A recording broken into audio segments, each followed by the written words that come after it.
your father will change his mind about the horses. Change my mind, my love? Though, on second thought, it might be better that you should go on horseback after all. On horseback? Oh, I shouldn't be at all surprised if we don't get rain this evening, and then she will be obliged to ask you to stay the night. Now, Jane, dear, we must go upstairs and see what you shall wear. Now, come along upstairs at once. Go out of the way. Do not bother Jane, please. And afterwards, my love, you must put your feet up on the couch so that you may be looking quite your best. Bye! Goodbye! You need not be home too early. Goodbye!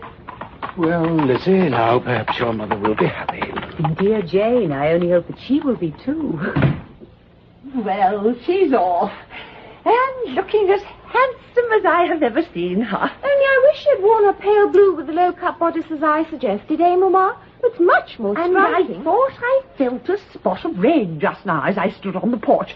Kitty, my love, just run to the window and see if it's come to anything. Yes, Mamma. Oh, he is clearly much taken with her. Indeed, he must be, or he would not have made his sister write to her so soon. Dear Jane, she's such a sweet, good thing. He couldn't want for a better wife, I'm sure. Yes, Mamma, it's raining quite hard. There! Was that not a lucky thought of mine? Huh? She will be quite wet through, I should think, before she even arrives. They cannot send her back, even by carriage, in such a condition. Did I not always say it would turn to rain this evening? Did I not, eh? There, Mr. Bennet, you must give me credit this time.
Come in.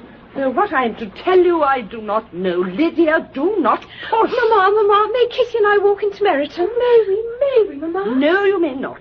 Elizabeth, where is Jane? She's upstairs, Mamma. Shall I call her? Oh, well, no need to disturb her. She will know soon enough, I suppose, poor thing. Oh, Kitty, must you cough so? You get upon my nerves. I'm sorry, Mamma. I'm afraid Kitty has no discretion with her cough. She times them ill. I'm sure I don't just cough for amusement, Papa.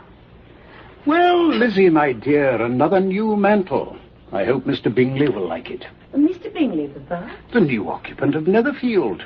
Oh, surely you've heard your mother speak of him. Papa, I didn't know you even knew his name. He will not suit Miss Lydia and Miss Kitty, I'm afraid, as he's not a military man and doesn't wear a red coat. Oh, Papa. However, he's well enough, I dare say.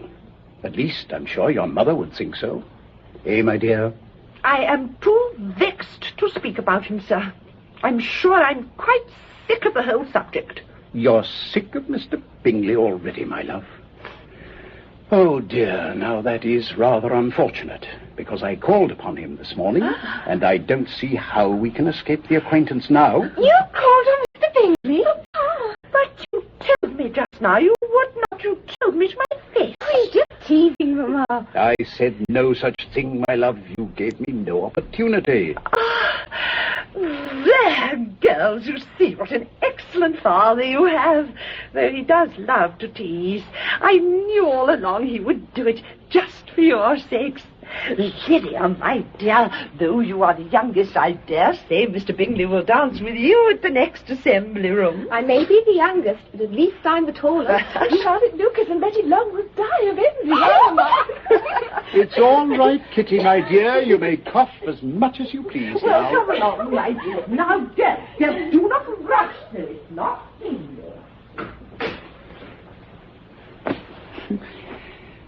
Well, Lizzie, did I do right? Oh, I'm sure you did, Papa. One can only hope that after such expectations, Mr. Bingley will not prove a disappointment. Oh, I hardly think that's likely, Papa. To Kitty and Lydia, at least. No gentleman is a disappointment.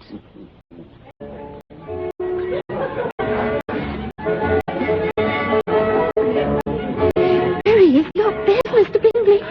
Lydia, Kitty, sit still. Do not do that. Ma, this dress is so tight. You must bear it till the interval. A lady does not touch a person in company. Jane, there he is. Look, talking to the tall, dark gentleman. Yes, I know. I see him. He's handsome, certainly. Not as good-looking as Colonel Forster, do you think? Oh, Lizzie, do you not think Colonel Forster the handsomest man in the world? Lydia, sit up properly. Mr. Bingley and his friend are looking this way.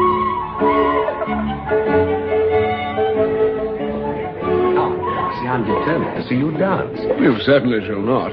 Your sister is engaged, so I'm quite content as I am, thank you. But Caroline is not the only girl in the room. No, but she's the only girl it would not be sheer punishment to stand up with. You seem to forget they're not deaf. Well, that's their misfortune.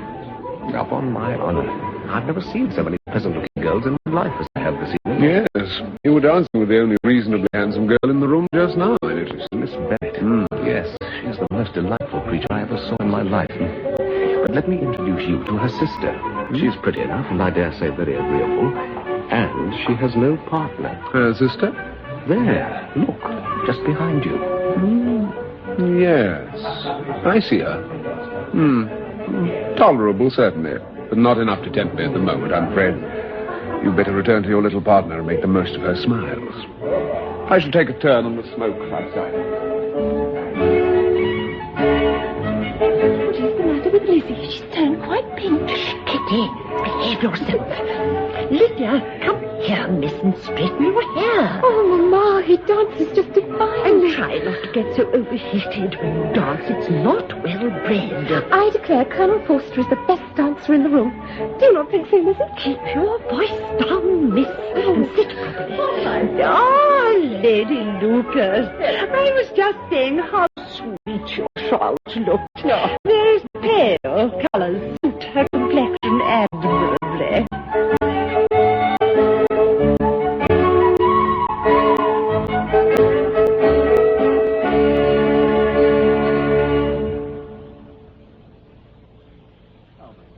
As I'm quite sure you are already determined to tell me everything, how did you enjoy yourself? Oh, Mr. Bennet, we have had the most delightful evening. I can't tell you. I wish you'd been there.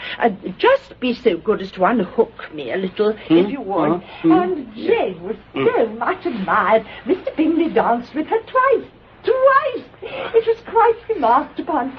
First of all, he stood up with Charlotte Lucas, and I was so vexed. But once he danced with Jane, nobody else would do. Oh, my goodness. That's better. This room was so hot. But his friend, Mr. Darcy, so rude to poor Lizzie. Rude to Lizzie in what way? But there, as I told her, she doesn't lose much by not suiting his fancy, thank you. My dear, what A most disagreeable, horrid man, if you ask me, walking up and down at the back of the room, fancying himself so great and superior, not handsome enough to dance with, indeed. Who is not handsome As I enough? said to her, I wish your father had been here to give him one of his famous set-downs. Oh, a quite detestable man, in my opinion. I was much flattered by him asking me a second time. I didn't expect such a compliment. Didn't you? Well, I did for you. That's one of the great differences between us, Jane. Compliments always take you by surprise. Me, never. When you finish with the mirror. Oh, I'm sorry. Well, he certainly seems a most agreeable fellow. I give you full leave to like him. You like many stupider people. Goodness, how my hair falls out. Oh, dear Lizzie. You know, you're a great deal too apt to like people. All the world is good and agreeable in your eyes. But that's another thing in which we differ. I wouldn't wish to be hasty in criticizing anyone. But I always say what I think. Yes, you do. But the wonder is you always think so well. And can you honestly say you like his sister or his friend, Mr. Darcy? No, Mr. Darcy I cannot like. Excellent. This is quite wonderful. For his unkindness to you. Oh, Paul owes nothing. Anyway, he has a right to his opinion, I suppose. But Miss Bingley is pleasing enough when you speak to her. I thought at first her manner was cold. But that is only on first meeting. Oh, she changed greatly by the end of the evening. Yes, she was sensible enough to see where her brother's interest lay. Oh. I'm sure we shall have a charming new friend in her. Dear Jane, I'm sure she'll have one in you. But let us talk no more, for I'm just longing for my bed. Within a short walk of Longbourn lived a family with whom the Bennets were particularly intimate. Sir William Lucas had been formerly in trade in Meryton, where he had made a tolerable fortune, and risen to the honour of knighthood by an address to the king during his mayoralty. The distinction had perhaps been felt too strongly, and had given him a disgust for his former business, while Lady Lucas was a very good kind of woman, not too clever to be a valuable neighbour to Mrs. Bennet. That the eldest Miss Lucas should visit Longbourn on the morning after the assembly was, of course, absolutely necessary. Charlotte, you began the evening in fine style, I must say, being Mr. Bingley's first choice. Yes, Mrs. Bennet, but he seemed to like his second better. Jane, you mean? Oh, well, he was much taken with her, I truly believe. I hear that when somebody asked him if he did not think there were a great many pretty women in the room, he said, yes, and the prettiest beyond a doubt is the eldest Miss Bennet. That's what I'm told, he said. Well, that was decided enough, was it not, Mrs. Bennet? It was indeed, my dear. Though, as I tell Mr. Bennet, his early days to build one's hopes too much. It could come to nothing, even yet, I suppose.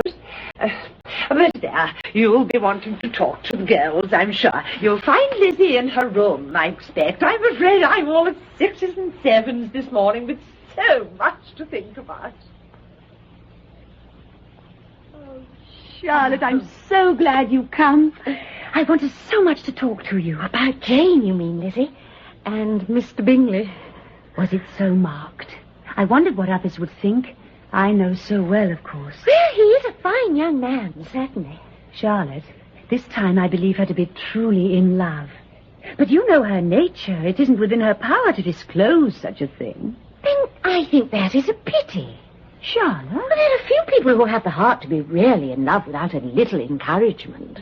Mr. Bingley likes her, that's certain. But he may never do more if she doesn't, as it were, help him on a little. She will, I'm sure, as much as her nature will allow. And I always feel that if a woman is truly partial to a man, he must be a simpleton indeed if he doesn't eventually discover it. Perhaps, if he sees enough of her. Not always in large mixed gatherings. Exactly. Jane must make the most of every moment when she can secure his undivided attention. There will be time enough for falling in love later. Sound advice, Charlotte. But Jane does not act by design. It is not her way. And as yet I think she scarcely knows the depth of her own feeling. Well, at least I compliment her on her choice. I couldn't have felt the same way if it had been his friend. Ah, Mr. Darcy is clearly a very different matter. A proud and odious man. I do admit he has reason for his pride. He has looks, fortune, birth, all on his side. But to think you, of all people, merely tolerable... Who knows? From him that may be a great compliment. No, I could easily forgive him his own pride if he hadn't succeeded in a little humbling mine. Dear Lizzie, I'm sure he's not worth one moment's regret. That is exactly what I tell myself. Well, I wish Jane success with all my heart. And if she were to marry Mr. Bingley tomorrow, I think she would stand as good a chance of happiness as if she had known him a 12-month. perhaps. Happiness in marriage is entirely a matter of chance. However well the two parties concerned may know each other, it doesn't one whit increase their chance of it, in my opinion. They always change upon marriage, so it's better to know as little as possible about the defects of the one with whom you're going to spend the remainder of your life. Charlotte, you always make me laugh. But it is not sound. You'd never act that way yourself. Indeed I would. No, you would not. I know you wouldn't. But I came especially to remind you of our all meeting again next week and to beg you to come early. I shall come specially prepared to gain my revenge on Mr. Darcy.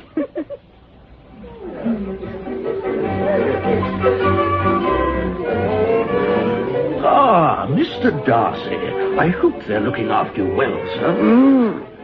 Oh, yes, thank you, Sir William. Charming occupation for young people, sir. Dancing. One of the first refinements of polite society, would you not say? Oh, undoubtedly. And of other societies, too. Every savage can dance. Oh, yes. Yes, indeed. Very droll. Your friend, Mr. Bingley, performs delightfully, does he not? Oh, yes, he does. They make a most handsome pair, he and Miss Bennet. Most striking. You think so?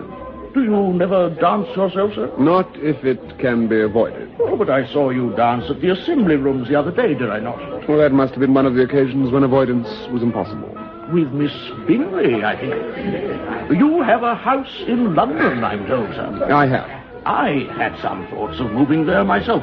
I must say, I enjoy superior society, Mr. Darcy. If you will excuse me, And sir. let's be frank, sir, there's not much of it to be found in Hertfordshire. Miss Eliza, come and join us. Thank you, Sir William. Mr. Darcy, you were about to rejoin your friends, I think. You're wrong, madam. I was not. Please don't let me deprive them of your company. I'm sure they have plenty of it at other times. But, Miss Eliza, why are you not dancing? Mr. Darcy, allow me to present to you this charming young lady. Now, sir, you cannot possibly refuse to dance with so much beauty standing there before you. No, indeed. Sir William, please, I'm afraid I haven't the least intention of dancing. Oh, but you must, my dear. Must she not, Mr. Darcy? No, of course. I was about to ask you if I might have the honor. No, sir, I'm afraid you may not. I meant exactly what I said. Very well, ma'am. I beg your pardon. Oh, come, Lizzie. You ain't going to deny me the pleasure of seeing you dance again, I hope. Though Mr. Darcy dislikes the amusement in a general way, I'm sure he'll oblige on this occasion. I have already made that plain to Miss Bennet. Mr. Darcy is all politeness. Nevertheless, I must continue to decline, I'm afraid. And now, if you'll excuse me. Oh, of course, my dear. Sir William, Mr. Darcy. Delightful young creature, is she not, eh? Such ease of manner. I said, is she not? Oh, what a curious fellow. I've hardly seen you all evening. Thank you for your brotherly concern, Charles. Enjoying yourself, I trust. So far as the company permits.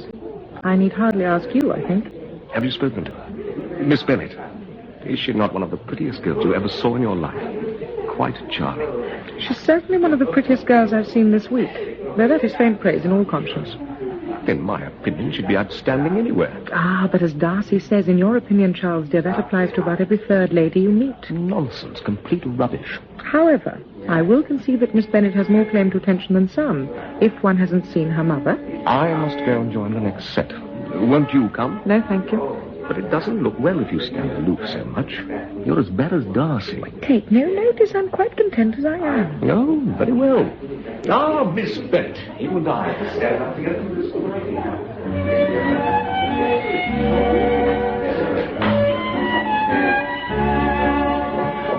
Why so pensive, Mr. Darcy?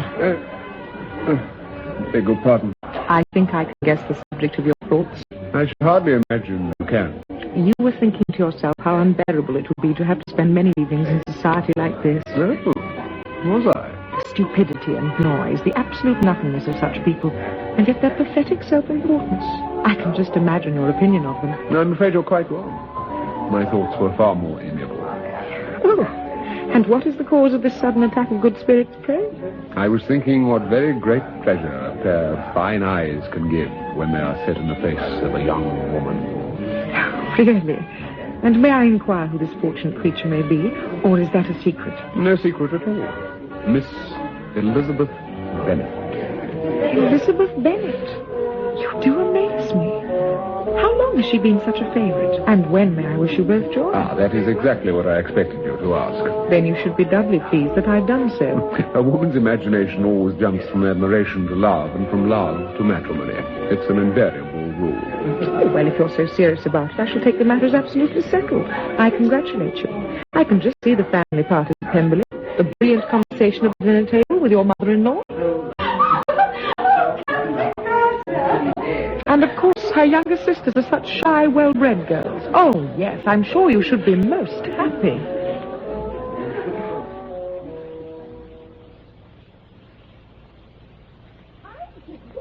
You when we were undressing. Oh, you did not. You did no such thing. I did. You know quite well I did. Don't tell untrue. Be quiet, both of you. Can't you see Papa's trying to read? Oh, Mamma, Lydia's lost my bangle. I lent it to her last night, and now she's lost it. I have not. Girls, really. If you cannot behave yourselves, I shall not let you go to the assembly rooms in future. Oh, Mamma. No, I shall not. It's all right, you will. Now you've displeased your father. Look. It's all right, my love.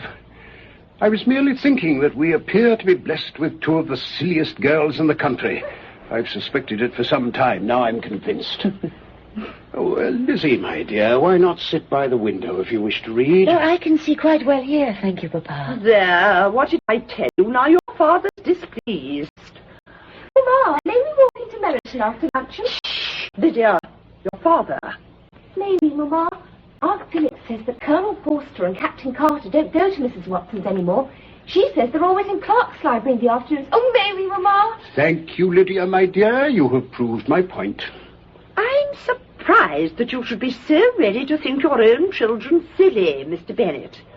I'm sure if I wished to be so slighting about anybody's children, it would not be about my own. But if they are silly, my love, it's as well to be aware of it. Well, I think they're all very clever. Then that, my dear, is the one point on which we disagree. You cannot expect such girls to have the good sense of their father and mother. No, my love. When they are our age, I dare say they will think no more of officers than we do. One can only pray that it may be so. I remember the time when I liked a red coat well enough myself. Indeed, I still do at heart. Mamma. Lydia. I'm sure if a smart young colonel with 5,000 or 6,000 a year should want one of my girls, I should be the last to say no to him. I don't so indeed. Excuse me, Mamma. Nobody can say that I haven't my daughter's welfare at heart anyway. Jane. I'm sure I think constantly of their future prospects. I only wish others did. My dear, Jane wishes to say a word to you. Do I get credit for nothing, of course. Yes, Jane, what's the matter? Mamma, may I have the carriage this evening? No, I'm afraid you may not. Your father cannot spare the horses. Aye, my love. They are needed on the farm. They are always needed on the farm when I want What them. is it, Jane? What's happened? Miss Bingley, Mamma. What? Who did you say? She's just sent down to say would I join them this evening at a small informal supper. There, you see, my dear. Oh, Jane, I'm so happy for you. Oh, do say she may go, Mamma. Of course she may go. And I'm sure, since it is for one of you girls, your father will change his mind about the horses. Change my mind, my love. Though, on second thought, it might be better that you should go on horseback after all. Horseback? Oh, I shouldn't be at all surprised if we don't get rain this evening, and then she will be obliged to ask you to stay the night. Now, Jane, dear, we must go upstairs and see what you shall wear. Now, come along upstairs at once. Go out of the way. Do not bother Jane, please. And afterwards, my love, you must put your feet up on the couch so that you may be looking quite your best. Bye. Goodbye. You need not be home too early. Goodbye. Well, Lizzie, now perhaps your mother will be happy. Dear Jane, I only hope that she will be too. Well, she's off. And looking as handsome as I have ever seen her. Only I wish she'd worn a pale blue with the low-cut bodice as I suggested, eh, Mamma? It's much more And striking. I thought I felt a spot of rain just now as I stood on the porch. Kitty, my love, just run to the window and see if it's come to anything. Yes, Mamma. Oh, he is clearly much taken with her. Indeed, he must be, or he would not have made his sister write to us so soon. Dear Jane, she's such a sweet, good thing. He couldn't want for a better wife, I'm sure. Yes, Mamma, it's raining quite hard. There! Oh, was that not a lucky thought of mine? Huh? She will be quite wet through, I should think, before she even arrives. They cannot send her back, even by carriage, in such a condition. Did I not always say it would turn to rain this evening? Did I not, eh? There, Mr. Bennet, you must give me credit this time.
Bennet had received an invitation to supper at Netherfield, and despite a threatened downpour, was persuaded by her mother to go over on horseback. Sure enough, the rain continued the whole evening without intermission. There was no question that Jane could come back. The next morning, breakfast was scarcely over when a servant from Netherfield brought a note addressed to Elizabeth. My dearest Lizzie, I find myself very unwell this morning, which I suppose is a result of my getting wet through last night. My kind friends will not hear of my returning home until I am better. Indeed, they insist that I remain in bed and have sent into town for Mr. Jones. Therefore do not be alarmed if you hear of his having been out to see me, and except for a sore throat and a headache, there is not so very much the matter with me, I think. Well, my dear, if your daughter should take ill and die, it would no doubt be a comfort to feel that it was in pursuit of Mr. Bingley. Oh, I am not at all afraid of her dying. Jane is quite strong. If they keep her in bed for a few days, she will soon be well again, I'm sure. It is to be hoped so, my dear. If I could have had the carriage, I would have gone to see her, but... And who says you may not, my dear? Oh, don't worry, Mamma. I will go this morning. I should enjoy the walk. Thank you, Lizzie. I think someone should go, certainly. Walk in all this dirt? My dear girl, you would not be fit to be seen by the time you got there. But I should be quite fit to see Jane, Mamma, which is all I want. If you're walking to Netherfield, Kitty and I will come with you as far as Meryton, won't we, Kitty? Oh, yes, let us. Oh, maybe, Mamma, maybe. Oh, do say we may. Oh, very well. Oh, thank you, Mamma. Thank you. Come on. If we make haste, we may see Captain Carter's library. Only put on thick boots and stockings, mind. I don't want anyone ill at home. Thank you. Miss Elizabeth. Well, this is a happy surprise. Oh, please, Mr. Bingley, don't let me disturb anyone. How is she? Oh, not seriously unwell, I think. A little fever. Caroline, get somebody to take Miss Elizabeth up. But how did you come? I had no carriage. I walked. What? You walked? All that way? Darcy, did you hear that? I did indeed. I can scarcely believe it. Are you not completely exhausted? Not in the least, thank you, Miss Bingley. Now, if I might see Jane. Yes, of course.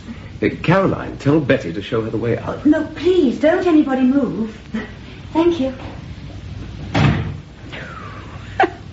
What an astonishing young woman.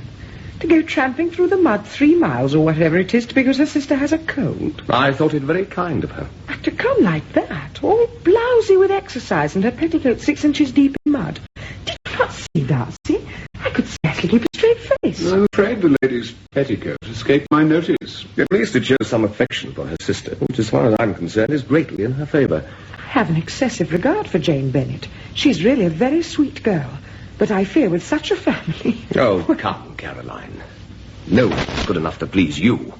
I am afraid, Mr. Darcy, that your vision of the lady just now can hardly have increased your admiration of those fine eyes. On the contrary. If you must know, I thought they were even brighter for the exercise. I see you are in one of your contrary moods this morning. I shall not open my mouth again. Jane? Hmm? Oh, Lizzie. Oh, thank goodness you've come. My dear girl. I tried not to alarm you in my letter, but well, I must admit I do feel most unwell. Oh, you look so flushed. Let me feel your forehead. Mr. Jones says I cannot possibly go home like this. Lizzie, what can I do? Yes, you have a fever, I'm afraid. But this is just dreadful, to make myself such a nuisance after they've been so kind. Dear Jane, don't worry. I will speak to someone. Something can be arranged, I'm sure. Well, the answer is simple. Miss Elizabeth can stay here until Miss Jane is quite better. I see no difficulty whatever, eh, Caroline? Yes, of course she may, if she wouldn't object to the inconvenience. It's extremely kind of you, I'm sure. Then I can look after her myself. She's particularly anxious not to put you all to any more trouble. Good. Then everyone is well pleased. I'll make arrangements at once for somebody to go over to Longbourn to fetch whatever you require. Now I must go up and tell her. You are exceedingly good, Mr. Bingley. My sister will be extremely grateful. Most of the day was spent by Elizabeth in the sick room. But in the evening, when she had the comfort of seeing her patient asleep, she felt obliged to go down and join the company in the drawing room. She found them at cards, but expecting them to be playing too high, she declined to join in. So you prefer reading to cards, Miss Elizabeth. Is that right? Oh, Miss Eliza is a great reader, I'm told. She despises anything so frivolous as cards. I'm afraid I deserve neither such praise nor such censure. I'm not a great reader, and I enjoy many things. I wish my collection of books were larger for your benefit and my own credit, Miss Eliza. But I'm an idle fellow, as no doubt you realize. I'm sure you have plenty that will amuse me well enough, sir. I'm astonished that my father should have left so small a collection. You have a very fine library at Pemberley, Mr. Darcy, have you not? It should be good, certainly. It's been the work of several generations. And you have added to it greatly yourself. Mr. Darcy is always buying books. Oh, indeed, how fortunate for him. I cannot understand how anyone can neglect a family library in days like these. Neglect? I'm sure you neglect nothing at Pemberley, Mr. Darcy. Do you know Pemberley, Miss Bennet? I'm afraid I do not. Many people consider it the finest house in Derbyshire. Much superior to anything in this part of the world. And is Miss Darcy much grown since I last saw her? She will be a great beauty in a year or two, I'm sure. She's about Miss Bennet's height, I should say. Such an accomplished girl, Miss Bennet. Her performance on the pianoforte is nothing short of remarkable. Is that so? It amazes me that so many young ladies can have the patience to be accomplished at so many things these days. Oh, Charles, how can you possibly say such a thing? How typical, eh, Darcy? But they all paint tables, cover screens, and net purses. In fact, one never hears a young lady spoken of without being told she's extremely accomplished. Your list of so-called accomplishments has too much the ring of truth about it, Charles. In my opinion, they are all activities one could well do without. Yes, indeed, Darcy. I entirely agree with you. In fact, I can't recall half a dozen young ladies in my whole range of acquaintance that I'd call really accomplished. Exactly, nor I. Now, Miss Bennet, please come to my rescue. I was only thinking that Mr. Darcy must set a very high value on what he considers to be an accomplishment. I do. Indeed. In my opinion, No woman who hasn't a thorough knowledge of music, singing, drawing, dancing, and the modern languages should dare to consider herself accomplished. All this she must possess, and yet be prepared to improve her mind by extensive reading. Then I am no longer surprised at your knowing only 6 accomplished women, sir. My wonder is that you know any. Ah. Are you so severe on your own sex, then, Miss Bennet? Not at all. But I must admit I never myself saw so many virtues all united in one person. Now, if you'll all excuse me, I must go back to my patient. Oh, must you leave us? Caroline? No, don't get up, please. Good night, Mr. Bingley. Mr. Darcy? Good night, ma'am. Now, I hope you'll have good news for us in the morning. Eliza Bennet is clearly one of those young ladies who seek to gain the admiration of the opposite sex by undervaluing her own. And with the men of her acquaintance, I've no doubt it serves well enough. In my opinion, it's a paltry device, a very mean art. The next morning brought a considerable improvement in the patient's condition and a consequent brightening of spirits in the sick room. And if you continue this way, I see no reason why you shouldn't sit up a little this afternoon in a chair. Sit up? But, Lizzie, I must go home. I cannot possibly trespass on Miss Bingley's good nature any longer. Just a moment. Sounds like a carriage outside at the front door. There you are, visitors. What did I say? All the more It's reason... Mamma. Oh, no. It is. Oh, Lizzie. Oh, goodness, I feared that would happen. I must go down at once. Don't worry. Even as a child, she always suffered from the most severe head colds. So I'm afraid there can be no question of removing her yet, Mr. Bingley. I should hope not, indeed. It mustn't be thought of. I'm sure my sister wouldn't hear of it. She's quite welcome to stay, of course, madam, if the doctor thinks it necessary. That's extremely kind of you, I'm sure. But I shouldn't place too much reliance on what the doctor says. After all, I know her constitution so well. Ah, Lizzie, my dear, I was just saying what severe feverish colds poor Jane always gets, and Miss Bingley was kind enough to assure me that there was no hurry at all for her to leave. Mamma. But there, you'll find her no trouble at all, I'm sure, for she has, without exception, the sweetest temper of any girl I ever met. And that's the plain truth, Miss Bingley, though I am her mother. In fact, I always tell my other girls they are just nothing compared with dear Jane. Just nothing at all. But you have a very pretty room here, Miss Bingley. Such a pretty room. And such a charming view out there over the gravel walk. So it was that Elizabeth found herself obliged to spend another evening at Netherfield, and one in which the claims of the invalid could not be made an excuse to keep her from the drawing room. Ah, Miss Elizabeth. Come in. I'm afraid you'll find us rather dull company this evening. Darcy? Charles, Mr. Darcy doesn't wish to be disturbed. He is writing to his sister. If you'll forgive me. Oh, of course. Please take no notice. I have my needlework here. Thank you. Miss Elizabeth, can you see there? Come, nearer the lamp. No, thank you. I can see very well. You write uncommonly fast, Darcy. Mm-hmm. On the contrary, I write rather slowly. Please tell your sister that I long to see her again. I have already done so, at your request. Excuse me.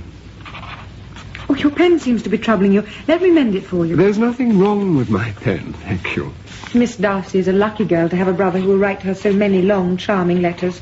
I'm sure I've never received such a one from Charles in my life. It is certainly long, but whether it is charming is another matter. In my opinion, anyone who can write a long letter with ease must have a particular gift. Ah, but he doesn't write with ease. Do you, Darcy? He's always too busy trying to think of words of 4 syllables. My style of writing is certainly different from yours, Charles. Charles writes in the most careless way imaginable. He leaves out half the words and blots the rest. My ideas flow so rapidly that I haven't the time to put them down. Consequently, my letters generally convey no ideas at all. Your modesty, sir, disarms all criticism.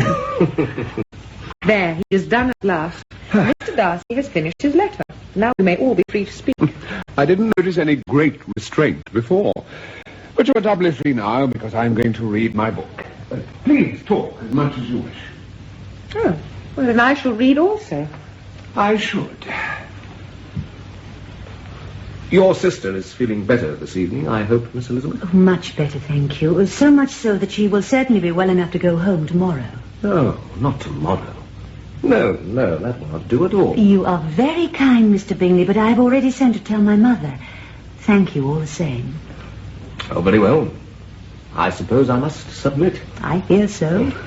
By the by, Charles, if you're seriously contemplating a dance... And I am, I can assure you. Well, don't forget that there's one at least among us who doesn't share your enthusiasm for dancing. Isn't that so, Mr. Darcy? Darcy is reading, Caroline. Do not pester him. I don't know what you mean. I'm sure I have no intention of pestering anybody. Get on with your book. Very well, very well. You've got your film, Miss Elizabeth. Oh, thank you. Oh, this is a tedious book. I cannot endure it. Miss Bennet, if these men will not amuse us, let us take a turn about the room together. Oh, yes, certainly, if you wish. There. Isn't that better? It's most refreshing after being so long in one posture. Mr. Darcy, you are not to mind us. Please go on with your book. I'm not minding you. Yes, you are. He's only pretending to read, Miss Elizabeth. He's really observing us. I was merely wondering what could be your object in parading up and down before us, and have decided the only reason can be so that we may admire your figures. Hey, Bingley? Look at him. How like a man.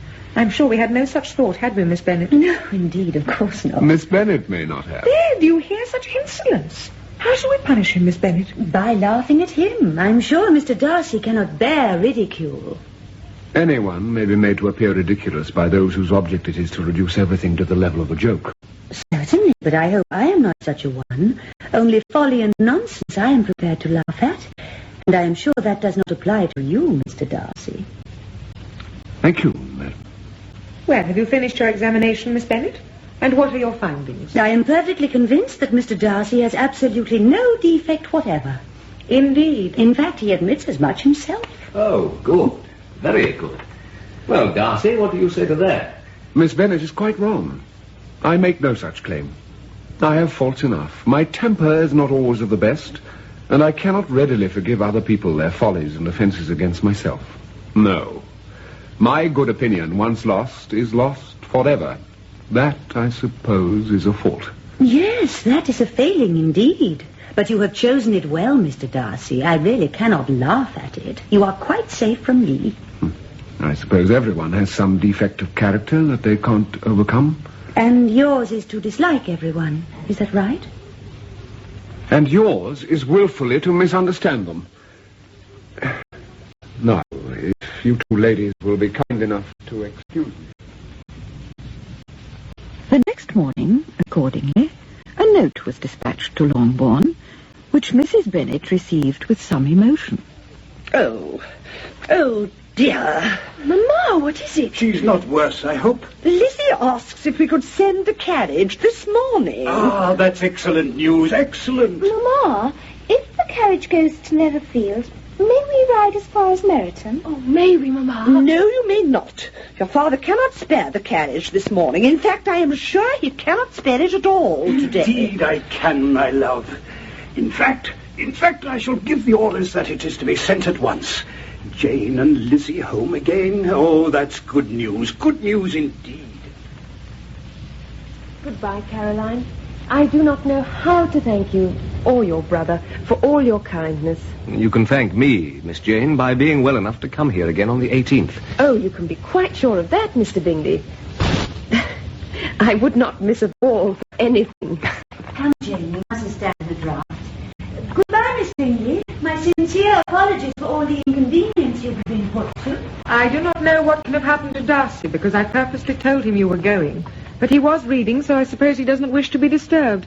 Goodbye. Bye. Goodbye. Goodbye. My regards to your family.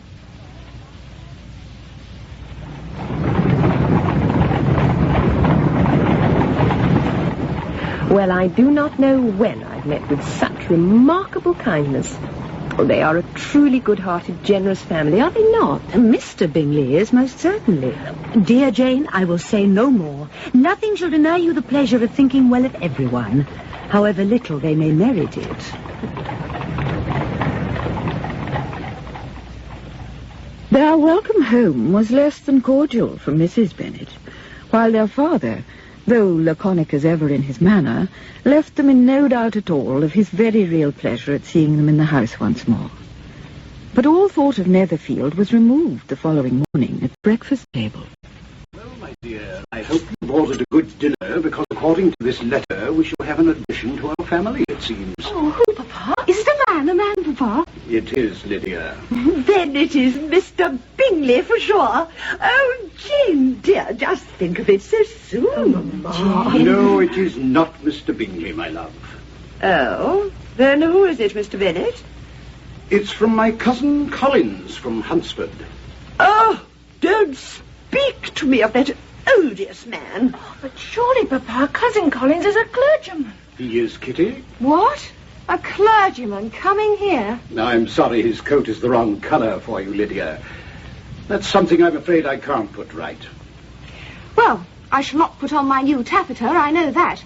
You will have to be content with my old last year's muslin. Pass me the butter, Kitty. You know, don't you, that Mr. Collins is to inherit this house when your father dies?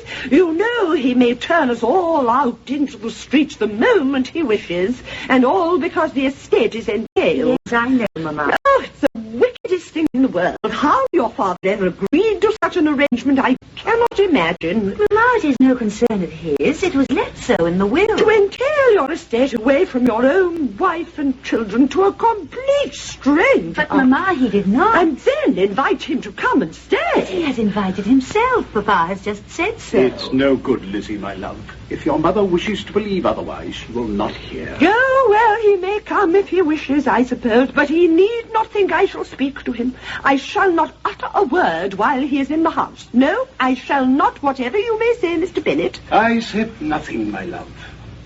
But you shall hear his letter, then perhaps you may think a little better of him. I'm sure I don't wish to. Oh, Mamma. I think it thoroughly hypocritical of him to write at all in these circumstances. Why could he not keep on quarrelling with you as his father always did? Shh, Mamma. My dear, have you finished? Please go on, Papa. Dear sir, the disagreement between yourself and my late honoured father has always been a great source of uneasiness to me, and I have frequently wished to heal the breach. I cannot be otherwise than concerned at being the means of injuring your amiable daughters, and beg leave to apologize for it, as well as to assure you of my readiness to make them every possible amends within my power. But more of this hereafter. There, my love. His meaning is surely quite clear. Oh, well, it shows he has some delicacy of feeling on the matter, I suppose. How old did you say he was? Oh, about 29, I suppose. Why, my dearest? My patroness, the Right Honourable Lady Catherine de Bourgh, widow of the late Sir Louis de Bourgh, whose bounty and beneficence have placed me in the favourable position that I have now the honour to hold, agrees with me in this endeavour to extend to yourself and your family an olive branch. Had she thought otherwise, I should of course not have presumed to write you this letter. So, there you are. Now, do you not all feel somewhat more amiable towards him? It's a little difficult to see in what way he can benefit us, is it not? Is it, Jane, my love? I should have thought it was clear enough. But at least the intention is to his credit. He must be something of an oddity, I feel, don't you, Papa? One would think so, certainly, my love. I cannot make him out.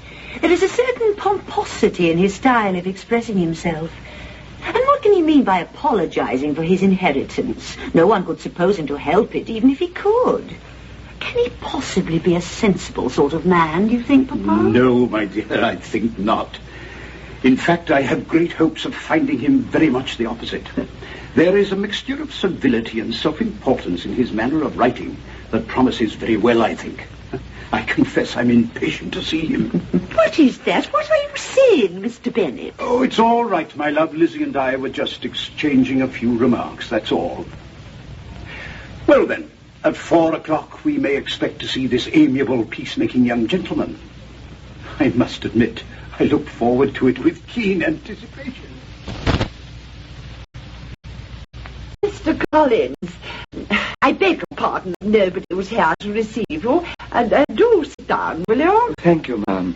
It may be that I am a little early, perhaps. Yes, it still wants a few moments to 4, I think. You had an easy journey, I trust? Oh, very, thank you. But then, for the first stage, my patroness was gracious enough to allow me the use of her carriage. A mark of distinction such as that is invaluable when travelling, I always find. I was treated with the utmost respect for the rest of the journey. Well, naturally. Oh, yes, sir. Lady Catherine de Bourgh, my patroness, is, of course, the widow of the late Sir Louis de Bourgh of Rosings. So you mentioned in your letter to Mr. Bennet, sir. There, I cannot imagine what can have happened to the girls. Mr. Collins, I distinctly told them to be dressed by 4 o'clock. Perhaps a certain degree of shyness is the answer, Mrs. Bennet. Oh, well... I suppose it's not often that young persons are suddenly confronted with an unknown cousin of the opposite sex. But I think I saw 2 of the young ladies in question peering from an upstairs window as I stepped out of the carriage just now. Oh, that would be Kitty and Lydia, I'm afraid, sir, the 2 youngest. They're the forward thing. Oh, they withdrew at once, so I shall not disclose that their curiosity was observed, of course. Well, I know one thing. I shall not go down a moment before the gong goes. Not for him. Nor I. Of all things, I cannot bear a man with spectacles. There, I think I shall do my hair so for the next assembly. What do you say? Lydia, would you really dare? Why not? Captain Carter says he likes ringlets. So it's Captain Carter now, is it? Oh, you sly thing. For all accounts, you have a very handsome family of girls, Mrs. Bennet. Oh, sir.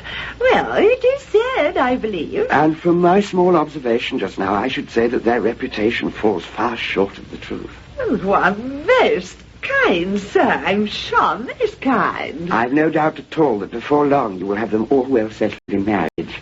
Mrs. Bennet? Well, it's certainly to be hoped, I must say, or else they will all be destitute, poor things, with matters settled as oddly as they are. Ah, you're referring to the entailment of the estate, no doubt. Yes, sir, I am, indeed. It's a most grievous matter for my poor dear girls, as you must realize. Yes, of course, ma'am. I'm most sensible of it. Not that I mean to find fault with you, sir. These matters are all a question of chance, it seems. But there's just no knowing what will happen to an estate, in my opinion, once it becomes entailed. Madam, I'm most sensible of the hardship inflicted on my charming young cousins, and I could say much on the subject of my making amends in the only way open to me, if I were not, as it were, a little cautious at this point. Do I make myself clear, ma'am? Oh, well, yes, I think so, Mr. Collins. Well, sir, that's very kind, very obliging of you. That makes a difference, as it were. Lizzie, I really do think we should go down. Poor Mamma has no one at all to help her. Yes, perhaps we should go, in our own interests. What do you mean? It has only just occurred to me that Cousin Colin's sudden appearance and his declared anxiety on our behalf can have but one meaning. Lizzie, you surely don't think... I do indeed. And to have left him and Mamma alone together so long was surely an act of sheer wanton folly. Come, we must go down at once, before it is too late.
Bennet's hopes, expressed to his daughter Elizabeth, that their guest, Mr. Collins, might provide him with a rich source of secret entertainment, were not long in being fulfilled.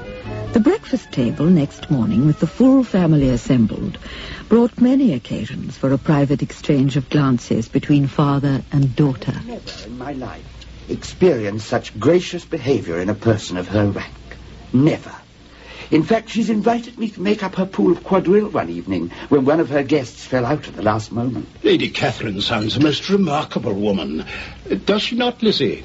Undoubtedly, Papa. Oh, she is indeed. She has even condescended to interest herself in my private affairs in a most marked and flattering manner. Indeed? How very obliging of her. In what way, sir? Well, sir, it is her gracious wish that I should marry.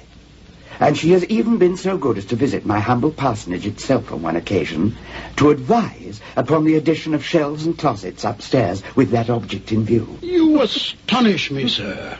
Truly, interest and patronage could scarcely go further. And has Lady Catherine no family of her own, Mr. Collins? She has but one daughter, ma'am, a young lady who, but for her sickly constitution, would undoubtedly be one of the greatest beauties in the land. She, of course, is the heiress of Rosings and all the extensive properties surrounding it. Then she is extremely fortunate, for some poor girls have nothing in the world to look forward to. Mamma, please. Yes, as I told Lady Catherine only the other day, the indifferent health of her daughter has robbed the British court of its brightest ornament. And her ladyship seemed quite pleased at my remark. Indeed. You may imagine that I'm happy on every occasion to offer these little compliments that are always acceptable to ladies. It's very fortunate for you, sir, to possess this talent for flattering with such delicacy. May I ask whether these attentions come from the impulse of the moment, or are they the result of previous study? Well, sir, to tell the truth, I do sometimes amuse myself with suggesting and arranging such things in my mind. But it's always my intention to give them as unstudied an air as possible. Ah, yes, that is exactly as I had thought. Yes, Mr. Berg is a most charming young lady in every respect. Kitty, sit still, do not fidget so. As I always say, she is superior to the handsomest of her sex, because though her features may want for what the vulgar world calls beauty, there is that in her appearance which constantly marks out the young woman of distinguished birth. Mamma, did you know Uncle Phillips talks of turning away his groom? And if he does, Colonel Forster will take him on. Shh, Lydia. I shall walk over to Meryton tomorrow morning to see what has happened, and whether Captain Carter is returned from London.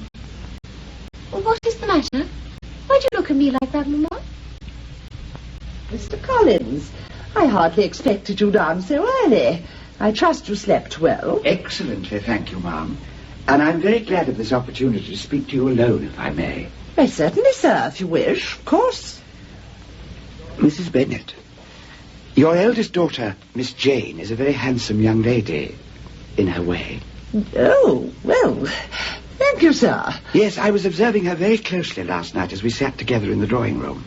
You see, ma'am, living as I do under the shadow of a woman such as Lady Catherine de Bourgh, one is apt to use a very severe yardstick, if you see my meaning. But Miss Jane, if I may say so, is not altogether disgraced by the comparison. You're very kind, Mr. Collins. But I fear perhaps you should know that dear Jane is, well, shall we say that there is a young man of excellent connections and no small fortune. Oh, well, there is no actual understanding yet, so far as I am aware, but I felt you should perhaps be told. I mean, since you are now one of the family, as it were. Oh, indeed. Thank you, ma'am. I'm grateful for the information. But Lizzie and the younger girls have none of them an attachment of any kind, at least that I am aware of. You say Miss Elizabeth has no particular attachment, ma'am? Oh, none, I'm sure, Mr. Collins, none at all. Not that she hasn't many admirers, in her own way, of course. Oh, of course, ma'am, I'm quite sure. In fact, in many ways, I always say that Lizzie is really the cleverest of all the girls. Oh, yes, indeed. After breakfast, Mrs. Bennet made it her business to speak to her daughters upstairs. Lizzie, my dear, Mr. Collins would greatly enjoy a little exercise this morning. Why not take him for a walk into Meryton and back? But Kitty and Lydia are already going into Meryton to help Aunt Phillips get ready for her party. Can he not go with them? Oh, no. Leave, you wretch. Oh, I had forgot about that. Oh, well, you and he shall go with them, and when the girls stay on to help Aunt Phillips, you may walk back together. How's that, eh? In that case, I shall make it my business to see that Jane comes too. The short walk from Longbourn to the town of Meryton was passed in pompous nothings on the part of Mr. Collins, and civil assents from at least his two elder cousins. The two younger girls, however, having their own preoccupations, soon lingered a little behind.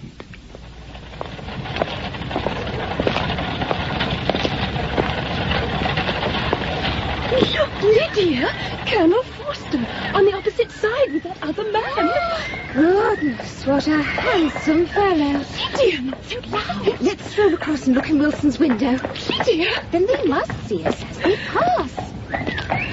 Ah, Miss Lydia, Miss Kitty, the very two young ladies I wanted to see. Colonel Forster.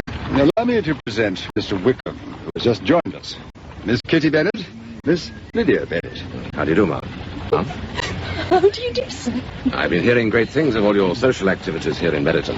I think I'm going to be most fortunate. I hope you're a dancing man yourself, Mr. Wickham. Oh, I can answer that, Miss Lydia. Wickham will liven us all up, I can assure you. Lydia, where have you got to? You told Aunt Phillips you will be there. Oh, I'm sorry. Forgive me. My sister Elizabeth. Colonel Forster. Mr. Wickham. How do you do, Miss Elizabeth? How do you do, sir? I take it we are all bound for the same destination, are we not?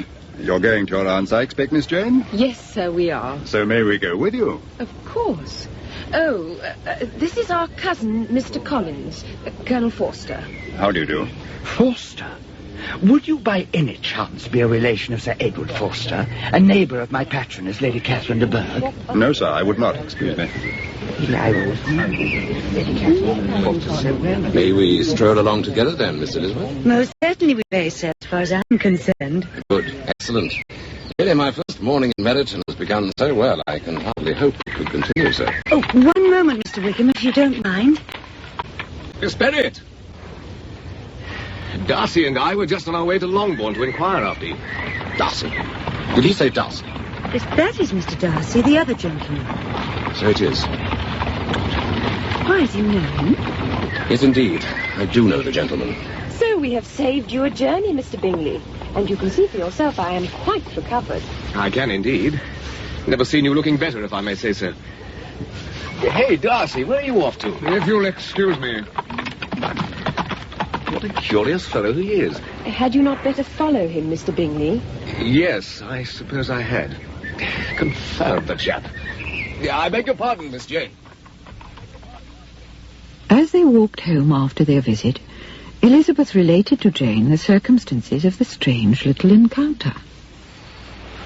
I could see at once from his manner that there was some previous knowledge and something disagreeable between them. It was strange behaviour, certainly. To ride away like that almost without a word. And very rude, in my opinion.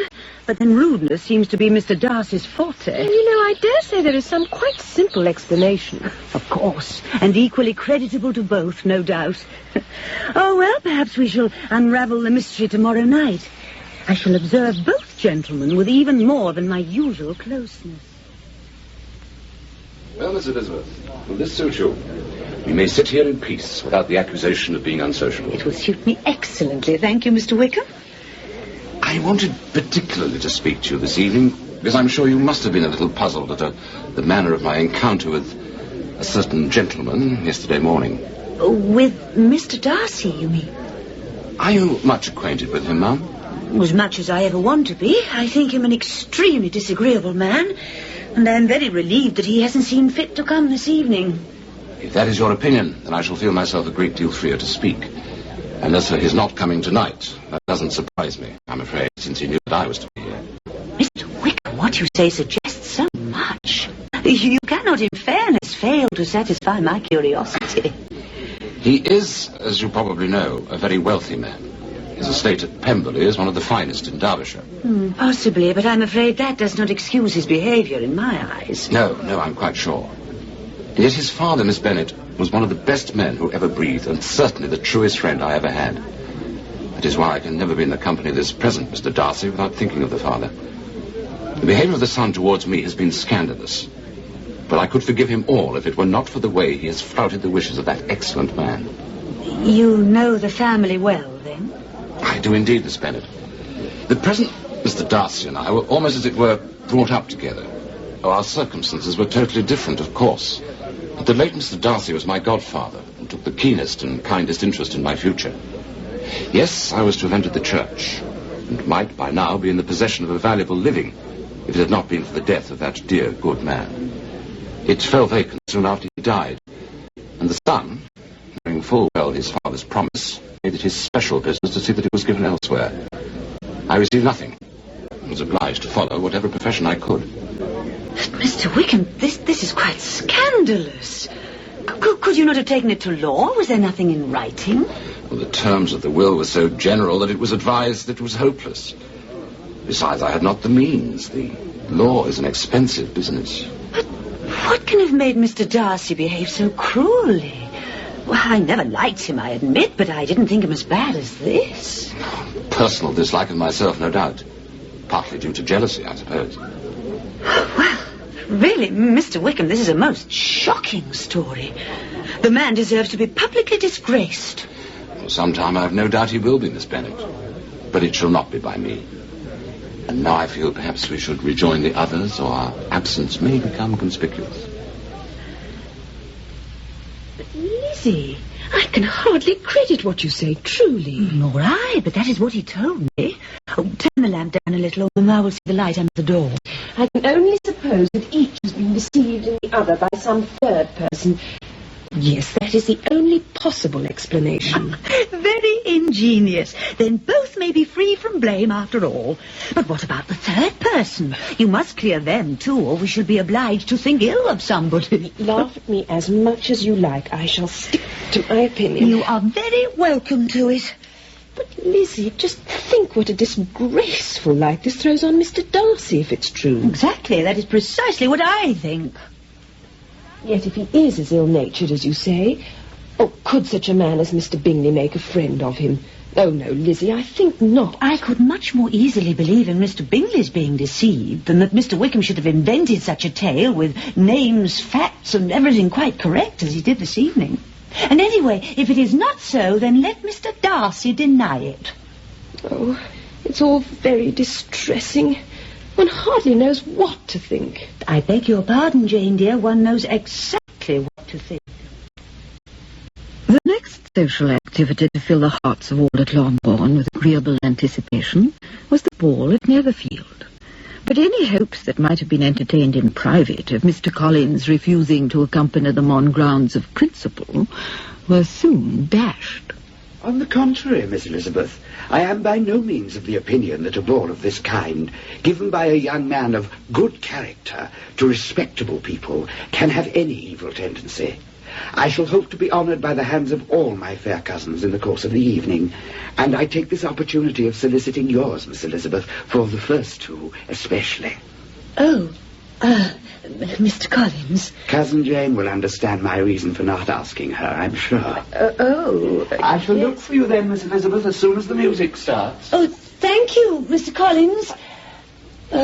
Jane, why in the world did I speak? This is indeed a punishment.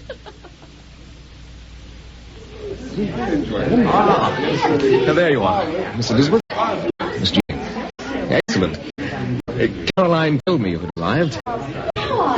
Miss Jane, may I have the honour? Oh, thank you, Mr. Bingley, of course. Please forgive me for taking her away, Miss Elizabeth.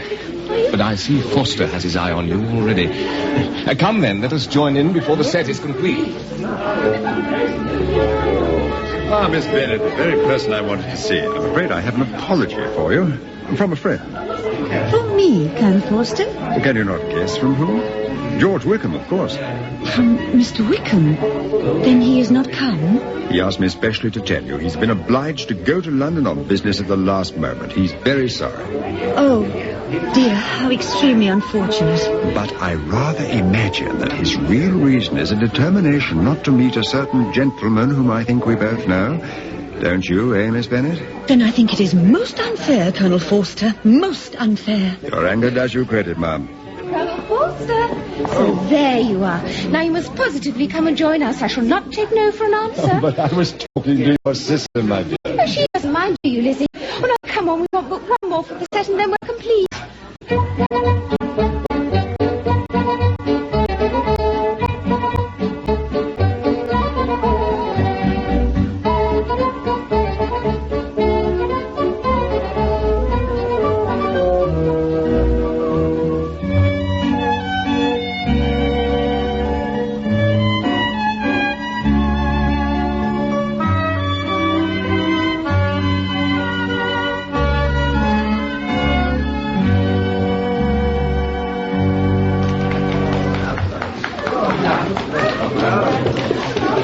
So thoughtful, Lizzie. Oh, Charlotte. I saw you dancing just now with your cousin, Mr. Collins, and you didn't allow him even one little smile, poor man. Did I not? Oh, it was quite unconscious. In any case, I'm sure Mr. Collins is far... Lizzie, what is the matter? Good evening, Miss Bennet. Miss Lucas? Oh, Mr. Darcy, I did not see you. Are you by any chance engaged, ma'am? Me? No. At least, I mean... I have the great pleasure. But I thought... I will come back for you in a moment. Thank you. But Mr. Darcy... Oh, goodness, what in the world have I done? I dare say you'll find him quite agreeable, you know, once you're together. But Charlotte, heaven forbid. That will be the greatest disaster of all, to find a man agreeable whom one is quite determined to hate.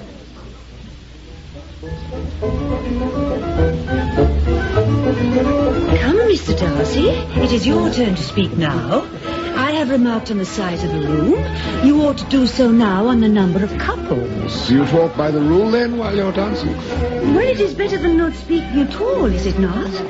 But I have always noticed a great similarity between us on matters of that sort. Have you, ma'am? We are each of us by nature unsocial, taciturn, and unwilling to speak unless we can be sure of saying something that will amaze the whole room. Is that not so, Mr. Darcy? That is hardly true of you, ma'am. How much it may be of me, I'm not the one to say. Clearly, you think it. Let me try once more. When we met you and Mr. Bingley the other day, we had just had the pleasure of making a new acquaintance. Someone I think you already know. I presume you mean Mr. Wickham. I do, sir. Wickham is blessed with the ability to make friends very easily. Whether he can keep them is not so certain. He has been unlucky enough to lose your friendship, certainly, Mr. Darcy, and in a manner that he is likely to suffer from all his life. That is how he sees it, no doubt. I remember you once saying that when your resentment was roused against anyone, you found it well nigh impossible to change your opinion of them. I hope you are extremely careful in how you allow it to be aroused in the first place, Mr. Darcy. Oh, I am. Very careful. And you never allow yourself to be blinded by prejudice? I certainly hope not. But may I ask where these questions are supposed to be leading? Merely to a proper assessment of your character. I am trying to make it out. With any success? Very little. In fact, I do not get on at all. I hear such conflicting accounts of you that they puzzle me exceedingly. I can very well believe that, knowing who at least one of your informants must be. But I could wish that you'd suspend your judgment a little, Miss Bennet, until some later date. If I do not take your likeness now, sir, I may never get another chance. Oh, it seems I am not to do so after all. Thank you, Mr. Darcy, for your company. Thank you, ma'am. Ah, Miss Liza, how fortunate to find you alone for a moment. Have you been looking for me then, Miss Bingley? Well, your sister has just been telling me that you were quite delighted with George Wickham the other day. Is that so? I found him very agreeable company, certainly. Why should I not? Let me recommend you, as a friend, not to place too much reliance on what he says. For instance, I've no doubt he told you at great length that Mr. Darcy has used him very ill, when in fact the reverse is the case, and it is George Wickham who has taken every opportunity of abusing Mr. Darcy. But perhaps he considers that he has good cause. coming here at all was impudence enough in the first place, because no doubt he omitted to tell you that his father was old Mr. Darcy's steward. If you have nothing worse to accuse him of than that, Miss Bingley, I am afraid I am not persuaded. I beg your pardon, Miss Eliza. Excuse my interference. It was kindly meant. Stupid, insolent girl.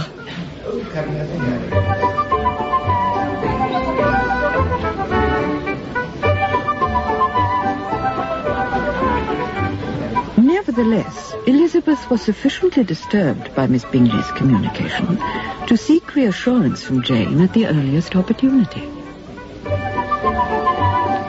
I'm anxious to know what you've learned about Mr. Wickham from Mr. Bingley, Jane. Or perhaps you were too busy discussing other things. No, I spoke about him, but I'm afraid I have nothing very satisfactory to tell you. From all accounts, I fear Mr. Wickham is by no means a respectable young man. Oh? And whose opinion is this? He has been very unwise, by the sound of it, to say no more, and has thoroughly deserved to lose Mr. Darcy's favour. That is Mr. Bingley's account of it, I suppose. But does he know Mr. Wickham personally? No, but he fully accepts Mr. Darcy's word on the matter. Dear Jane, I was not questioning Mr. Bingley's sincerity, I assure you. Then the opinion is Mr. Darcy's, and Mr. Darcy's only. Thank you. My point is answered. I am quite satisfied. Goodness, Jane, don't leave me. Why? What? Miss Elizabeth, I have just this minute made the most astonishing discovery. Excuse me, Miss Jane, but you will understand my excitement in a moment. Miss Elizabeth, it has just been brought to my notice by a singular accident that there is in the room, at this moment, a very near kinsman of my patroness, Lady Catherine de Bourgh. Really, Mr. Collins? I can well understand your emotion. Who could have thought that this remote distance from Rosings, fate would have brought me into the path of her nephew? For that is what Mr. Darcy proves to be. Mr. Darcy, Lady Catherine's nephew? Is this really so? It is, indeed it is, I assure you. I was entirely ignorant of the fact a moment ago, but I'm only glad I made the discovery in time to go and pay my respects to him. Oh, Mr. Collins. I trust you will excuse the fact that I've not done so before, but my total ignorance of the connections plead my apology. Mr. Collins, you are not going to introduce yourself to Mr. Darcy? Indeed I am. And it will be in my power to assure him that her ladyship was perfectly well a fortnight ago yesterday. Mr. Collins, I do not wish to interfere, but I really do not think it would be wise. Oh? How so? Well, Mr. Darcy is, shall we say, not always the easiest of men. Really, Miss Elizabeth, you must allow me to be the judge of these matters. If you mean to imply that a person in my station may not approach a man of Mr. Darcy's rank, I would point out that the clerical office that I hold is considered by many the equal in dignity with the highest rank in the kingdom, provided, of course, that it is accompanied by a proper humility in the holder. Oh, pardon me for neglecting to profit by your advice, which upon every other subject I hold in the very highest esteem. But on this occasion, I naturally feel myself more fitted by education and study to decide what is right than a young lady like yourself, if you'll excuse me. Well, really? Oh, Lizzie, your expression just now. Oh, well, he deserves all that he will receive, in my opinion.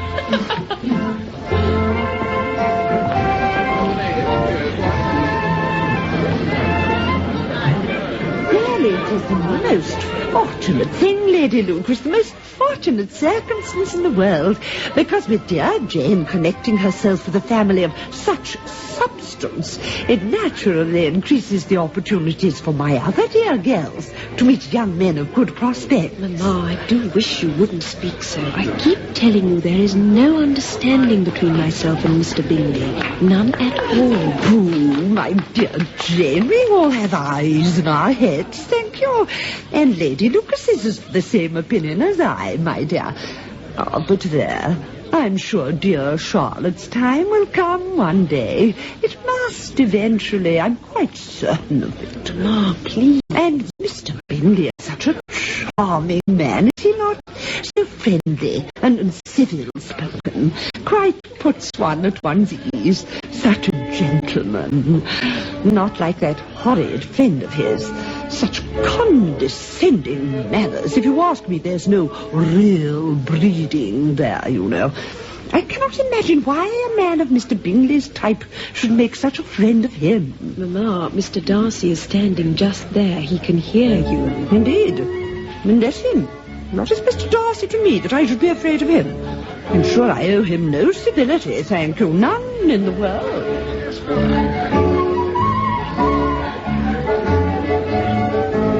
Oh, Mr. Darcy, I've been seeking you everywhere. Me, sir? Mr. Darcy, if I did not betray a proper concern and respect towards yourself when we were introduced just now, pray forgive me. Towards me, sir? I noticed nothing. The truth is that it was not until a moment ago that I was aware of your connection with my patroness, Lady Catherine de Bourgh of Regency. Oh, no, sir. Lady Catherine has done me the great honour of entrusting me with one of the livings at her disposal, Mr. Darcy, and she has even been so gracious as to summon me to her drawing room on several occasions. So it is not beyond the bounds of possibility that we might meet again and renew our acquaintance there one day. In that case, I suppose it is not. If you'll excuse me, Mr. Collins. Of course, naturally. I hope you didn't object to my addressing you in this way. Not at all. Now, if you don't mind. Thank you, Mr. Darcy. Thank you, sir. Thank you.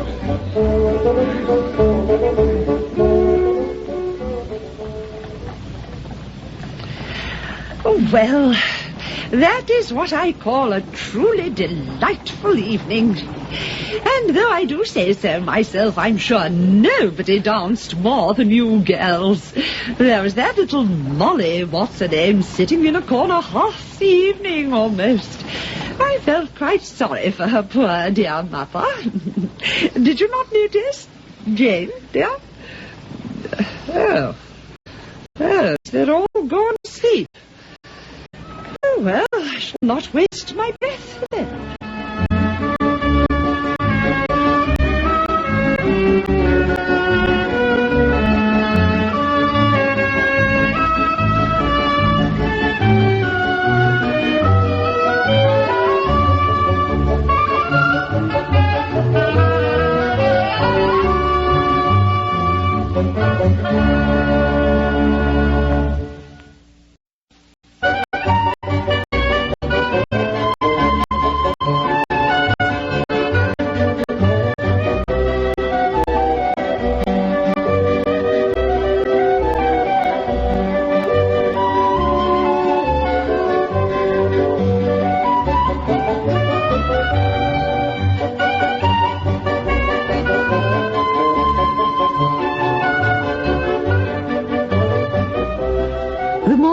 The ball at Netherfield found a somewhat subdued atmosphere among the young ladies of Longbourn, together with a tendency to gaze at length out of the window and not to be aware when spoken to.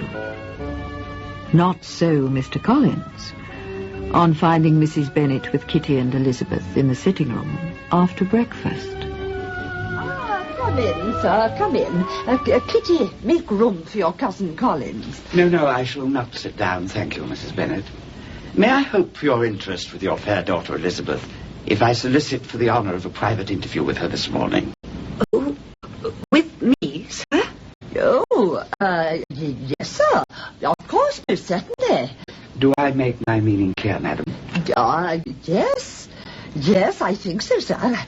I'm sure Lizzie will be most delighted. Won't you, Lizzie? But, Mamma... Come, Kitty, dear. I wish to speak to you a moment. Upstairs. Oh, Mamma, I was just going to start my embroidery. Please, Mamma, don't go. I'm sure Mr. Collins can have nothing to say that you can't all hear. Oh, nonsense, my love. Kitty, come along when I tell you, miss. At once. Oh, but, Mamma, you said I could. What? Oh, I see. But, Mamma, please. Believe me, my dear cousin, your modesty, far from doing you a disservice, rather adds to your other perfection. Mr. Collins, I really... You can hardly doubt the purpose of my discourse, I'm sure. My attentions have been too marked to be mistaken. Miss Elizabeth, almost as soon as I entered this house, I singled you out as the companion for my future life. But, Mr. Collins, if One moment, as I was about to say. Perhaps it would be as well, before my feelings ran away with me, to state my reasons for coming here as I did, with the design of selecting a wife. They are many, and not least because the noble lady whom I have the honour to call my patroness has several times given it as her opinion, unasked, that I should do so. Mr. Collins, she said, only a few days before I left, between our pools of quadrille, Mr. Collins, you must marry, she said. Choose a gentlewoman, but let her be an active, useful sort of person, not brought up high and able to make a small income go a long way. That is my advice. Find such a woman, bring her to Hunsford as soon as you can, and I will visit her. That's what she said, Miss Elizabeth. Those were her very words. I don't doubt it, Well, sir. now, nothing remains for me but to assure you of the violence of my affection. To fortune, I am perfectly indifferent, naturally, or I should have sought elsewhere. And I shall make no demands for your father on that score, as I'm well aware that it will be no good. And that £1,000 in the 4%, which will not be yours till after your parents' decease, is all that you're entitled to. On that head I will say nothing, and you may rest assured that I shall continue to do so even after we are married. Mr. Collins, forgive me, but I really must speak. Please do, Miss Elizabeth. I only wish you would. You are much too hasty, sir. You seem to forget that I have not yet given you an answer. Let me do so at once. Please accept my thanks for the compliment you are paying me, but I am afraid I must decline. You decline? Yes, sir, I decline. I'm sorry, but it is as well to speak plainly. Oh, well, I'm told it's quite usual with young ladies to refuse the first proposal from a man they really intend to accept. I am by no means discouraged, cousin. Upon my word, sir, I am not one of those ladies who were so daring as to risk their future happiness on the chance of being asked a second time. I am perfectly serious in my refusal, I can assure you. Oh, well, let us not press the point for the moment, shall we? I shall, of course, speak again on another occasion. Oh, be sure that I wish you both very happy and very rich. And by refusing your hand, do all in my power to prevent your being otherwise. In making me this offer, I hope you will have satisfied your conscience in the matter of the estate. You should certainly feel yourself free to inherit Longbourn without any self-reproach. And now, if you will excuse me... Wait. I'm far from accusing you of wishing to be cruel, cousin, because I know it to be the established custom of your sex to behave as you are doing. And perhaps, in a way, I may assume you to have said enough to encourage me, as is consistent with true female delicacy. Is that not so? Really, Mr. Collins, you puzzle me exceedingly. If what I have said appears to you to be encouragement, then I scarcely know how to express the reverse. My reasons for thinking so are briefly these. My situation in life and connection with the family of de Burgh, not to mention the matter of the estate, must surely be in my favour, and you must realize that in spite of your manifold attractions, it is by no means certain that you will ever receive another offer. Mr. Collins! Your caution is unfortunately so small that it must in all likelihood undo the effect of your loveliness and other amiable qualifications. So I must conclude you are not serious in your rejection, and are just hoping that suspense will increase my love, as is the usual habit of elegant females. I assure you, sir, that I have no pretensions whatever to that kind of elegance. I thank you for the honour you have done me, but the reason why I cannot accept is that my feelings in every respect forbid it. Can I speak plainer? You are always so charming. And I'm sure that once I've consulted with your parents, the matter can be satisfactorily resolved. Good morning to you, cousin. I will not disturb your peace any longer. But, Mr. Collins, it is not the slightest good. Oh, dear. Depend upon it, Mr. Collins, Lizzie shall be brought to reason. She is a very headstrong, foolish girl, and does not know her own interests. Oh, you think so, madam? I know it, but I will speak to her, never you worry. Oh, I will speak to her, Mr. Collins. But, madam, if she is really so headstrong and foolish as you say, I hardly think she would be quite a desirable partner for a man in my position. Oh, but you quite misunderstand me, sir. Lizzie is only headstrong in matters such as these. I certainly hope so, madam. Oh, in everything else she is as good-natured a girl as ever lived, I do assure you. But I'll go at once to Mr. Bennet and tell him what you say. He will settle it with her, I am sure. Excuse me. Mr. Bennet? Mr. Bennet! Where are you? Mr. Bennet? Oh, Mr. Bennet, you must come at once. We are all in quite an uproar.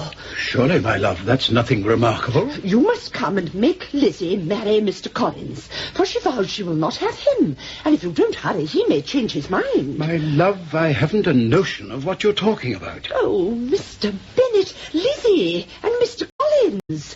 She declares she will not have him, and now he begins to say he will not have her. And they both seem agreed. What am I to do about it? Do, sir? Well, speak to Lizzie yourself. Tell her you insist on her marrying him. Oh, very well. I suppose I'd better give her my opinion on the matter. Let her be called down. You wish to speak to me, Papa? Yes, miss, he does, and I'm not surprised either. Come here, my child. Papa? I have sent for you on a matter of some importance, my dear. I understand that Mr. Collins has just made you an offer of marriage. Is this true? It is. And this offer you have refused? I have. Very well. We now come to the point. Your mother insists upon your accepting it. Is that not so, my dear? It is, or I will have nothing more to do with her. Nothing. So, an unhappy alternative is before you, Elizabeth, my dear. From this day it seems you must be a stranger to one of your parents, because your mother will never see you again if you do not marry Mr. Collins, while I will never see you again if you do. What do you mean, sir? What is this you said just now? You would make her. Just this moment you said it. My dear, I said nothing of the sort. Mr. Bennet, how can you sit there and deny it? I have just two small favors to ask of you, my love. One is that you will allow me to know my own feelings on the matter, and the other is that I may be permitted to go on reading my newspaper in peace. Charlotte, I'm so glad you've come. Such excitement here. Excitement, Lydia? Why? What has happened? Mr. Collins has made an offer to Lizzie and she won't have him. Mother is simply furious. Mr. Collins has spoken for Lizzie? That's right. Just now after breakfast. Do you like my new kerchief? Everybody is in the morning room. Mr. Wickham says I ought always to wear strong colours. Mamma, here is Charlotte come to join us. I've already told her about Lizzie. Oh, Charlotte, dear. Perhaps you can put some sense into her head, because I fear I cannot. But I knew nothing of this, Mrs. Bennet, till this very moment. I have done my best, but she will not listen. I tell her if she goes on refusing every offer of marriage like this, she will never get a husband at all. And then I don't know what will happen, because there will be nobody to look after any of us once her father is dead. I've told her all this not once but 100 times. She takes no notice. Once her mind is made up, Mrs. Bennet, you know what Lizzie is. Charlotte, my dear, do I not? But I told her just now I shall not speak to you again, miss, if you continue like this. And I shall not either. Because I can tell you, Charlotte, my dear, I have no pleasure in speaking at all when my nerves are upset in this way. No, Mrs. Bennet? People who suffer from nervous disorders as I do want only a little peace and quiet in their lives. But there, of course, I say nothing, and it is ever so. Those who do not complain are never pitied. Oh, do I intrude, madam? Oh, Mr. Collins. Forgive me, Mrs. Bennet. I can come back another time. Oh, Miss Lucas, how generous of you. I shall not be more than a moment. Lydia, dear, just take Charlotte into the garden, will you? Must I? Oh, very well. Come then, Charlotte. Did I ever show you the valentine I had from Captain Carter? No, I don't think you did. Oh, Mr. Collins, what can I say? There, I'm quite speechless. Madam, if you are speechless, then so am I. So let us be forever silent upon the whole matter. But she shall not be allowed to behave so, Mr. Collins. She shall not. I have been giving the matter much thought, madam, since our last words together. And I've come to the conclusion that resignation is the proper attitude for one in my position at the moment. Oh, no, I have sir, often observed that resignation is never so perfect as when the blessing denied begins to lose some of its previous value in our eyes. But Mr. Collins... You will not, I hope, consider me as showing any disrespect to your family, madam, by withdrawing my pretensions to your daughter's favour. I have certainly meant well in the whole affair. Now, if you will forgive me, madam, I'll go and join the young ladies. Oh, Mr. Collins, if you'd allow me to call Mr. Bennet. Forgive me, ma'am. Oh... My dear Miss Lucas, are you wise to stand in the direct sunlight of your very delicate complexion? The morrow brought no abatement of Mrs. Bennet's ill humour and ill health, while Mr. Collins merely expressed himself in stiffness of manner and resentful silence. But Elizabeth's thoughts were soon directed elsewhere, when, in the middle of the morning, Jane received a letter. She watched her sister read it, change colour a little, then, making an excuse, leave the room, motioning Elizabeth to follow her.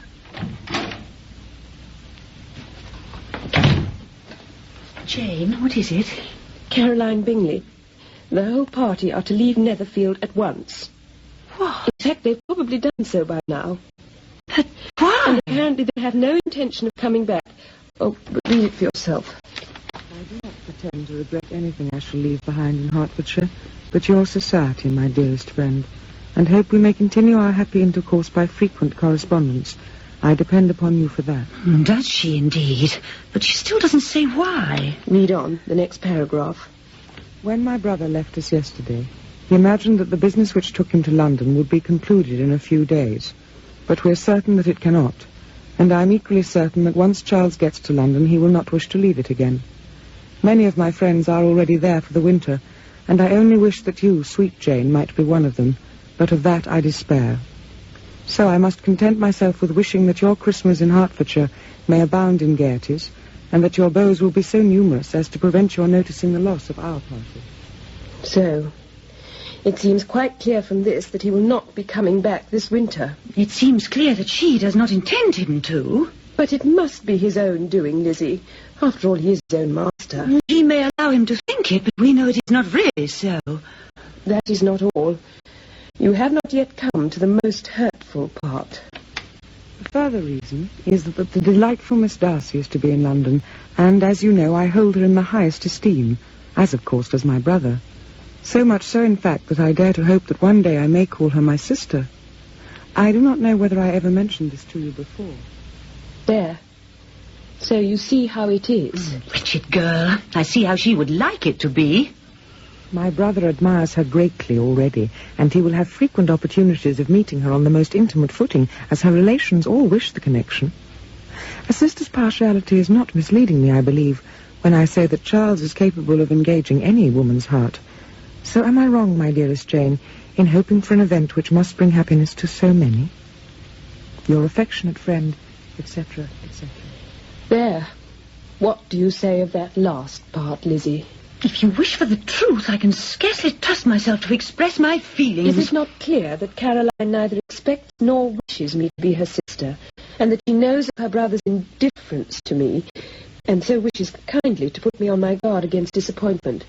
Can there be any other way of reading it? Yes, there can. Mine is totally different, and you shall have it in a few words. What then? Simply this.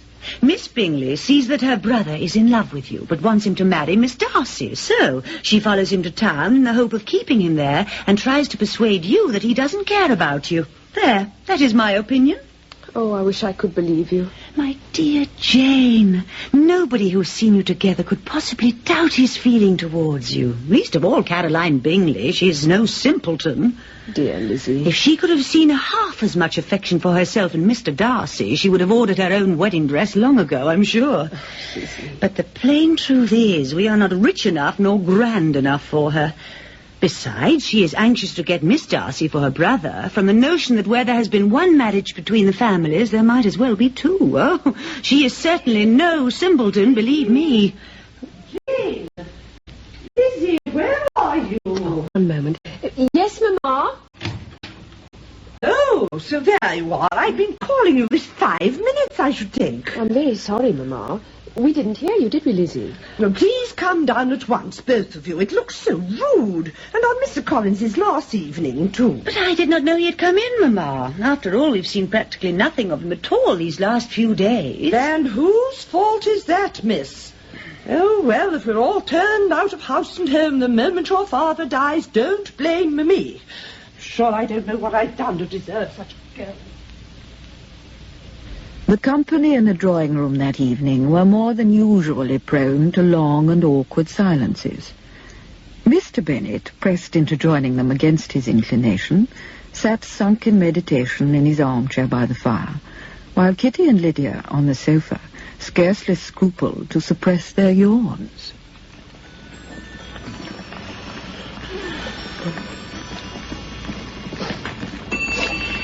Well, now, Mr. Collins, how would you care to spend your last evening? I'm sure we're all prepared to entertain you in any way that we can, are we not, girls? Oh, yes, Mamma. No, of course. My dear, perhaps Mr. Collins might be prevailed upon to entertain us this time. Would you care to read to us, cousin? Oh, no. Lydia. I thank you, sir, for the suggestion, but I fear that I must decline. Oh, indeed. Lydia. I have to make a very early start tomorrow, so I think I should not exert myself this evening. Ah, perhaps you're wise. In fact, I think perhaps I shall wish all my fair cousins goodbye tonight, as I fear I may not have the pleasure of seeing them before I go tomorrow. Oh, well, goodbye then, Mr. Collins. Oh, but you shall not go off alone like that, sir. Lydia will see you off, will you not, dear? Me, Mamma? But you know I'm always the last to wake up. Oh, no. I would not hear of disturbing any of the young ladies. Oh, no, never. Oh, well, then, if you wish, sir. But perhaps we may see you back again one day. If you're ever travelling in this direction, you know where you may find us. While Mr. Bennet still lives, that is. My dear madam, this invitation is what I have been most hoping for. You may depend upon me to avail myself of it as soon as possible. Thank you.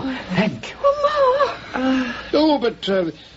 But is there not a risk of incurring Lady Catherine's displeasure, sir, if you were to come away again so soon? My dear sir, I'm particularly obliged to you for this friendly warning. You may depend upon it, I shall not come without first obtaining her full agreement. You are very wise, sir, very wise indeed. If you find it in the least likely to raise any displeasure, and it might well, then rest assured that we shall take no offence. Oh, no. No, indeed. Thank you, sir, but I have reason to believe it would not. No. No, sir? Certain circumstances that I'm not at the moment free to divulge lead me to think otherwise. Now, if you'll forgive me, I shall retire. You shall soon receive from me a very full letter of thanks for your great kindness. And as for my fair cousins, though my absence may not be long enough to render it necessary, I take the liberty of wishing them all health and happiness, not even excluding my cousin Elizabeth. Good night, Ma'am, ladies. Cousin Bennet, good night. Next morning, the family at Longbourn had scarcely time to remark the departure of one visitor before they received another, more welcome one. Charlotte, how very delightful. But what brings you so early? Oh, Lizzie, how glad I am it is you. May we talk somewhere undisturbed? No one will come in here. Oh, why? What is the matter? Lizzie, you and I have always been quite free with one another. Mm-hmm. That is why I must speak to you at once, though what I have to say may, I'm afraid, cause you pain. Charlotte, you do alarm me. Please come to the point. Well, then, Mr. Collins and I are engaged to be married. There. Now you may say what you wish. You engaged to Mr. Collins? My dear Charlotte, it is not possible. Why should you be so amazed, Lizzie? Oh, but really? Do you find it so surprising that Mr. Collins should win any woman's good opinion because he failed to win yours? Oh, no, indeed, no, not at all. I am most happy for you, Charlotte. Truly I am. I know you must be a little surprised at his asking me so soon after wishing to marry you, but... Oh, well, I don't know. But as I've often told you, Lizzie, I'm no romantic. I never was. No, I only ask a comfortable home, and considering Mr. Collins' character and situation, I consider my chances of happiness with him are as fair as most people's when about to get married. Well, do not you? Oh, yes, undoubtedly. Oh, Charlotte, I must tell Mamma, if you don't mind. She will be most... it is best that she should know at once, I feel. So, Charlotte Lucas, of all people, is to be the mistress of Longbourn, while your poor sisters and I are turned out into the gutter, is that it? Yes, miss, you may well hang your head. I'm not surprised. Oh, well, I shall not ask Lady Lucas to my soirée next Saturday. Indeed, I shall not. I could not bear her looks of triumph and her patronizing manner. No, Charlotte Lucas, a married woman, while my poor dear Jane is treated so shabbily. Oh, really, is there no justice left in the world? Oh, that dear Mamma had more command of herself. She cannot know what pain she gives. But I will not repine. He will soon be forgot. There. Oh, I cannot even bring myself to say his name. Poor Jane. I have nothing more, either to hope or fear, and nothing to reproach him with. He may live on in my memory as the most amiable man it has been my good fortune to meet, and that is all. A little time, and I shall be quite better again. I must be, for it is sheer foolishness to feel as I do. Oh, so please, Lizzie, do not encourage me by speaking of him.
The sudden departure of Mr. Bingley and his party from Netherfield to London was a continued source of wonder and distress to Mrs. Bennet, a situation not made any more acceptable by the fact of Charlotte Lucas's unexpected engagement to Mr. Collins. Her best comfort lay in the hope that Mr. Bingley might come again in the summer, a prospect she frequently put before her husband, whose attitude in the matter, as usual, did not exactly coincide with her own.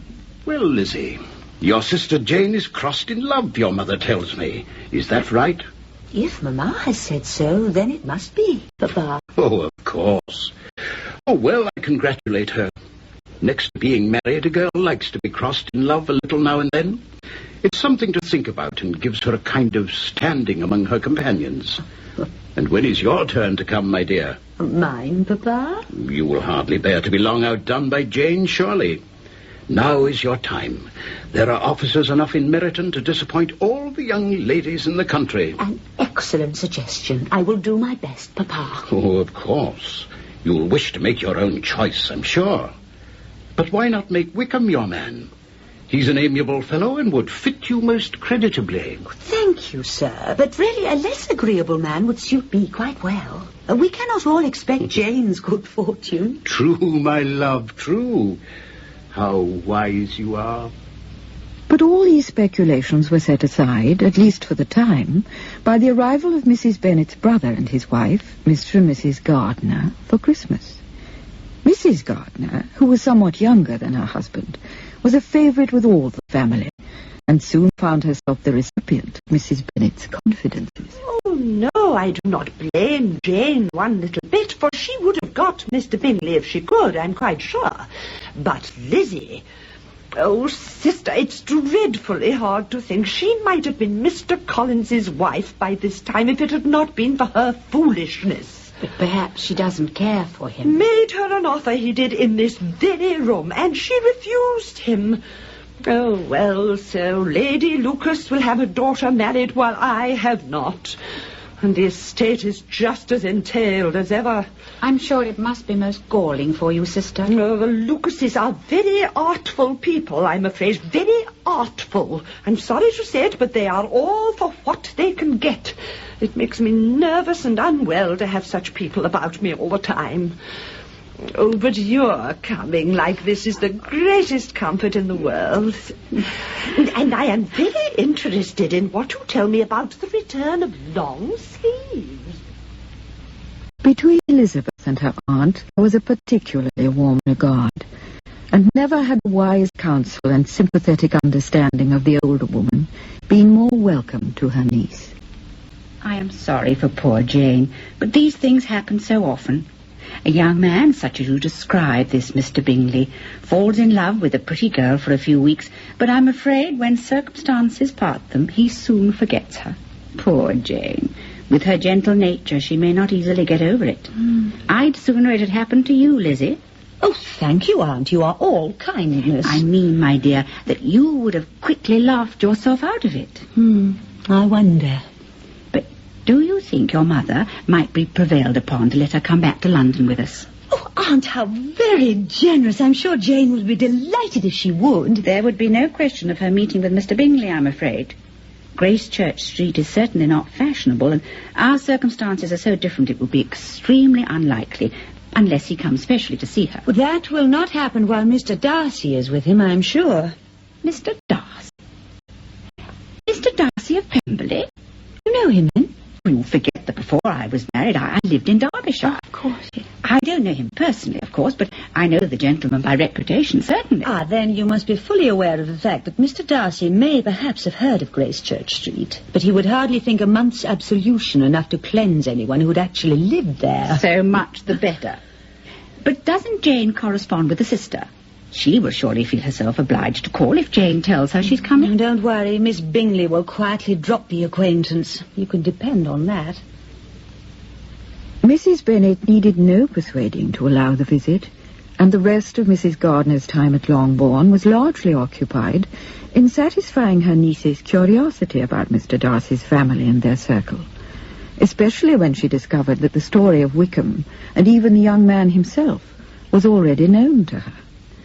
The eagerness with which she pressed her aunt for information soon aroused that lady's suspicions of a particular interest.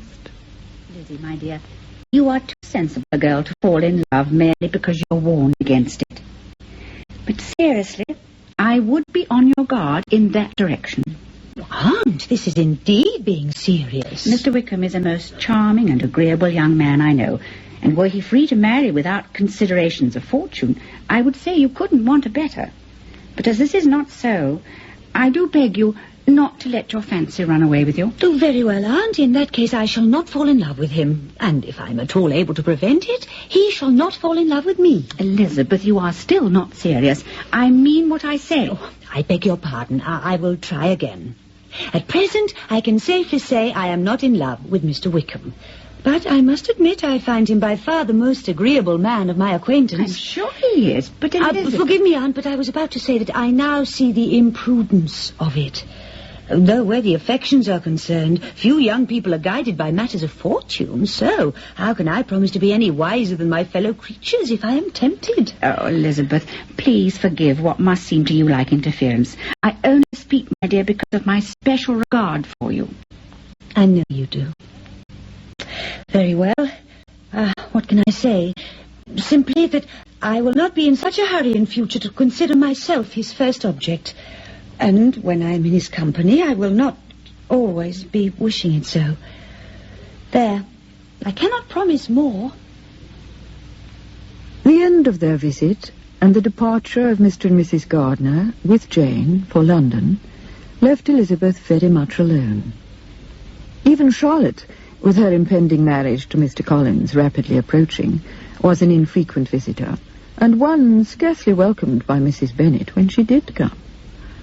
But on the day before the wedding, she came to say goodbye, and Mrs. Bennet being from home, the two friends were able to talk undisturbed.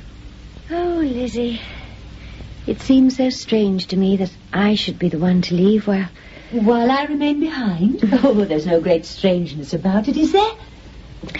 I had almost hoped when Mr. Wickham first came. Well, he seemed to show you such marked preference, Lizzie. But then, of course, you always set such high standards in these matters. Mr. Wickham is a charming man, Charlotte, by anyone's standards. Certainly by the eldest Miss King, so I hear. Oh, dear. Then you have heard it too? And her circumstances, as we all know, are far superior to mine. Oh, I say this without malice, I assure you. She is a sweet girl with a handsome fortune, and he is a most agreeable young man. It will be a most excellent thing, in my opinion. Oh, Lizzie, how unfair it is. On the contrary, I see no unfairness in it at all. But I must go. I still have 1,000 things to do. Very well, I shall not keep you. Since we shall not have a chance to speak tomorrow, remember, Lizzie, I shall depend on hearing from you. Often, mind. That you certainly shall. And I have another favour to ask. Will you come and stay with me? Oh, Charlotte, you cannot want a third. Oh, yes. Please. And if you do, your husband-to-be will not. You must come soon, Lizzie. Please, promise me you will. Promise. Oh, very well. Thank you, Charlotte, my dear. Good. I shall write as soon as we're properly settled and arrange a time.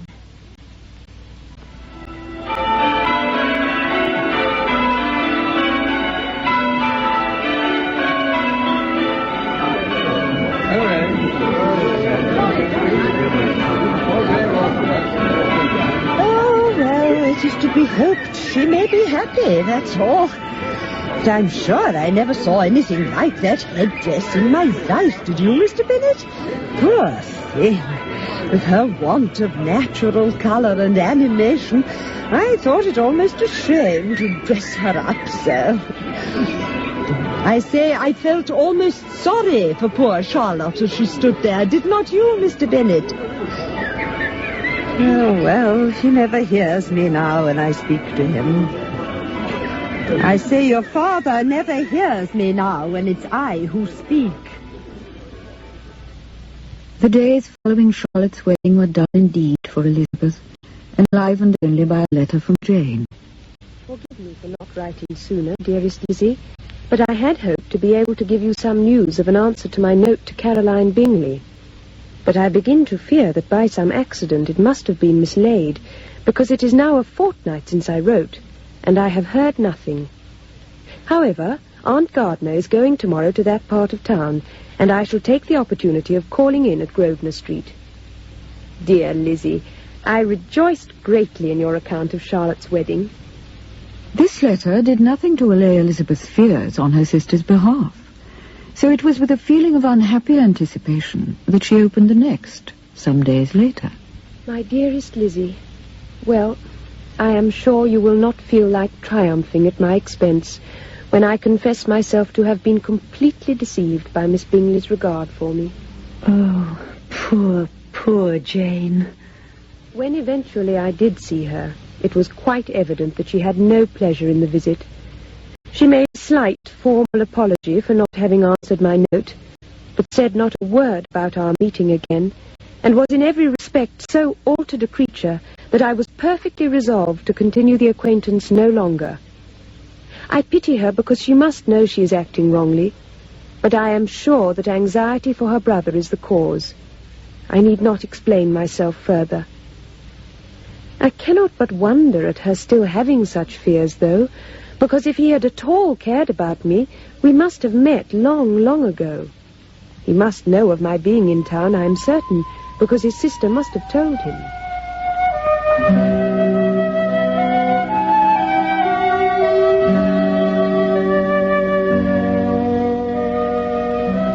This letter gave Elizabeth much pain, but with no greater events than these occasional reports from London did January and February pass away. March was to take Elizabeth herself on her visit to Charlotte and Mr. Collins at Hunsford, while the journey would permit her a brief visit on the way to her aunt Gardner in Gracechurch Street, and thus a sight of Jane. Lizzie, what joy it is to see you. But first, I must make sure that your luggage goes up to your room. Oh, Jane, dear, you need not do that now. Yes, I won't be a moment. He will never stop her. But don't tell all the news till I come down again, mind. Dearest Jane. She makes herself so useful. I cannot think how I shall do without her. But how is she, Aunt? How has she taken it, do you think? She seems well enough.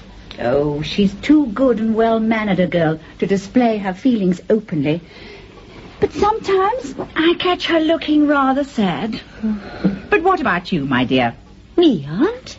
Well, this talk of George Wickham and Miss King. Oh. He paid her not the smallest attention till her grandfather left her £10,000, so I'm told. I should be sorry to think our friend mercenary. But what is the difference between a mercenary and a prudent? Last Christmas you were afraid of his marrying me because it would have been imprudent. Now, because he is trying to get a girl with £10,000, you call him mercenary. Poor man, he is to blame either way. But there seems a want of delicacy in turning to her the moment she inherits money, surely. Aunt, a man in his circumstances hasn't time for such niceties. And if she doesn't object, why should we? Her not objecting doesn't justify him.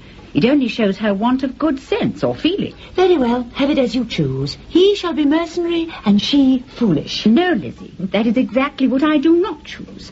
I should be sorry to think ill of any young man who's lived so long in Derbyshire. Oh, if that's all, I have a very poor opinion of young men who live in Derbyshire, and their intimate friends who live in Hertfordshire are not much better. I'm sick of them all. Thank heaven I am going tomorrow to a man who has not one single agreeable quality. Stupid men, I find, are the only ones worth knowing after all. And the view from this window is considered particularly fine. This window here, cousin. Oh, yes, it's certainly quite extensive. Collins, please do allow poor Lizzie at least time to remove her hat. That meadow, you see, there has 15 trees in it. 15.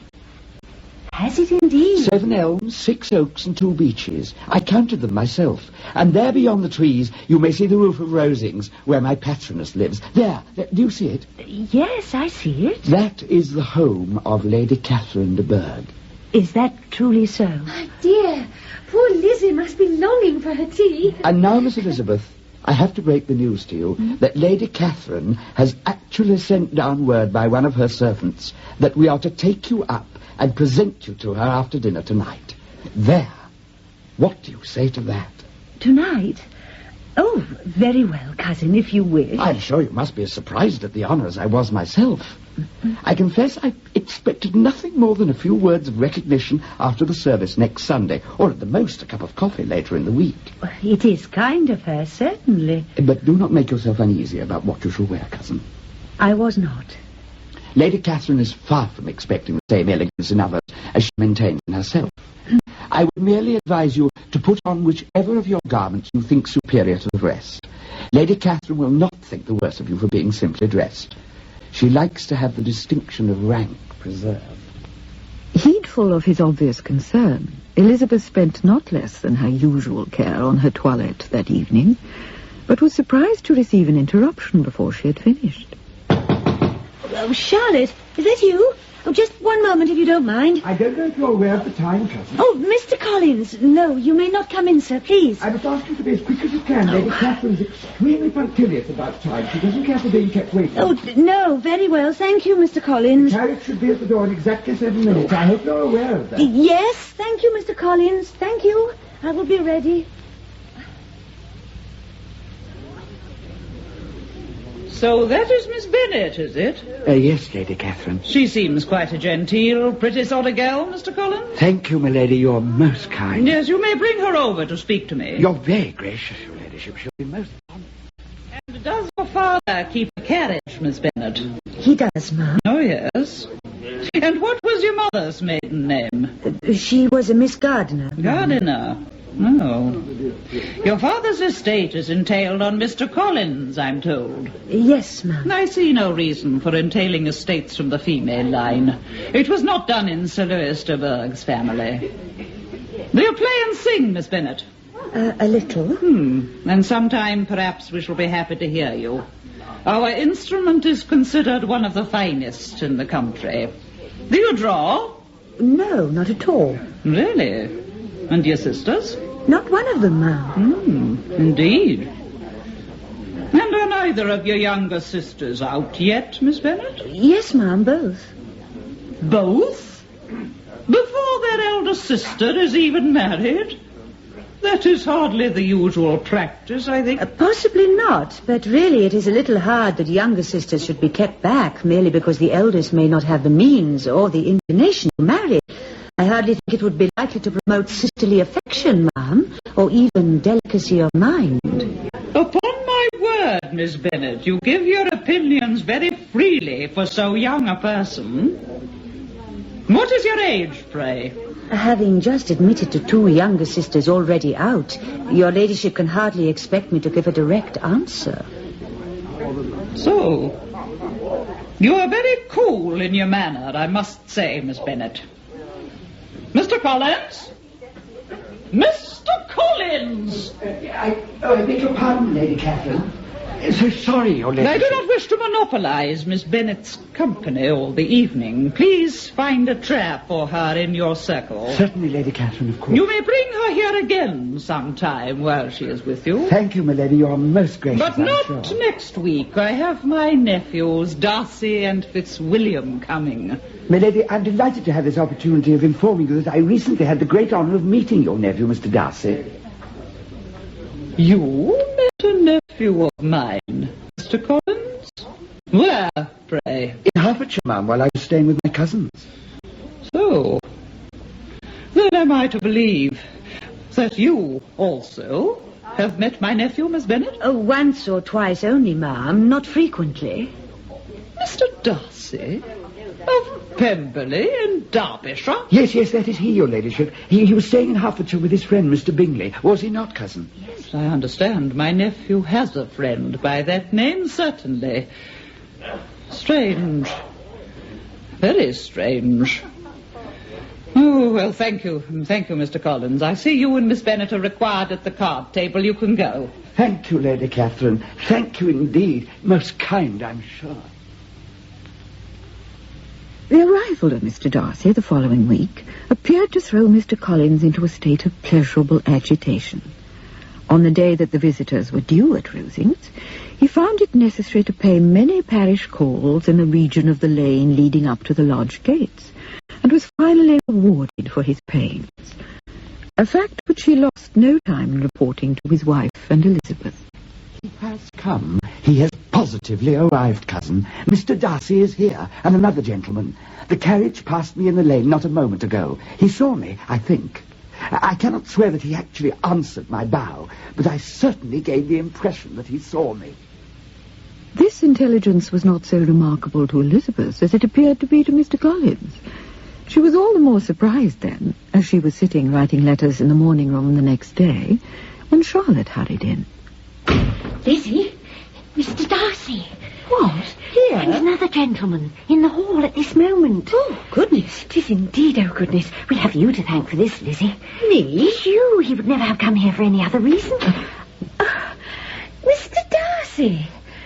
Well, this is a charming surprise. I hope we don't come at an inconvenient time, madam. Oh, no, indeed not. Your aunt told us you were expected at Rosings. Miss Elizabeth? How do you do, sir?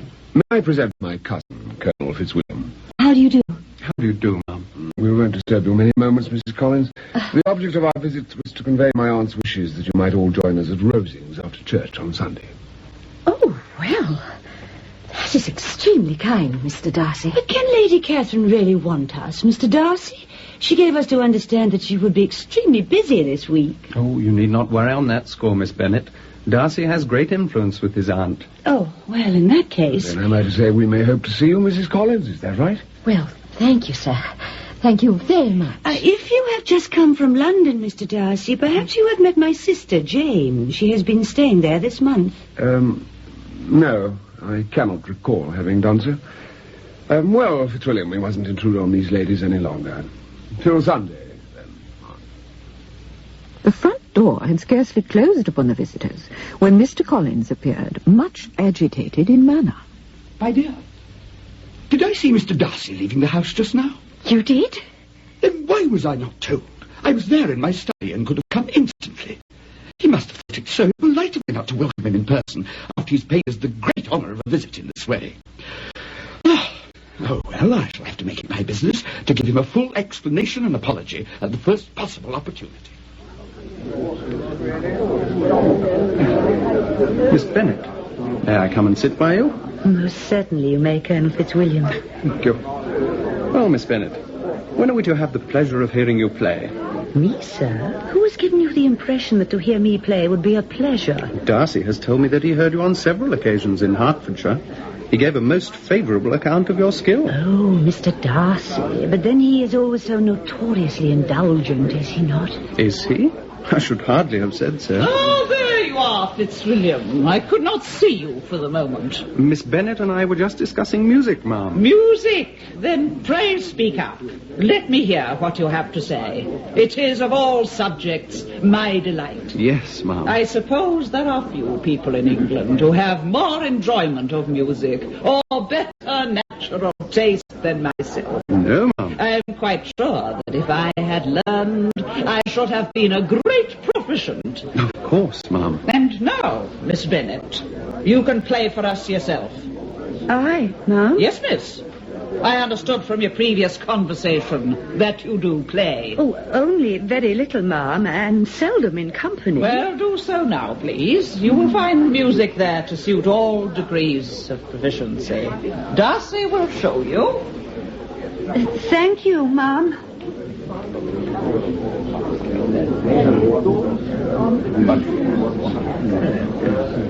There is a large selection here, Miss Bennet. I leave the choice to you.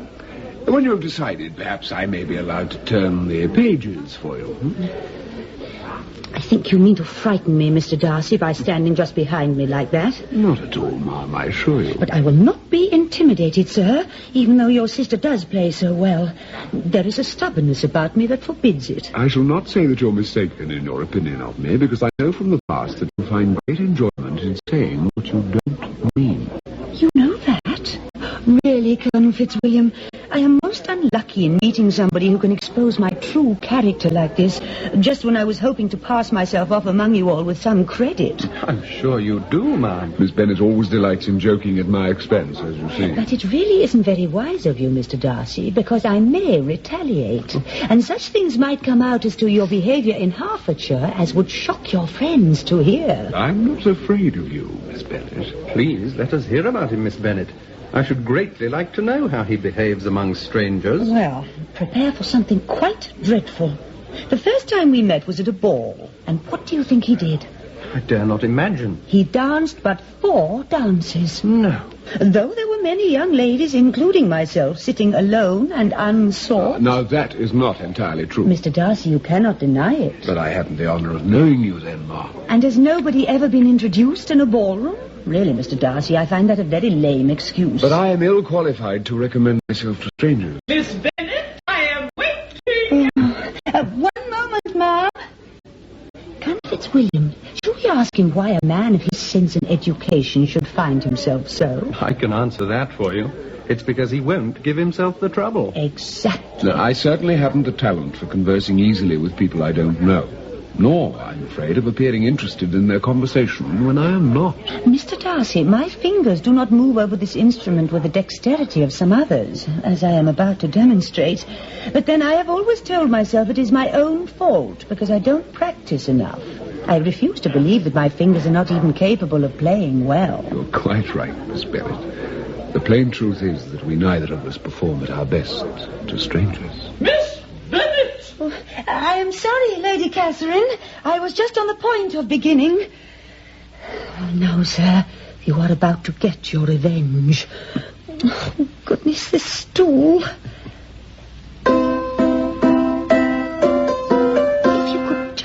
the music still.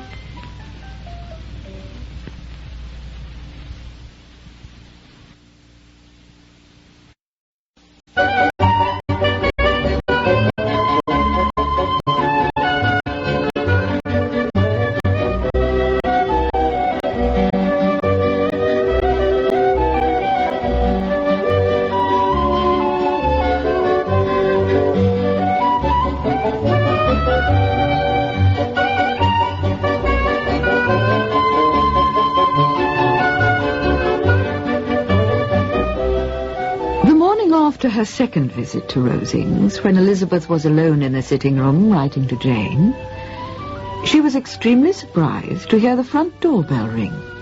And a moment later, Mr. Darcy, and Mr. Darcy only, walked in. His manner was strangely uneasy, and when, a few moments later, Charlotte joined them, he sat a short while, conversing only fitfully, then, getting up again, made his excuses, and left.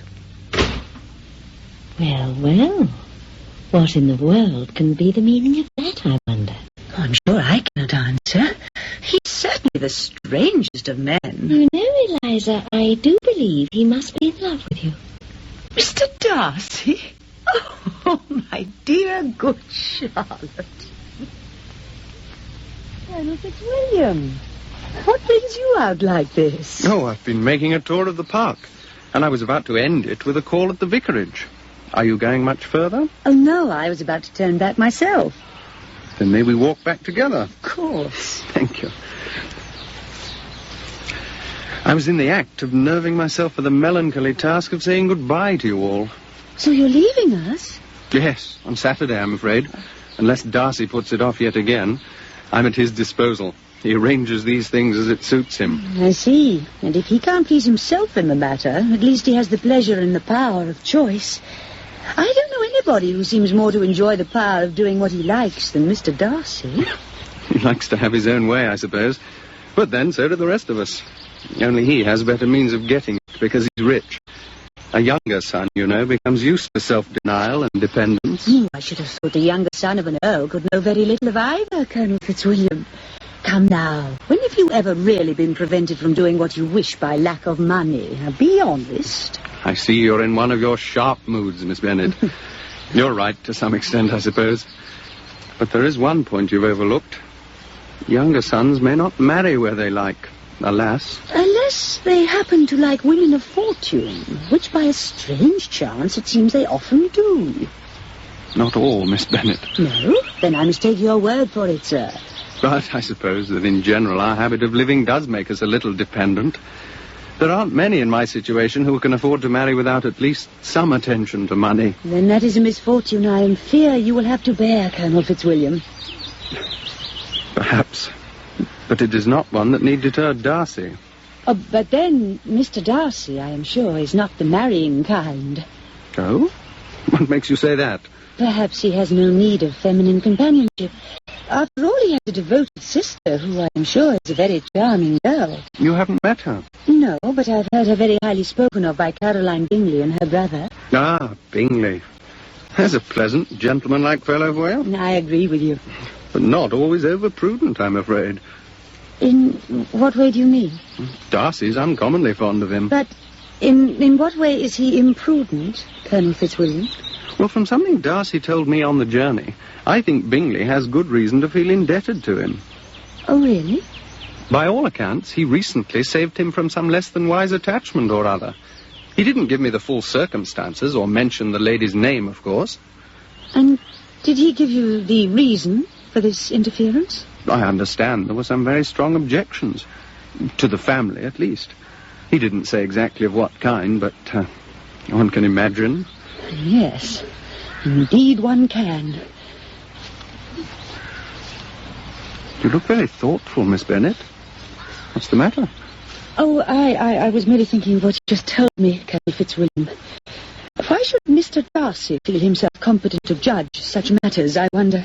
You think he took too much upon himself? Is that it? I certainly don't see on what authority he should decide the happiness of poor Mr. Bingley, or for that matter of the lady in question.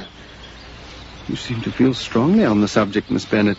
Oh, I was simply speaking in general terms, of course. But since we know nothing of the actual circumstances, I suppose it is not fair to condemn him. Oh, well, here we are, Colonel Fitzwilliam. I'm sure Charlotte will be very pleased to see you, but if you will forgive me, I will go up to my room. Later that day, a message was received stating that the presence of the party from the vicarage would be expected at Rosings that evening after dinner to say their farewells to the visitors. I think perhaps we should really be starting, my love. In this weather, we should allow ourselves a little time for removing our outer garments when we get there. I hope Miss Elizabeth's not going to be so inconsiderate as to make us late. Elizabeth is not coming tonight. Not coming? Not going to Rosings? But how is that? How can that be? She feels unwell. Unwell? She intends to reject the generosity in favour of a personal invitation from Lady Catherine herself merely because she happens to feel unwell. And what in the world are we supposed to say on her behalf to Lady Catherine, if you please? Merely what I have just told you. She begs to be excused because she has a headache. A headache? When they were gone, Elizabeth sat alone, and as though to anger herself as much as possible against Mr. Darcy, set herself to reread all the letters that Jane had written since her departure for London. While she was still so engaged, she was surprised by the sound of the doorbell, and her spirits were a little flustered by the thought that it might be Colonel Fitzwilliam, who'd once before called at this hour in the evening and might have done so again to inquire particularly after her. But her discomposure was considerable when at length the door opened. Miss Bennet, forgive me calling on you in this way, but I had to know. Are you at all recovered? I am tolerably well, thank you, Mr. Darcy. I'm so glad to hear it. Very glad. You should not have troubled yourself on my account, Mr. Darcy. It was not at all necessary. I could not help it. I could not stay. Your aunt will surely think it very strange behaviour on your part. I cannot help it if she does. I've struggled in vain. I cannot remain silent any longer. Miss Bennet, you must allow me to tell you how greatly I admire and love you. Mr. Darcy. You seem surprised that I should make such a declaration? I am not just surprised. I am speechless. Oh, I am fully aware of the fact that my manner may have seemed cold and indifferent on our first meeting, but you must admit that the circumstances at the time made that to some extent excusable. However, since meeting you once again, here, in different circumstances, I've come to realize my mistake, at least as far as your own nature and character is concerned. In fact, each subsequent meeting has only served to increase my very sincere regard and admiration for you. May I hope that this feeling is returned and that I may be rewarded by your acceptance of my hand. Mr. Darcy, I simply do not know what to say. If you wish for a moment to compose yourself... No, it is not that. Mr. Darcy, I know it is customary on these occasions to express gratitude for the honour bestowed and so on, and if I felt any, I would thank you. But I do not. There, that is the plain truth of it. You do not? No, I do not. I see. You are certainly very explicit. I am sorry to cause you or anybody else pain, Mr. Darcy, but it is better that it should be sharp and therefore of a short duration. You are most considerate, madam. And besides, the circumstances which you tell me have prevented your regard for me up to this moment should make it easy for you to accept my refusal now. And is this all the reply which I am to have the honour of expecting? Yes, sir, it is. Might I inquire why, with so little attempt at ordinary civility, I should be rejected in this way? But it's of small importance. And might I inquire why, with such obvious intentions of insulting me, you choose to tell me that you liked me against your will? I said no such thing. Yes, sir, you did. against your will, your reason, and your character. Oh, really? Well, if those were not your exact words, that was your meaning. So, have I not good excuse for being uncivil, if indeed I was? You deliberately choose to misunderstand me. Wait. I have other reasons for feeling as I do. You know I have. But even if I had felt differently about you myself, do you think anything could tempt me to accept the man who admits to being the cause of ruining my dearest, most beloved sister's happiness, possibly for the rest of her life? Well, sir, can you deny it? I have no intentions of denying that I did everything in my power to separate my friend from your sister, or that I believed myself justified. Thank you, sir. Thank you at least for your honesty. So, that is why you are behaving in this manner. I might have guessed. Yes, sir, you might. And it would have saved a great deal of trouble if you had. In that case, A madam... moment. It is not only because of my poor sister that I feel as I do. Please do not comfort yourself with that thought, sir. It's little comfort, I can assure you. My opinion of you was formed long before that. Your character was unfolded to me all too clearly by Mr. Wickham. Wickham? Yes, sir, Mr. Wickham. I see you do not care to be reminded of that name. You seem to take an eager interest in that gentleman's concerns, I notice. Yes, sir. Perhaps I do. Knowing his particular misfortunes, it would be hard not to. His misfortunes? His misfortunes have certainly been great indeed. They have, and of your creation. You really believe that? You resented his good relations with your father. You prevented his advancement and condemned him to a life far beneath his deserts. In fact, you stood in his way at every point. And yet you can treat the mention of his misfortunes with apparent contempt and ridicule. So, you really think me capable of all that, do you? Well, sir, deny it if you can. Go on and deny it. Thank you for explaining yourself so fully. My faults in your eyes must be very heavy indeed. Deny it, then. Deny it. I hardly think I need, madam. But I suspect that even this might have been overlooked if your pride had not been hurt by my perfectly honest confession of the scruples I felt when first meeting you. Mr. Darcy, if you do not wish me to lose my temper finally... Wait, madam. It is now I who must beg you to allow me to speak. Thank you. I was about to say that all these accusations might never have been made if I had flattered you by concealing my original scruples and pretending to an unqualified admiration from the very first. But deceit of that sort is not in my nature, nor am I in the least ashamed of the feelings I had. I consider they were quite natural. Do you? Do you indeed? But could you expect me to rejoice in our different circumstances? Come now, Miss Bennet, be honest. Mr. Darcy, you are quite mistaken if you think the manner of your proposal just now affected me in any way. Except in sparing me the concern I might have felt in refusing you had you behaved in a more gentlemanlike manner. Madam. Yes, Mr. Darcy, you may well be surprised. From the very first moment of our meeting, your manners impressed me by their arrogance, conceit, and selfish lack of concern for the feelings of others. Thank you, madam. You have said quite enough. And by the time I had known you a month, I was convinced that you were the last man in the whole world I could ever be prevailed upon to marry. There, sir. Now you know my exact feelings on the subject. I shall not, of course, inflict my company upon you any longer. Please do not, sir. Goodbye. And forgive me for having wasted so much of your time. Odious creature! Pompous, horrible man! Oh! Oh!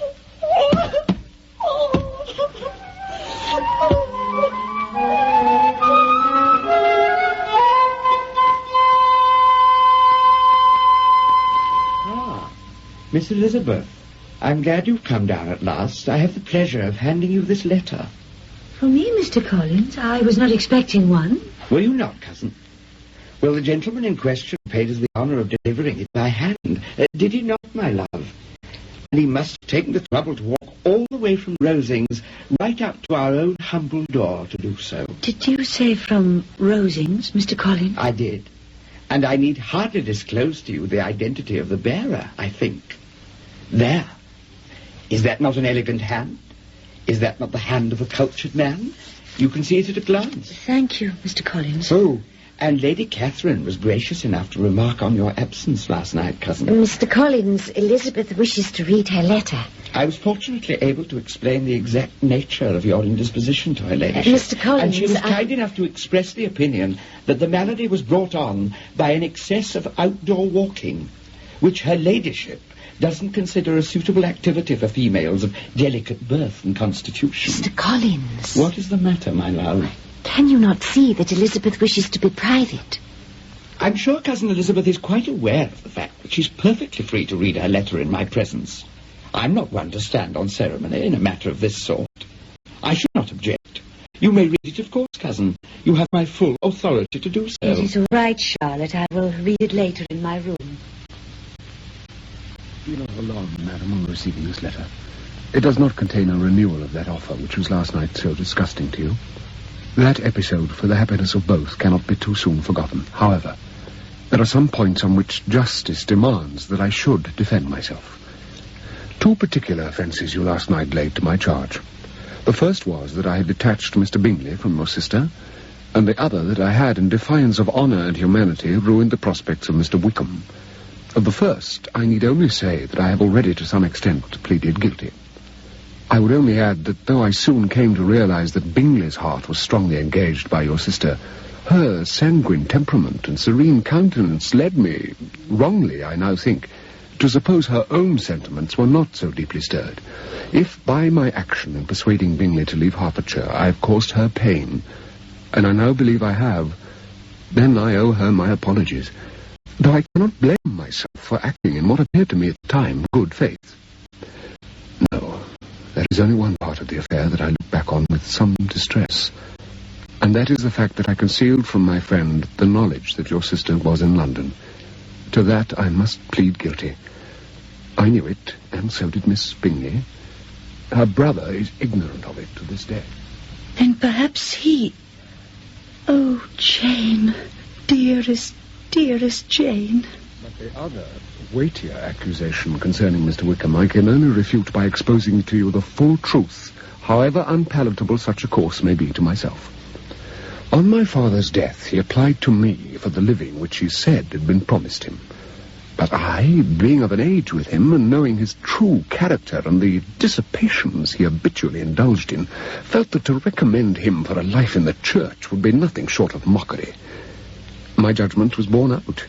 When, largely, I suspect, to revenge himself upon me, he insinuated himself into the company of my sister, Georgiana, then a girl of 15, and actually prevailed upon her to run away with him. No. Fortunately, through her own innocent disclosures, I was just in time to prevent it. If I had not been, I leave you to imagine for yourself the appalling consequences to this poor child, for a child she still was, I can assure you. Oh, poor girl. Poor, poor creature. So, madam, I hope you will now acquit me of injustice to Mr. Wickham. I don't know in what manner of falsehood he has tried to impose upon you, but that he succeeded in doing so is abundantly clear. Only my desire that you should know the full truth obliges me to write to you at all at such a moment. I will only add, goodbye, madam, and may God bless you. With what a variety of feelings Elizabeth read and reread this letter, it may easily be imagined.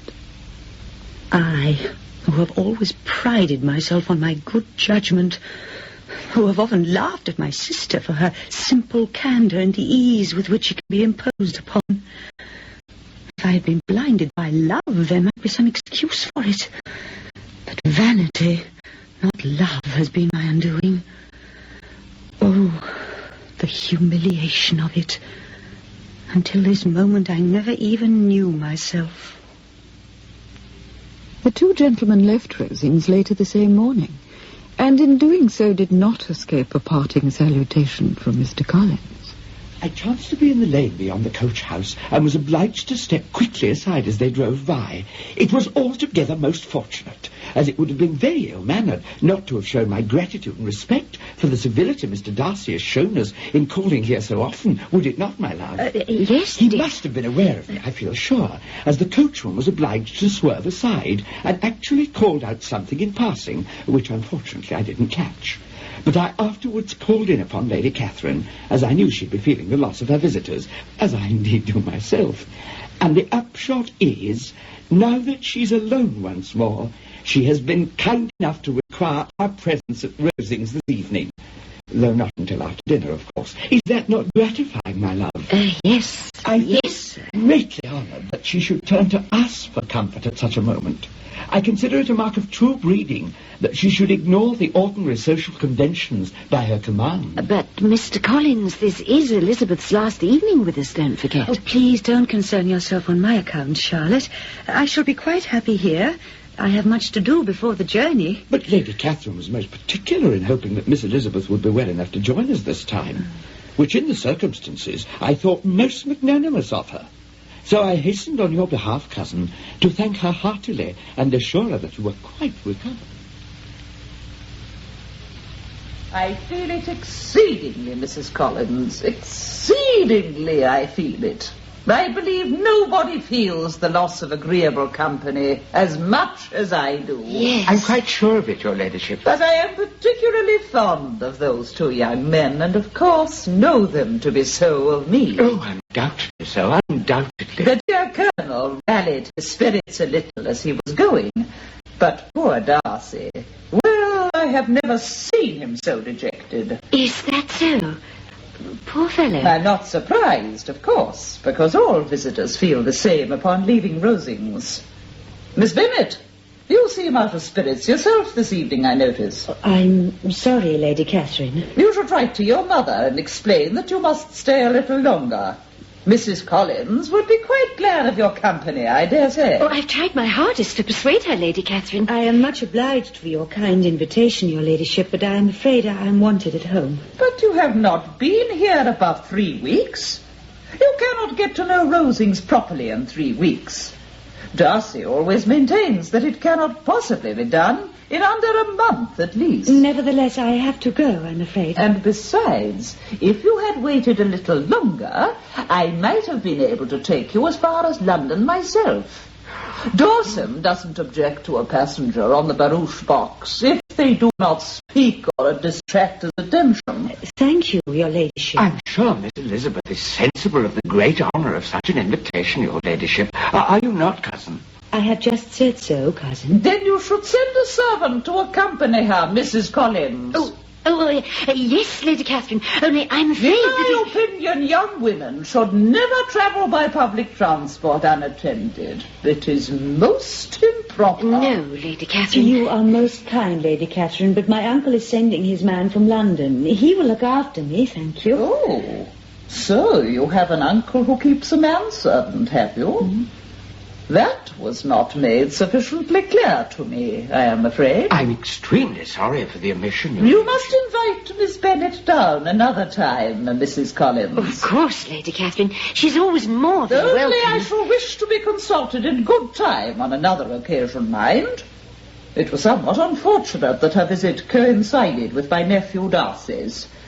He is extremely fond of Rosings, naturally, and always most particular that his time here shall not be wasted in tiresome social activities. It's all right, thank you, Richards. There's no need to make up the fire. We shall not be here much longer.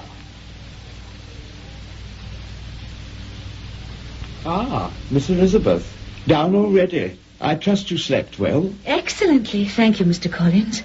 Miss Elizabeth, while we are thus on our own, as it were, may I take this opportunity of saying that I hope you found our simple way of life at Hunsford not too unpleasant, eh?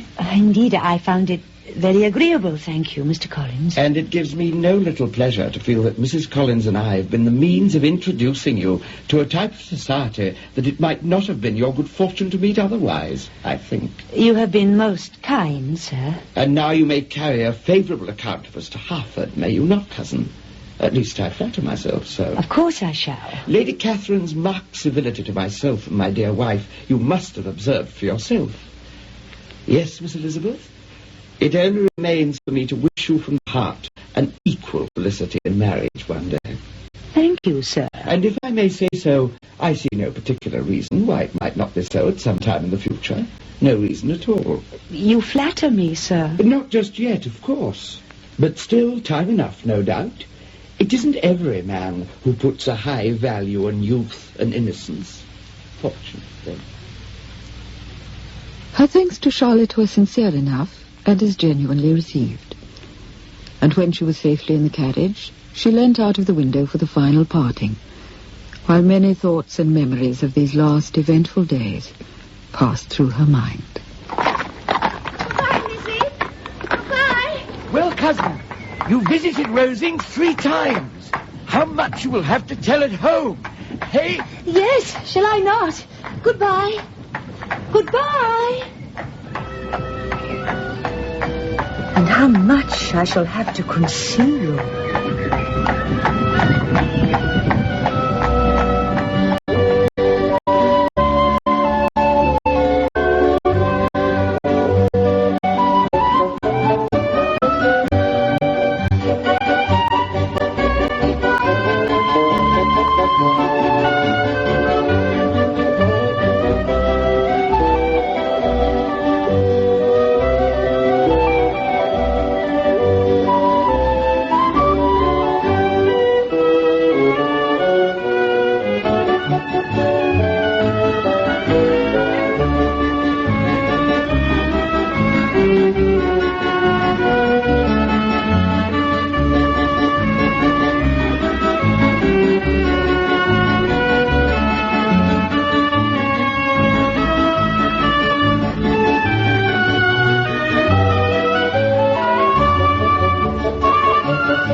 It was with no great reluctance that Elizabeth left the vicarage of Hunsford, with its proximity to Rosings and all that house now stood for in her mind.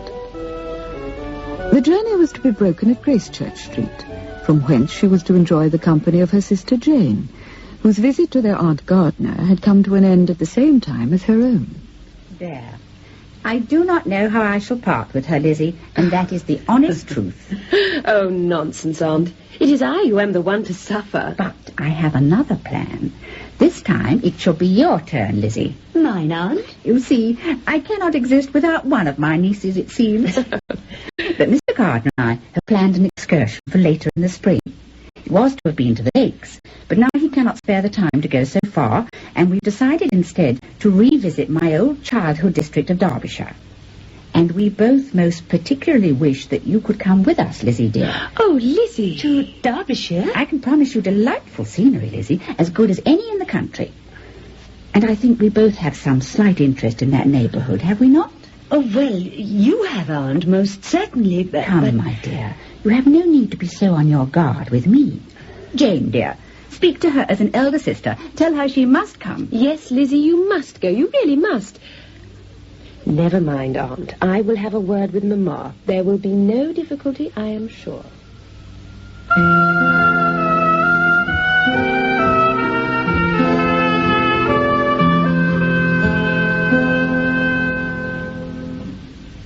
There was little enough time on the remainder of the journey for the two sisters to exchange those confidences that, on Elizabeth's side at least, were so greatly in her mind.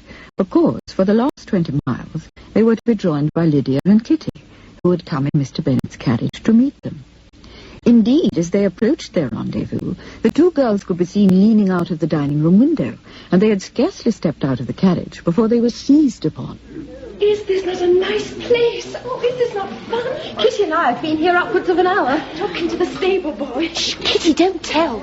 We meant to treat you both to a meal, but we've spent all our money, haven't we, Kit?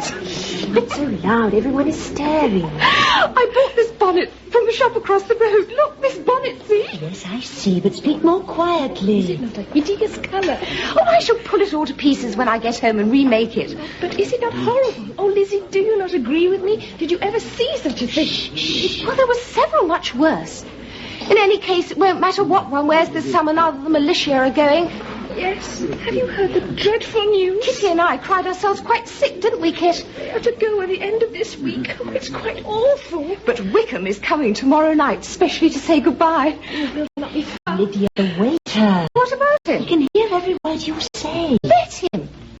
Oh, he is an ugly fella. I never saw such a great long chin in my life. Dear. Oh, he's gone. But my news is that Wickham is not to marry Mary King after all. She's gone away, so he's safe at last. So is she, I hope. I can't think what he ever saw in her. Such a poor little freckled thing. Their meal over and paid for by the two elder sisters, they were soon settled into the carriage for the last stretch of the journey, Jane and Elizabeth sitting silently with their thoughts. But not so Lydia. Well, now, how nicely we're all crammed in, are we not? I'm glad I bought that bonnet, if only for the fun of having another box. Lydia, your elbow. Well, now, let's keep ourselves amused, shall we? Come on, tell us what you've been doing. Have you met any pleasing men? Have you had any flirting? We have, haven't we, Kit? I was in great hopes that at least one of you would have found yourself a husband before you got back. Lydia, mine. Well, sit still, Kitty, can't you? Aunt Philip says Lizzie would have done better to have had Mr. Collins than nobody. Hush, Lydia. But I don't see it could be much fun to marry a clergyman. Oh, Lord, how I should love to be married before any of you. Then I could chaperone you all at the assembly rooms. Oh, shouldn't I just laugh? Their reception at home was extremely warm, especially on the part of Mrs. Bennet. Oh, my dear Elizabeth, well, Jane, oh, what a joy it is to see you all safely here. Oh, but wait till you see Lydia's bonnet. You've never seen such a hideous colour in your life. Oh, I nearly bought some ribbon to match it, but I hadn't the money. Oh, does not Jane look well, Mr. Bennet? Have you ever seen her Lizzie, my looking dear, I'm so better? glad to have you back. Oh, thank you, Papa, and I'm glad to be home. Never seen you looking so handsome, Mr. Bennet. Mr. Bennet, I say, does not Jane look well, eh? Both Jane and Elizabeth were glad to find an opportunity of meeting together in seclusion upstairs, where Elizabeth's impatience to acquaint her sister with all that had happened between herself and Mr. Darcy could no longer be overcome. You don't blame me, I hope, for refusing him. Blame you?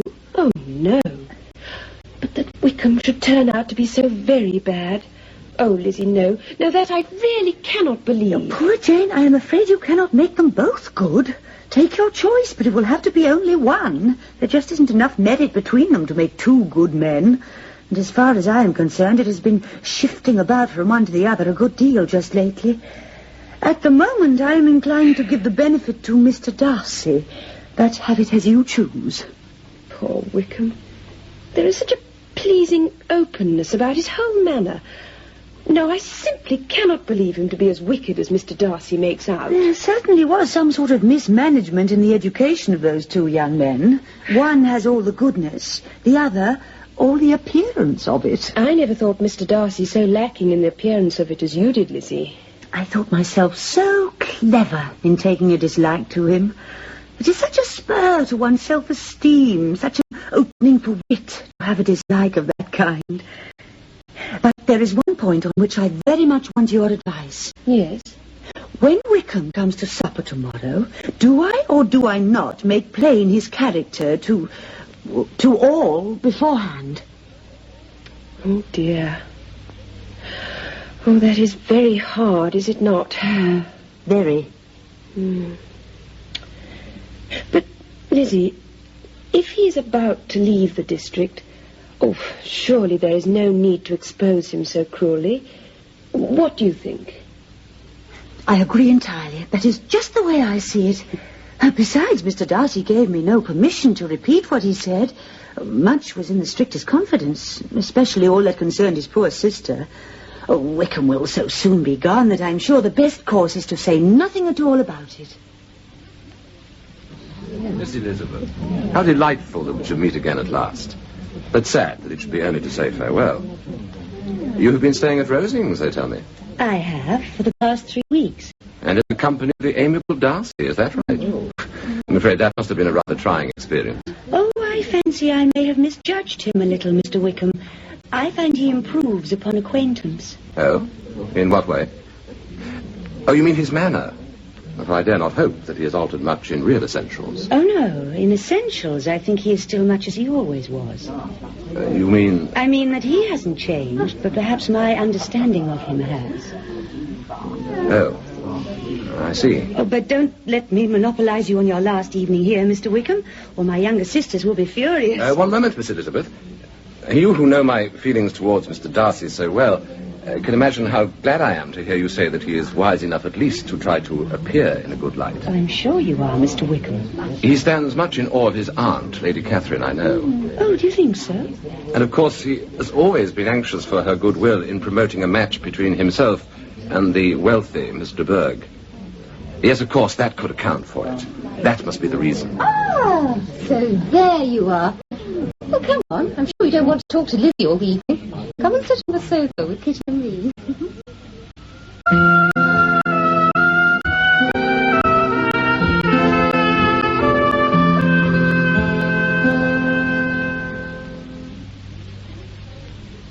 The days following the departure of the regiment were heavy indeed for the two youngest Miss Bennets, whose sole occupation appeared to be that of staring out of the window.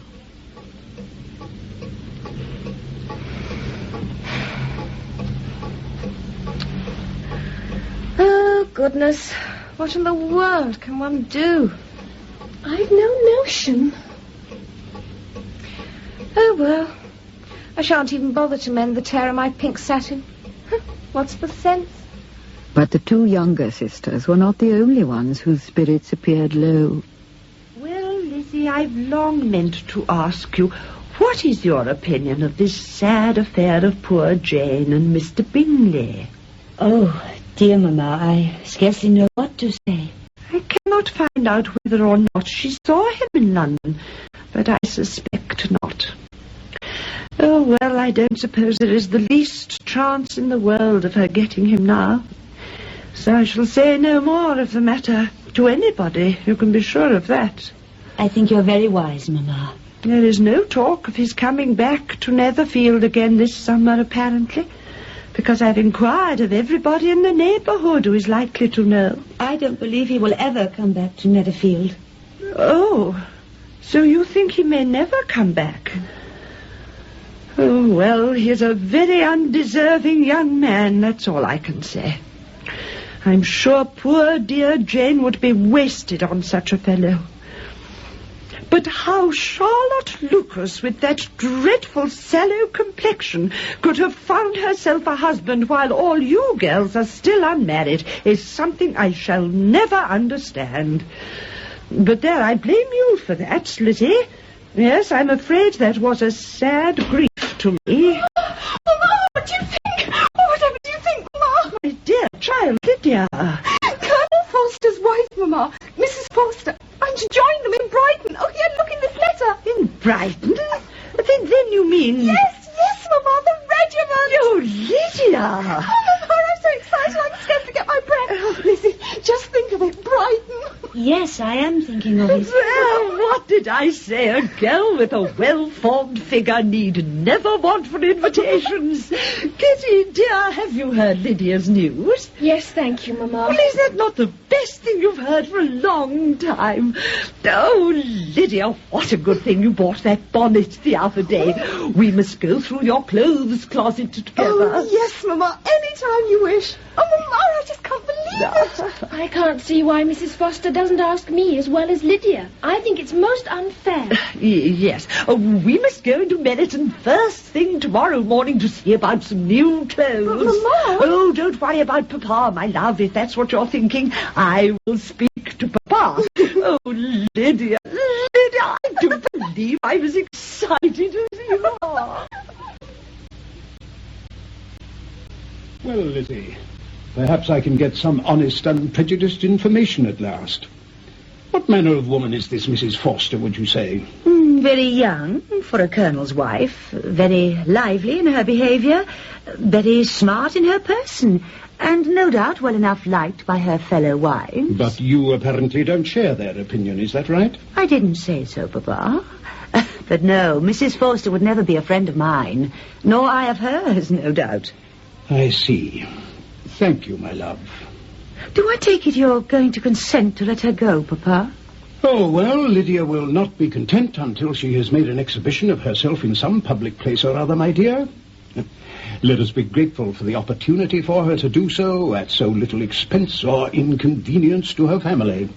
I sometimes wonder whether you realize how much damage Lydia's behavior has already done to our family in general, Papa. What? Has she frightened away all your lovers, then? That is not really the point, Papa. Oh, poor little Lizzie, what a shame. Never mind, my dear. Young men who are too squeamish to put up with a little absurdity are not worth bothering about, Come, let me have a list of the pitiful fellows who have been kept away by poor Lydia's silliness. I don't complain so much on my own behalf. In fact, it is much in her own interest that I feel obliged to speak. Well, forgive me, Papa, but really, if you don't make it your business to curb her soon, it will be too late. Her character will be fixed. And at 16, she will be the most determined and outrageous little flirt who ever made her family look ridiculous. Lizzie, my dear. There. Now, at last I have said what was really on my mind. Oh, you have indeed. I'm sorry, Papa. I'm sorry, but perhaps I shouldn't have done so. But I felt, perhaps I was wrong, that this was really too serious a matter for joking. Oh, Lizzie. My dearest little Lizzie. Oh, I am sorry, Papa. But have no fear, my love. Wherever you and Jane are known, you will be respected. You are both too good and sensible to be any the worse for having two extremely silly sisters. Papa. Lydia has set her heart on Brighton, and her mother is of the same opinion. We shall have no peace unless she goes. Well, let her. Colonel Forster is a sensible enough man. He will keep her out of mischief if anyone can. Yes, perhaps. And luckily she's too poor to be an object of much attention. At Brighton she will have even less success as a flirt than she has here. The officers will have plenty of women far more to their taste than poor Lydia, I'm afraid. Let us hope it'll teach her her own insignificance. At least she can't grow many degrees worse without giving us the excuse to keep her locked up for the rest of her life. But you're not convinced. You think I should have acted otherwise? Oh, dear. It's not for me to say, is it? Bye, Mama. Goodbye, everybody. Oh, Lydia, oh, my dear, that colour does become you so well. It does, really, doesn't it, Mr. Bennet? I'll write to you all when I have time, but you know me. Goodbye. Goodbye. There, did she not look a real picture, Mr. Bennet? I only hope Lady Lucas is in the front room as she passes.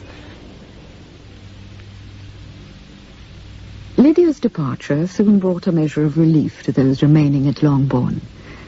Mrs. Bennet was restored to her usual querulous serenity, and even Kitty was eventually so much recovered as to be able to enter Meryton without tears, an event of such happy promise that Elizabeth allowed herself to hope that in the end she would become so tolerably reasonable that she didn't mention an officer above once or twice a day, unless by some cruel and malignant arrangement of the War Office another regiment should be quartered on them. But the arrival of Mr. and Mrs. Gardiner to take Elizabeth away with them on their tour of Derbyshire soon put all other matters aside, though not as far as Mrs. Bennet was concerned. We have had but one short letter from her. She is so busy going here, there, and everywhere. Let me see, what was the news, Jane dear? Oh, yes, she has been to a ball of some sort, where some of the ornaments worn made her quite wild, she said. And she's bought herself a new parasol, which she hadn't the time to describe properly. Oh, and Mr. Bennet, please don't jog my arm so when I'm speaking. It's most rude. It was with a feeling of some relief that Elizabeth set out the following morning. One enjoyment was certain, that of the agreeable company of her travelling companions. Oxford, Blenheim, Warwick, Kenilworth, Birmingham, all were visited in the first few days, until at last they were within a few miles of the little town of Lambton, where Mrs. Gardiner's childhood had been spent, which was to be the chief object of their visit. Lizzie, my love. Oh, were you asleep? No, I was just looking out of the window. I was only going to point out that we are just coming to the road to Pemberley. To Pemberley, Aunt? Mr. Darcy's home. Do you remember I spoke to you about it? Yes, I remember. It's only 5 miles away. Mr. Gardiner, have we time to go a little out of our way, do you think? Oh, no, please. I should think so, my dear. We've made quite good time since Lichfield, yes. Oh, please, not on my account. But, my love, wouldn't you like to see the place you've heard so much about while we're so close? Wickham spent all his youth here, you know. Yes, but we have seen so many great houses. I'm sure you must both be heartily sick of fine carpets and satin curtains. Oh, if it were just a large house richly furnished, I wouldn't suggest it. But the gardens are delightful, and the woods some of the finest in the country, so I've always been told. Elizabeth said no more. Her fear of meeting Mr. Darcy was clearly something that could not be communicated to her companions. They descended a hill, crossed a small bridge, and turned into a drive past lodge gates and drew up before a porch supported by 2 pillars. So this is Pemberley. To think I might have been the mistress of this house. Ring the bell, my dear. Yes, of course. Elizabeth, my love, are you coming? The door was opened by the housekeeper, an elderly woman, much less fine and more civil than Elizabeth had feared. They were shown inside. And this is the dining parlour. The view from these windows is considered very fine. Oh, yes, indeed. Look, Lizzie, you can see the gardens well from here, and the walks beyond. Yes, it is all very beautiful. And your master, Mr. Darcy, does he spend much of his time here? Well, not a great deal these days, but he's very fond of the house. It was always his father's wish that it should be kept up in a suitable manner, as it were. Lizzie, dear, come and see these portraits. And is the present Mr. Darcy here now? Oh, no, sir. But we're expecting him sometime this evening with a large party of friends. Oh, this evening, eh? Well, they generally open the house at this time of the year, him and his sister, for entertaining and so on. Lizzie! Oh, I'm so sorry, Aunt. Come and see this portrait. You will be interested. You were looking at the picture, madam. That's not Mr. Darcy. That's another young gentleman, the son of old Mr. Darcy's steward, a great favourite of the old gentleman's. Oh, yes. But he's left the district now and gone in the army. Yes, I'm afraid he's turned out rather wild. Oh, indeed. But there, that's the master, painted only a year or so ago. It's considered a very good likeness. It's certainly a handsome face, yes, but, well, you can tell whether it's like or not, Lizzie. Oh, does the young lady know Mr. Darcy, then? Oh, a little. I have met him. Then don't you agree he's a very handsome gentleman? Yes, exceedingly handsome. In the next room, there's a portrait of his sister, drawn a few years ago. I'll show it to you in a moment. And does Miss Darcy share her brother's good looks? Oh, goodness, yes, sir. To be sure she does. I'm sure they're the handsomest pair you could imagine. I only wish we saw more of them at Pemberley. Well, perhaps if your master should marry, he might settle here permanently, eh? Oh, yes, sir, quite likely. But I don't know when that might be, I'm sure. Because I can't think of any young lady that's good enough for him, sir. And that's the truth. Oh, indeed. I'm sure it's very much to his credit that you should think so. Eh, Elizabeth? Oh, yes, certainly, Aunt. Yes, I've never had a cross word from him in all these years. Never. And I've been here since he was 4 years old. Is that so? Now, did you hear that, my dear? You're very lucky to have such a master, ma'am. Oh, I am indeed, sir. And I know it. But I've always noticed that those that are good-natured as children are generally easy and sweet-tempered when they grow up. And over here, sir, is a portrait of the old gentleman, old Mr. Darcy himself, done in his old age. Yes, a fine face. Well, Lizzie, what do you make of this? It certainly doesn't fit in with his treatment of our poor friend. Wickham, you mean? Oh, well, perhaps we might have been a little deceived on that matter, Aunt. Deceived? In what way? Surely the evidence was too strong. Well, yes, but we only heard one side of the argument, don't forget. We only heard Wickham's account of the affair. Really, my dear Lizzie, what is this all of a sudden? Just a moment. We'd better leave this till later. Yes, he certainly had many of the qualities his old father had, and I could hardly give him higher praise than that, I'm sure. Oh, no. Of course, there's some that call him proud, I know. But in my opinion, it's only just his manner. Because he doesn't rattle away all the time, like so many young gentlemen these days. Just take these things upstairs, would you? I must go and make myself known to Mrs. Reynolds. Oh, my goodness. Who is it? Is it he? Lizzie. Yes. Yes. Oh, dear. Mrs. Reynolds, prepare yourself for a shock. Oh, sir. Oh, Mr. Darcy. Oh, poor Mrs. Reynolds, did I startle you? Don't be alarmed, it's only I. The others arrived later this evening, as arranged. I came ahead to see the... Oh. I beg your pardon? Some visitors, sir, to see the house. This young lady... Oh, yes, thank you, Mrs. Reynolds. Miss Bennet? We were in the neighborhood, so we thought perhaps... we were told that you were not expected until some time later. That is quite right. Mr. Darcy, I do hope you don't have think... as much right to see Pemberley as anyone else, madam. Oh, yes. Thank you. I hope you have seen what you want. Yes, sir. Yes. The gardens. I hope you have seen the gardens. Oh, no, sir. No, not yet. They are considered quite fine. Oh. Yes, I can recommend you to see the gardens, I think. Thank you, sir. Now, if you'll be so good as to excuse me. Yes, of course. Goodbye, Miss Bennet. Bye.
Through Derbyshire with her aunt and uncle Gardiner, Elizabeth reluctantly agreed to pay a visit to Pemberley.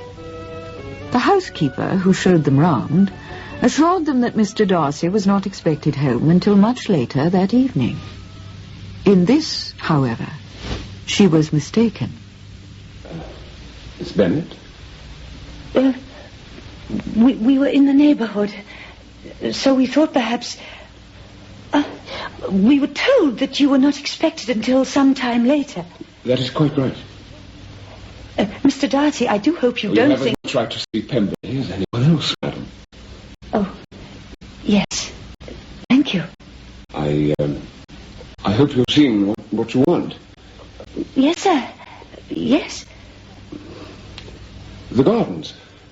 I hope you have seen the gardens. Oh, no, sir. No, not yet. They are considered quite fine. Oh. Yes, I can recommend you to see the gardens, I think. Thank you, sir. Now, if you'll be so good as to excuse me. Yes, of course. Goodbye, Miss Bennet. Bye. Without another word or a look, he left her. Elizabeth was overpowered by shame and vexation. Oh, why had she come? In what disgraceful light must it not strike so vain a man? It must seem as though she'd purposely thrown herself in his way again. She blushed inwardly at the thought as she sought her uncle and aunt, who, seeing her engaged with Mr. Darcy, had passed on and out into the garden. So that was the great Mr. Darcy, eh? My dear, a fine-looking man, certainly. Very handsome. But hardly the easy, agreeable fellow that we've been led to imagine, I'm afraid. Oh, but that was not surprising, surely. How would you like to return home to find total strangers standing in your parlour? But, my dear, that's quite different. Besides, Liz is not a stranger. She's an old acquaintance. Well, he certainly has a fine house. Has he not, Lizzie? I think it at least as good as its reputation. Yes, it is very fine indeed. But don't you think it's time we went on, Aunt? They will be expecting us at the inn. Just one moment. There's a stream down at the end of this path, and I thought I saw a fish rise just now. Your uncle can never resist a trout stream. Well, I shall sit here, I'm afraid. Oh, my legs have gone far enough. They have more to carry than when I was your age, Lizzie, my dear. Then let me stay here with you, Aunt. Oh, that's very kind of you, my love. But I should be most obliged if you go back to the house and find the coachman. If you wish. I've no doubt that there's another entrance to the grounds, and that would save me the trouble of that long walk back. Well, you sit there and rest, Aunt. I'll be as quick as I can. She had gone not a dozen yards on her errand, when round the first corner in the path, she came face to face with the very man who was at that moment occupying her thoughts. There you are. How glad I am you've not gone. We were just about to do so. My aunt is very tired. I was this moment looking for the coachman. Miss Bennet, I owe you an apology. Me, Mr. Darcy? My manner to you just now. I must admit that coming upon you like that so unexpectedly, for the moment my wits quite deserted me. Perhaps, in a way, the explanation should be mine. There is no explanation necessary, Miss Bennet. Very well, then. Thank you, sir. And now, may I be permitted an introduction to the lady and gentleman who were with you just now? They must think me most ill-mannered. Well, you may meet them if you wish, Mr. Darcy. They are almost within earshot at this moment. But I feel I should warn you that Mr. Gardner is my mother's brother. They are my uncle and aunt. Then that is all the more reason for not wishing to appear uncivil. Oh, very well, then. Since our positions are now quite clear. My aunt is on the small rustic seat by the path, and my uncle is casting an eye, no more, over your trout stream. He is a fisherman? Oh, indeed he is. Ah, then we have something in common already. Mr. Darcy, Aunt, he wishes to meet you. Oh, Mr. Darcy. Oh, please don't move, madam, please. Oh, we've been admiring your woodland walks, Mr. Darcy, but I'm afraid I'm no longer quite so active as my niece. This rain has made the paths extremely muddy, I'm afraid. Hardly suitable for ladies, no? No, that is so. Though I should have cared nothing for it, I'm sure, at her age. Oh, Mr. Darcy, sir, permit me to introduce myself. My Uncle Gardner, Mr. Darcy. How do you do, sir? You're a fisherman, I understand. Oh, so Liz has told you already. Well, if you're staying any length of time in the neighbourhood, sir, perhaps you'd care for a day's sport. Well, sir, if you're quite serious. Of course I'm serious. Oh, Mr. Darcy, you couldn't have said anything that could give my husband more pleasure. Thank you, sir. Thank you indeed. You have what... Dear, what a charming man. Do you like him, Aunt? You spoke of him as proud and reserved. He's nothing of the kind. His manner was certainly very different just now. Certainly was. Exceedingly different. I cannot quite think why. Oh, Lizzie, my dearest girl. Can you not? Oh, very well, then. Wednesday morning at 11 o'clock. That's extremely generous of you, sir. Well, most certainly, thank you. Good. Excellent. Mr. Bingley and his sister will be arriving tonight, whom Miss Bennet already knows. Also, my sister Georgiana, who is most particularly anxious to meet you, Miss Bennet. Me, sir? Yes, you, madam. Does it surprise you so much? Well, sir, She's little more than a child, not yet 17. So would it be presuming too much on your kindness to allow me to present her to your aunt and yourself one day while you're here? Oh, no, indeed it would not. I'm sure we should both be delighted. Thank you, Miss Bennet. Thank you very much. Now, if you'd care to see the rose garden. Well, in my opinion, he's extremely polite and very generous. One couldn't want a pleasanter man. Perhaps there is something just a little stately in his manner on first meeting, but it soon wears off. Certainly, yes. That I can say, with the housekeeper. Some people may call him proud, but I have seen nothing of it. And I think it was extremely civil to put himself out in that way, considering his acquaintance with Lizzie was so slight. Oh, really, Mr. Gardner? Yes, Lizzie, dear, you may well blush. I was not aware that I was blushing, Aunt. No doubt he's a little whimsical in his civilities. Men in his position often are, you know. I shall not take his invitation to fish his river seriously, of course. But why not? I'm sure he meant it. Did you not think so, Lizzie? My love, he's as like as not to forgot all about it and order me off his land. No. Extremely kind of him, but I shall not presume on such a chance invitation. It would be quite foolish. Elizabeth was much disturbed by this meeting, and not least by Mr. Darcy's marked change of manner. Yet she, like her uncle, was half inclined to put it down to some kind of caprice, a mere whim of the moment. She was all the more astonished then, the next day, when her aunt called to her from their sitting-room window. Lizzie, my dear, look. Is that not he? Who, Aunt? Mr. Darcy. There, look, in the open dog cart. Oh, yes, that is he, certainly. And that is Mr. Bingley with him. Oh, dear, they're stopping. My dear, they're coming here. Mr. Gardner, Mr. and Miss Darcy. Coming here, my dear? Yes, put away that newspaper, please. Oh, goodness, I was not expecting callers at such an hour. Nor I. Well, I must say I think it extremely civil of him to come so soon. Very civil indeed. Yes, your newspaper, dear, if you please. What? Oh, yes. Is this room warm enough, do you think? Should I close the window? Oh, dear. Mrs. Gardner, forgive our intruding on you so early. Oh, Mr. Darcy. Come in, sir, come in. You're very welcome. Thank you. I spoke to you yesterday of my sister coming. I most particularly wished her to meet you. Oh, thank you. How do you do, my dear? How do you do, Mum? Mr. Bingley, Mr. Gardner, Mrs. Gardner. How do you do? Come along in, sir, come along in. I need not introduce him to Miss Bennet, I think.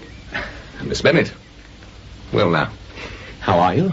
I am very well, thank you, sir. And you? Never better in my life. And your family? My mother and father are reasonably well, I think, thank you. And your sisters, too, I trust. Yes, thank you. Please remember me to them when you write. I will. It is above 8 months since we left Hertfordshire. Yes, it was on November the 26th we last met. When we were all dancing together at Netherfield, if you remember. I do indeed remember. Mr. Bingley, would you care to come over here and join my husband? Yeah, thank you, Ma'am. Excuse me, Miss Bennet. We shall be meeting again, I hope. Lizzie, dear, you will look after Miss Darcy, I'm sure. Of course. Do come and sit here beside me, Miss Darcy. Thank you. I hope you had a good journey yesterday and were not too tired when you arrived. No, thank you. A long day on the road can be rather exhausting, I'm afraid. Yes, very. Are you hoping to stay long at Pemberley, do you know? I'm not quite sure how long my brother intends to stay, Mum. Oh, I see. I hear you're very fond of music. Is that right? Miss Bennet, my brother has told me to ask you. That is to say, I should be most grateful. Or rather, would you do us the honour of bringing Mr. and Mrs. Gardner to dinner with us at Pemberley one day? Oh, how very kind. Only... Do say you'll come, Miss Bennet, please. Well, of course, I should be delighted, and so I am sure would my uncle and aunt, but with such a large party already, do you really want visitors? Oh, yes. My brother was most anxious that I should ask you. He's trying to teach me how to act as his hostess, but I'm afraid it does not come yet very easily. I should be most happy if you would come. There, that's the truth. Thank you, Miss Darcy. Thank you. Well, now, we must not intrude on Mr. and Mrs. Gardner any longer. Tomorrow morning, then, sir. 11 o'clock by the footbridge. I shall be there, sir. Have no fear at all. Well, I only hope we shall see some good sport. Georgiana, have you spoken to Miss Bennet? She has, sir, very ably, and I have taken it upon myself to accept. Oh, Well, that is excellent. Any evening this week? Tomorrow? I will speak to my aunt, if I may. Of course, of course. Georgiana, are you coming? Goodbye, Miss Bennet, and thank you. Bingley, we must be going, I'm afraid. Goodbye, then, Miss Bennet. For the present. Bye, Mr. Bingley. Goodbye. Goodbye. Well, really, that was what I should call going out of one's way to be civil. So you will get your fishing after all, Mr. Gardiner. I shall, my dear, and after such marked kindness on their part, I think the least you can do is to return their call as soon as possible. I was just thinking exactly the same thing. What do you say, Lizzie? Do you not think we should call on them ourselves tomorrow? Oh, she's gone. Gone? Up to her room, I suppose. Oh, well, I'm not surprised. Oh, you mean that... Most marked, I thought. And did you not see the way he looked at her? Trust you, my love. But don't say anything, mind, because you know what dear Lizzie's like. Oh, no. No, not a word. Not a word. The next morning, then, while Mr. Gardiner joined the gentlemen of the river, Elizabeth and her aunt returned the call of the previous day. On reaching the house, they were shown through the hall into the salon, whose northern aspect rendered it delightful in summer, while its windows, opening to the ground, admitted a most refreshing view of the high woody hills behind the house. Here they found a number of ladies assembled, among whom Elizabeth recognized the handsome features of Miss Bingley. Oh, Mrs. Gardiner, how very kind. I hope this is not an inconvenient moment. Oh, no. Do come in.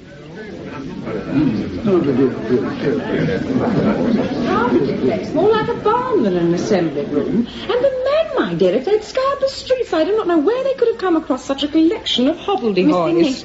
As I said to Darcy, really, there cannot have been a groom left in the district.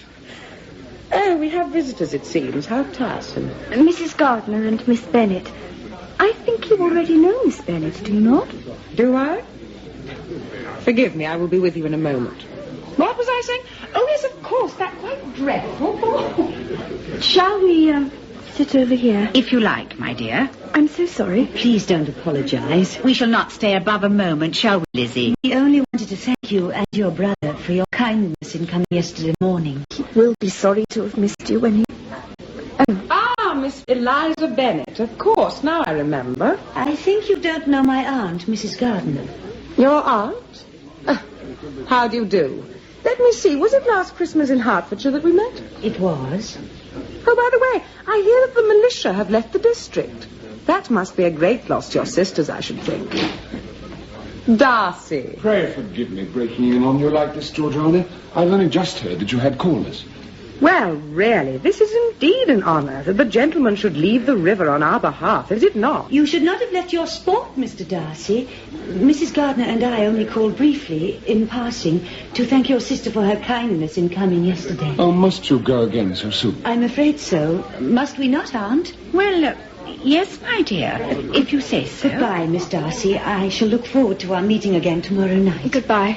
Goodbye, Miss Bingley. I'm sure your friends in the window are eager to hear the end of your story. Goodbye. I shall come with you to the carriage. No, please. Yes, I insist. Very well, then. Thank you.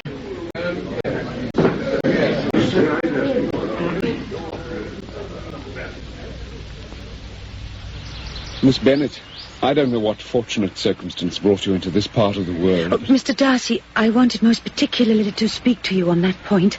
I can assure you it was entirely an accident. Then it was a very happy one. Miss Bennet. Mr. Darcy. Well, what is the matter? Lizzie, my dear. So there you are. Another time. I thought for the moment I had quite lost you.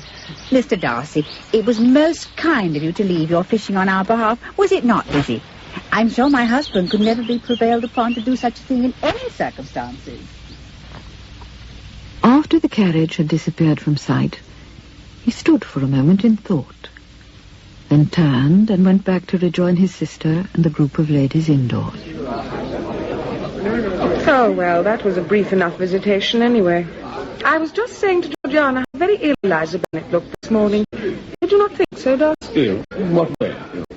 I never saw anyone so altered in my life. For the moment, I scarcely recognized her. I saw no very particular change. I don't know what you mean. Well, for one thing, she has grown so brown and coarse-looking. She never had what one could call a fine complexion, in my opinion, but now...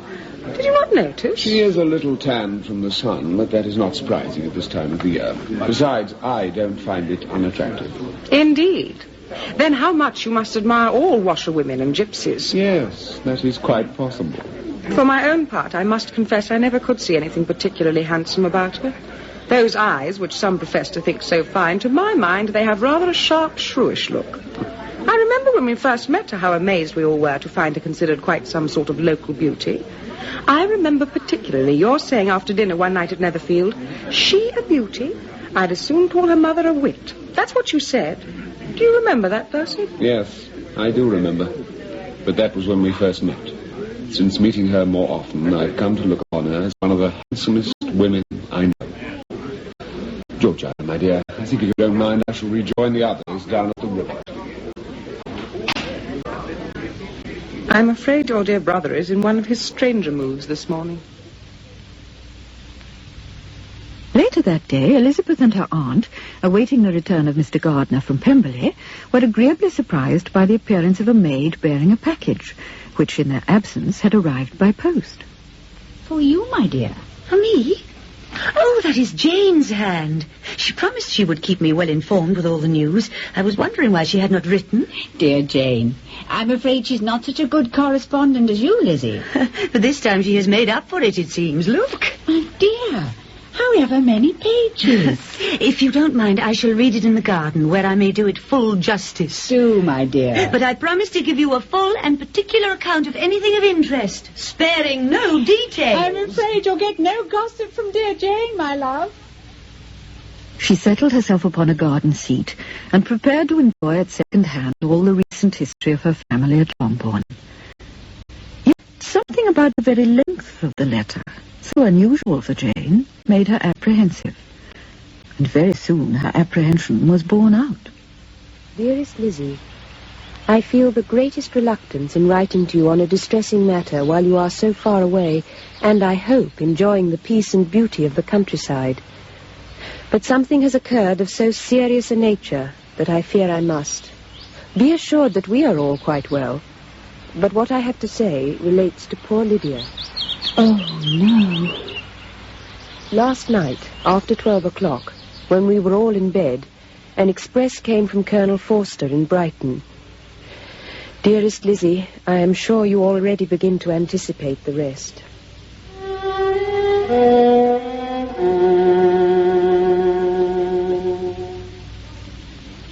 While within the parlour of the inn, Mrs. Gardiner was at that moment receiving an unexpected visitor. Mr. Darcy. Forgive me, madam. You must think it strange, my coming unasked like this. Oh, not at all, Mr. Darcy. Please visit us whenever you wish. Is my husband with you? No, ma'am. I left the party a little early. Is it possible to see Miss Bennet? Have I your permission? Oh, yes. She's just gone into the garden, I think, Mr. Darcy. She cannot be far. She's only been gone this few moments. Thank you, ma'am. Thank you very much. He left her and hurried out. But he had not gone many paces across the lawn when he saw her distraught figure approaching. Miss Bennet. Oh, Mr. Darcy. Oh, please. No, stop. Where is my uncle? Oh, please, where is he? God, what is the matter? I must find my uncle at once. Let me fetch a servant. Oh, no. Then come back. Look, sit down. Oh, no. Yes.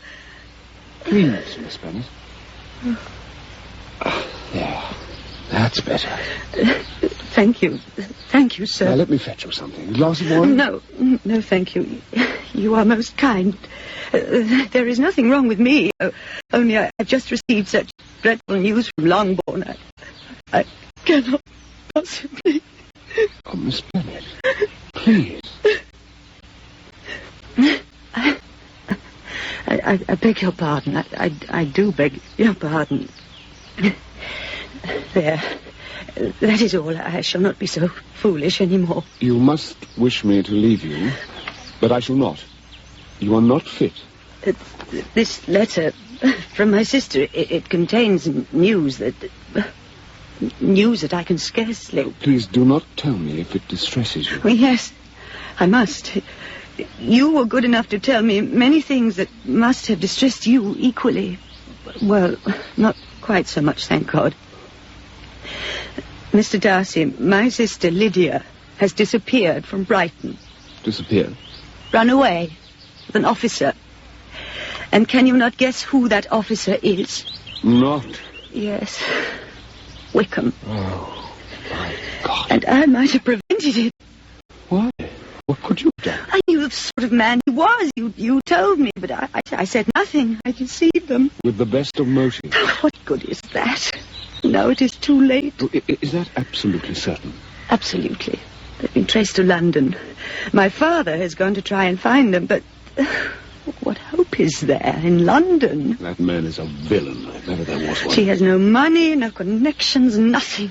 So what is his object? Certainly not marriage. No, not marriage, I'm afraid. Then that is the end of her. Oh. Yes, it is. You know it is. He will not stick to her. Why should he? And then what will become of her? No one in ordinary, polite society will receive her. Her life will be ruined. I'm not yet 17. Miss Bennet, you have done me the great honor of taking me into your confidence. Will you let me help? Mr. Darcy, there is nothing you can do.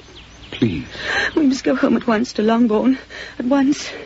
Oh, please be so good as to make my apologies to your sister for this evening. But please, Mr. Darcy, I beg of you, don't tell her the true reason. Not her, of all people. It would be too painful.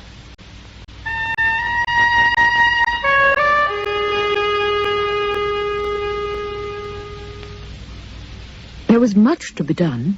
Baggage to be packed, bills to be paid, notes of apology to be written. Yet before much more than an hour was passed, they were once more in the carriage, this time heading south, each too occupied with his own thoughts to speak.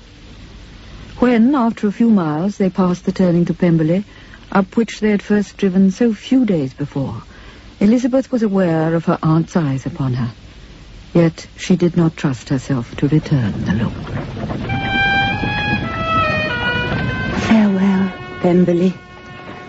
Farewell to...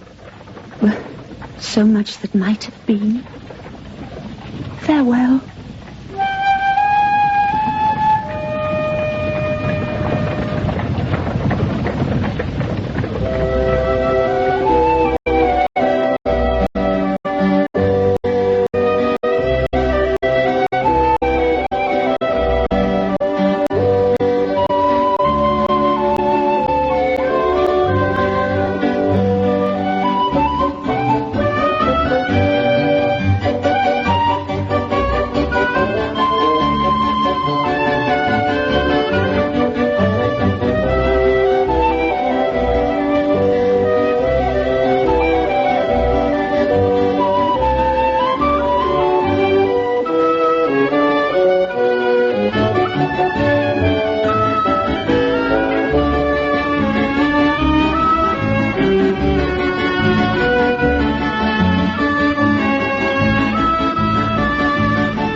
Lydia's elopement with Wickham brought a sudden end to the visit of Mr. and Mrs. Gardner and their niece to Derbyshire, while the journey back to Longbourn afforded an ample, in Elizabeth's case too ample, opportunity to study the various causes of that unhappy event and the possible outcome.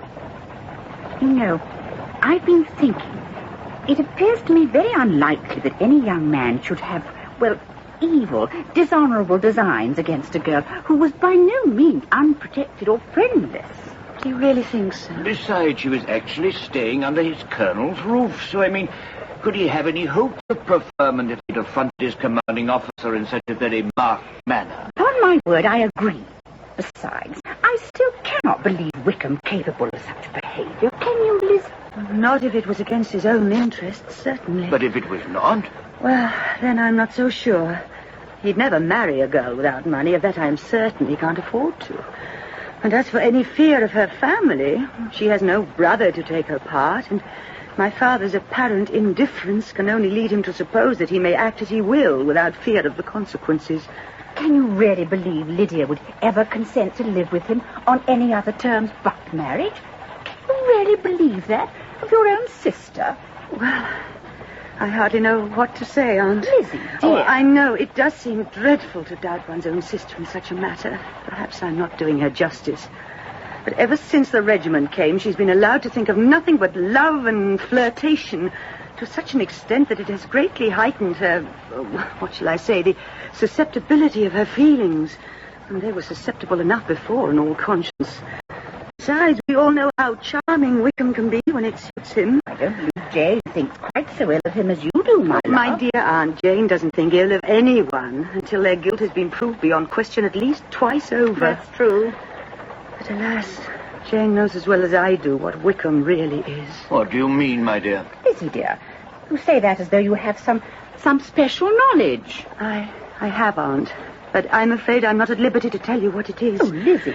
I happen to know that Lydia is not the first young woman he has deceived in this way. Oh, my dear. You know this for a fact? I do. And so does Jane. We discussed whether or not to make it known to the remainder of the family, but decided that as he was so soon leaving the neighborhood, it wasn't necessary. We were wrong, it seems. Then Lydia knew nothing of this? No. And that is why I hold myself partly responsible. My dear child. Oh, I know it's hardly likely it would have deterred her if she had. Indeed, knowing her, the fact of his having such a reputation might well have added to his attractions. Nevertheless, I blame myself. I blame myself exceedingly. So, In anxious speculation, and on Elizabeth's part, self-reproach, the journey passed, and after sleeping one night on the road, they at last came in sight of Longbourn.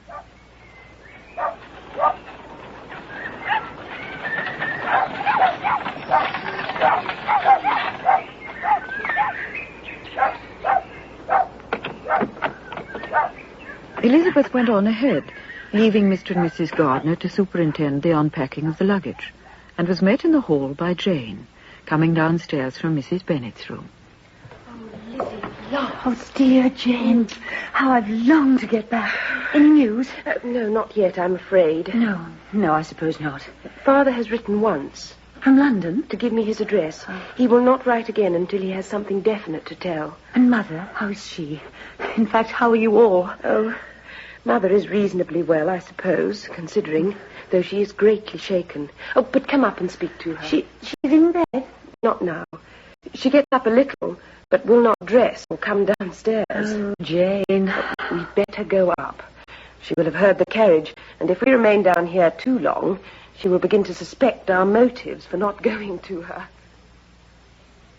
Lizzie, dear. There, I cannot tell you how much I have suffered. Well, Jane will bear me out. Oh, that man, that dreadful man. You mean Wickham, Mamma? If only I had been allowed to go to Brighton, this would never have happened, never. Poor Lydia, poor child, with nobody to take proper care of her. Why did that Mrs. Forster ever let her out of her sight? Yes, I blame her for the whole wretched business. I always thought Mrs. Forster a silly woman, but really, Mamma... Oh, well, I never did take to her, but there, my opinion counts for nothing in this house, I suppose. And now there's Mr. Bennet gone away, leaving me here all on my own, if you please. But he's gone to try and find them, Mamma. Yes, and if he does, that dreadful Wickham will probably kill him. And then what will become of us all? The Collinses will be upon us and turn us out into the street before he's cold in his grave. But, Mamma, it is not a week yet since they left Brighton. Don't let us give the whole thing over as lost just yet. Uncle Gardiner is going to London to join Father, and when they are found, well, that is the time to decide what is best to be done. Yes, your uncle will find them, I'm sure, if anyone can. And if they are not yet married, he must make them, whatever that Wickham says. But, Mamma, surely... And as for the wedding dress... Oh, ask him to tell Lydia not to wait. Tell her she must marry in whatever she has to stand up in. But she may have as much money for clothes as she wants as soon as she is married. Very well, Mamma. And above all, tell him on no account is Mr. Bennet to fight Wickham, or I cannot answer for the consequences. But, Mamma, whatever makes you think... Oh, if he only knew how out of my wits I have been, such flutterings of my heart, such palpitations, such pains here in my side, and such dreadful spasms, and shortness of breath, and on second thoughts, ask him to tell Lydia to do nothing until she has consulted me about clothes. I mean, she does not know which are the best warehouses and how to obtain the greatest value. Later that day, the two elder Miss Bennets were able to be half an hour by themselves. There was so much on both sides to be said, but for the moment Elizabeth deemed it more prudent to make no mention of her recent meeting with Mr. Darcy and Mr. Bingley, for fear of the additional pain such memories would revive in her sister. The subject of Lydia and Wickham was surely pain enough. Tell me all that you know, Jane. Had nobody any inkling of anything afoot between Lydia and Wickham? No one at all? Well, Kitty has since admitted that she knew Lydia to be in love with him.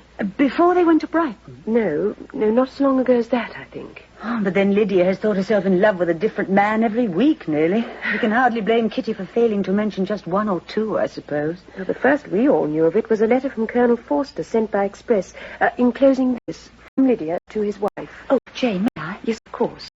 My dear Harriet, you will laugh when you know where I am gone, and I cannot help laughing myself at your surprise tomorrow morning when you discover my empty bed.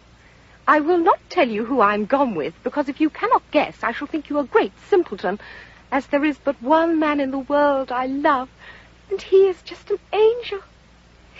You need not send them word at Longbourn if you do not like, for it will make the surprise all the greater when I write to them and sign myself Lydia Wickham. What a joke that will be! I can hardly write for laughing as I think of it. Lydia Wickham? Then surely... At least it shows that her intention was marriage. I'm afraid even I dare not be so certain it was his. No. No, I suppose not. Oh, poor silly Lydia. How little she really knows the world for all her brave talk. Pray make my apologies to Pratt for not being able to dance with him tonight, and tell him I will do so at the next ball when we meet with the greatest of pleasure. I shall send for my clothes as soon as I have an address, but in the meantime perhaps you would ask Sally if she would send my worked muslin, the one which has a split under the arm. Goodbye. My love to Colonel Forster, and I hope you will drink to our journey. Your affectionate friend, Lydia Bennet. Oh, poor foolish girl.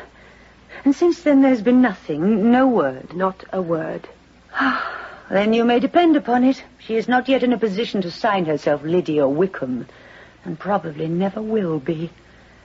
Has my mother seen this? Oh, she has. She read it when it arrived and was taken ill immediately. In fact, the whole house has been in confusion and uproar. So there cannot be anyone, even the gardener's boy, who does not know the full story by now, I suppose. Oh, everyone has been most kind. Lady Lucas came at once to know if she could be of any help. She had better have stayed at home. Lizzie! Oh, I suppose she may have meant well. But at moments like these, it is my opinion that one cannot see too little of one's neighbours. Let them triumph over us at a distance and be satisfied. The following days brought no further news. They did, however, bring one letter addressed to Mr. Bennet in the familiar hand of Mr. Collins, which, as Jane had instructions to open all her father's letters in his absence, she accordingly did. My dear sir, I feel myself called upon by our relationship and my station in life to condole with you on the grievous affliction you and your family are now suffering under, of which we were this morning informed in a letter from Hertfordshire. Be assured that Mrs. Collins and myself sincerely sympathize with you in your distress, which must be of the bitterest kind, because no time can remove it. The death of your daughter would have been a blessing in comparison with this, and all the more because, as I understand it, this licentiousness on her part results from a faulty degree of indulgence on yours. Though if it be any consolation to you as a parent, I am inclined to believe that her own disposition must be naturally bad, or she could not be guilty of such an enormity at so early an age. But however that may be, you are all grievously to be pitied, in which opinion I am joined not only by Mrs. Collins, but by Lady Catherine and her daughter, to whom I have related the whole affair. They agree with me in feeling that this false step in one daughter must be injurious to the fortunes of all the others, for who, as Lady Catherine condescendingly says, will connect themselves with such a family? All of which leads me to reflect with satisfaction that but for the happy circumstance of my marriage to my dear wife, I must have been involved in your present sorrow and disgrace. Let me advise you then to console yourself where possible, and to throw off your unworthy child from your affections forever, and leave her to reap the fruits of her own deplorable offence. I am, dear sir, etc., etc. When Mr. Gardiner wrote again, it was to report no further news of the missing couple, but to say that Mr. Bennet, in response to his advice, was abandoning the search to his brother-in-law and returning immediately. He will be with us by this time tomorrow. There, is that not happy news, Mamma? What? Your father coming home without poor Lydia? Well, surely he will not leave London before he has found them. Besides, who is to fight Wickham and make him marry her if he comes away? Oh, dear, I'm sure he has no thought at all for me when he behaves in this way. When, at length, Mr. Bennet returned, he had all the appearance of his usual philosophic composure. He said as little as he was generally in the habit of doing, and made no mention of the business that had taken him away, until he was sitting alone with his two elder daughters that evening. Well, my dears, I see by your faces you expect me to provide some interesting or exciting piece of information. I fear I have none.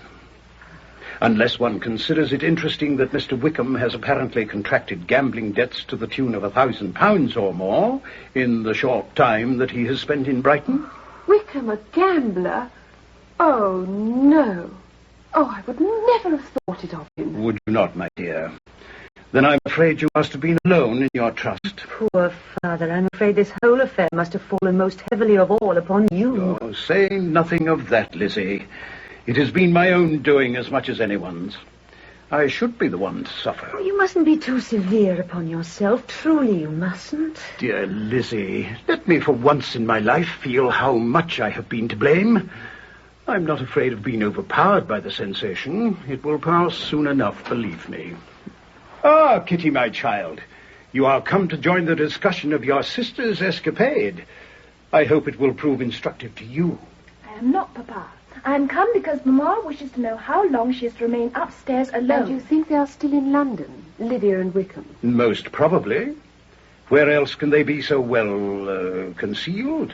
Lucky thing. Lydia always wanted of all things to go to London. Then we must assume her well pleased. She will remain there for some time, no doubt. Papa, you must be very tired from your journey. Let me fetch you a glass of something warm. Jane, my dear, how kind and thoughtful. No, don't move. You sit there. Ah, now this is what does one good. To sit and be waited upon by one's family.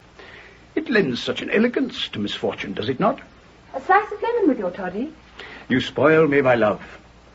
You see, from now on, I shall remain in my study in my nightcap and powdering gown, and give you all as much trouble as I can. Dear Papa, I'm quite sure you will not. Or perhaps I shall defer it until Kitty runs away. What do you think about that, eh, my child? But I'm not going to run away, Papa. If ever I get the chance to go to Brighton, I'm sure I shouldn't behave as Lydia has. You go to Brighton?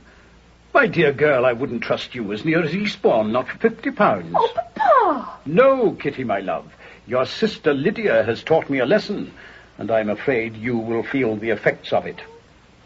No officer shall ever enter this house again, or even pass through the village if I can prevent it. Oh, no!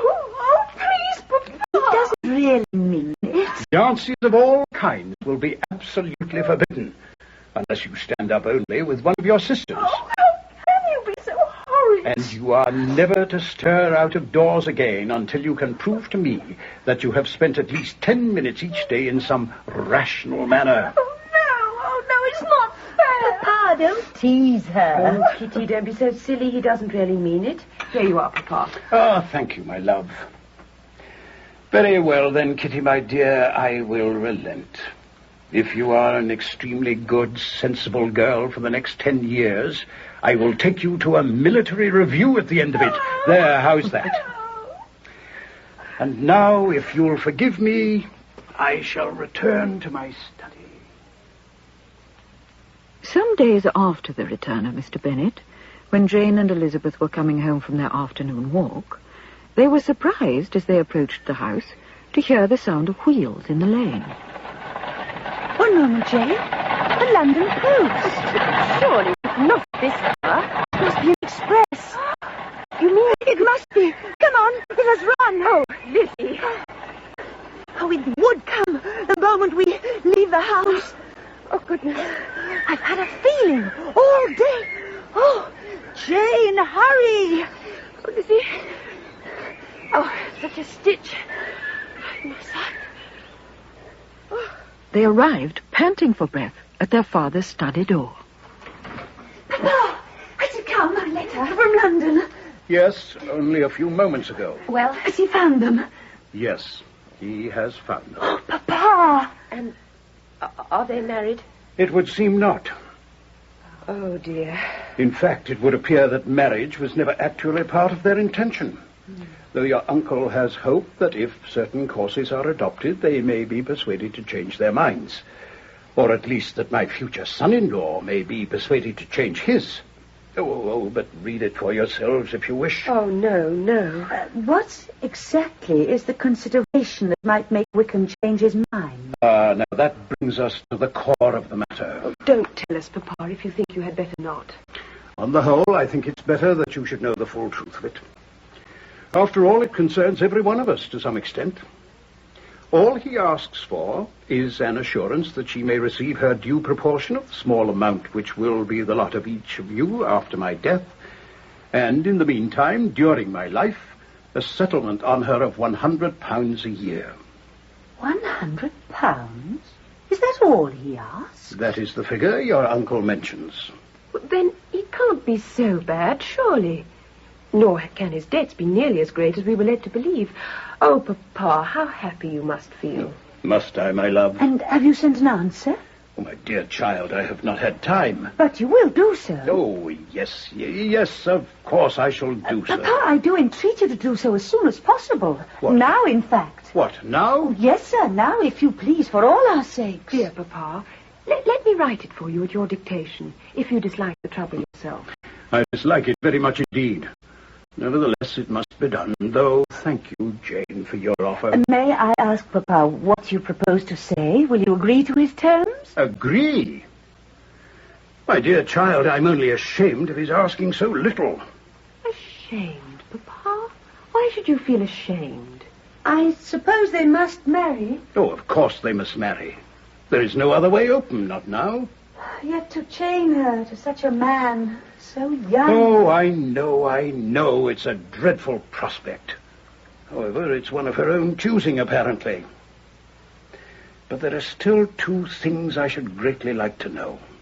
One is how much money your uncle has had to put down to bring this marriage about.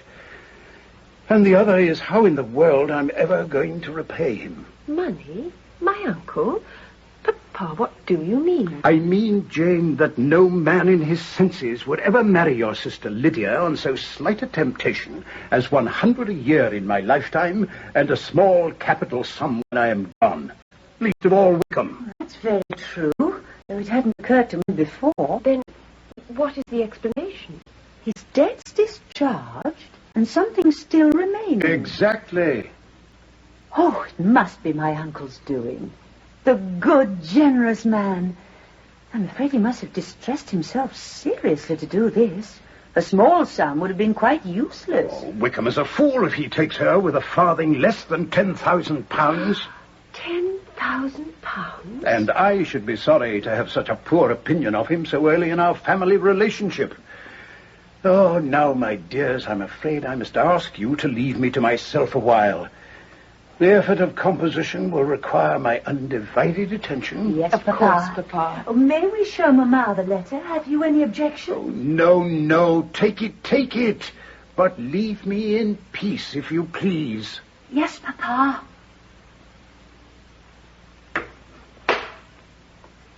Oh, dear. Well, at least I suppose it's some comfort that they are to be married. I suppose so. Yet it seems strange we should rejoice at something that is likely to bring so little happiness to anyone concerned. Oh, well, we must do our best to forget all that has been said on both sides. His consenting to marry her at all is some proof that he is not without feeling. No, he has feelings, no doubt. But of what kind? I am determined to believe that he has come to a right way of thinking. Their mutual affection should steady them. I flatter myself that they will come to settle so quietly and live in so rational a manner that their imprudence will eventually be quite forgotten. Dear Jane, you still have this happy view of the human race, in spite of all that has happened? Yes, I do. But what do you mean, all that has happened? I had not meant to tell you for fear of bringing back the hurt. But I met him again recently with Mr. Darcy in Derbyshire. Met? Who? Mr. Bingley. There, I have spoken his name at last. Oh, poor Jane, it distresses you, I know. No, it does not. What did he say? Oh, he inquired after you most tenderly. Oh, Jane, is it still painful to you? I'm afraid it is. Oh, no. No, not at all. Well, perhaps a little. I know. And now I fear this affair of poor Lydia cannot but make things more difficult for all of us. You mean... Oh, poor Lizzie. We are no longer a family to whom it would be advantageous to ally oneself. Indeed, perhaps we never were. But there, we must go at once and tell Mother the news, or she will think we have been keeping it from her. Oh, poor Mamma. I dare not think how she will take it after she's had to suffer so much. So she's really to be married. Oh, my dear Lydia. Isn't that not the most wonderful news you have heard? Married at 16. But there, what did I always say? Oh, I must get up. I must get up at once. Mamma, do you think you should? I must go at once and tell Lady Lucas. Oh, she will be so pleased. Lizzie, dear, my stays. Shall I ring for Betty, Mamma? Goodness, no, I haven't time to wait for her. Oh, how I do long to see the sweet child, and Wickham, too, of course. Lizzie, dear, just be good enough to hook me up, would you? Yes, Mamma. Oh, but the clothes, the wedding clothes. Now, what shall she wear? I wonder. I must write at once to your Aunt Gardiner to ask. Oh, Lizzie! What's the matter, Mamma? Oh, so tight. Girl, you take all my breath away. Oh, yes, that's better. Jane, dear, run downstairs at once and ask your father how much he will give her to dress herself on. No, stay. I will go myself in a moment when I've got my... Oh, goodness, I'm so excited. Dear, sweet Lydia, did I not say that she has the prettiest figure of you all? Oh, how merry we shall all be when she comes home a married woman. Mrs. Wickham. Oh, how well it sounds. Does it not sound well, Jane, my love? Yes, very, Mamma. But please don't excite yourself. I shall go straight into Meryton myself the moment I'm dressed and tell the good news to my sister Philip. But, Mamma, I thought you just said... And on the way back, I shall call in on Lady Lucas and Mrs. Long. Lizzie, dear, run downstairs and order the carriage at once. There's a good child. So, now then, girls, is there anything I can get for you in Meryton? Oh, goodness, I'm so excited I scarcely know what I'm doing.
dear, dear Lydia. Isn't that not the most wonderful news you have heard? Married at 16. But there, what did I always say? Oh, I must get up. I must get up at once.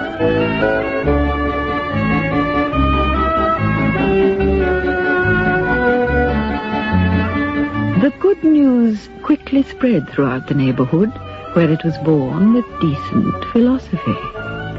To be sure, it would have been more to the advantage of conversation if Miss Lydia Bennet had been cast upon the town, or banished to some secluded farmhouse. But there was much to be gained from her marrying, and the spiteful old ladies of Meryton lost but little of their spirit, because, with such a husband, her misery was considered certain. But no sentiment of shame gave a damp to Mrs. Bennet's triumph.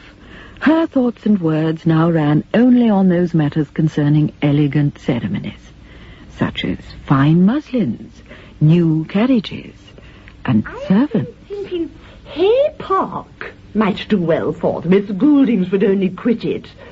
Or the big house at Stoke, if the drawing room really worked. Do not go so, Mr. Bennet. I say, do you not see them in a place such as Stoke, sir? There, he doesn't hear me. Your father's getting very hard of hearing these days, Lizzie. He is trying to read, Mamma. Ashworth would be delightful, but it's too far off. I could not bear to have her 10 miles away, poor child. And she would not wish it, I'm sure. Purvis Lodge would be convenient in many ways, but the attics are quite dreadful. My dear, before you take any or all these houses for your daughter, I think perhaps we should come to an understanding. Oh, so you are awake then, Mr. Bennet? I was merely about to say that I wish it to be understood that there is one house in the neighborhood where they will not have admittance. Oh, Papa. What do you mean, sir? Exactly what I say. I will not encourage their imprudent behavior by receiving them at Longbourn. That is all. But, Papa, you turn her away? You deny your own daughter? I would. Oh, Papa, this argument is just foolish. For the whole neighborhood? Even though Lady Lucas and Mrs. Long and all the ladies of the district were there on the doorstep to hear me do it. Papa, please. Oh, I've never heard anything so monstrous, so inhuman in my life. And what is more, she shall have no money from me to buy wedding clothes. What? You cannot mean it. Not 1 guinea. Then what is she to wear, sir? What is she to wear to the altar? Answer me that. Papa? She is presumably still clothed like the rest of us, my dear. Let her wear what she stands up in. Oh!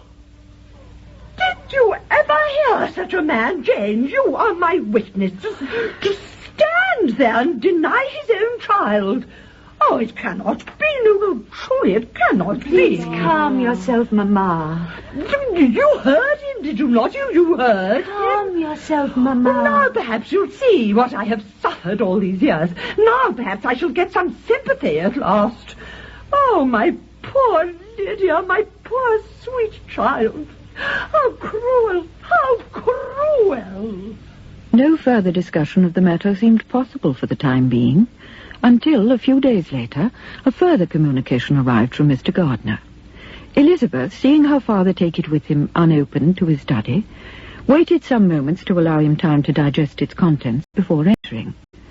She found him seated in his chair, the open letter before him. Without a word, he handed it to her. Well, Lizzie, what do you make of that? It's probably good, at least, that they are to be moved to the north. Yes, that is a mercy, I suppose. The farther north, the better, in my opinion. It will mean that in their new society the story will not be known. Lydia may start afresh.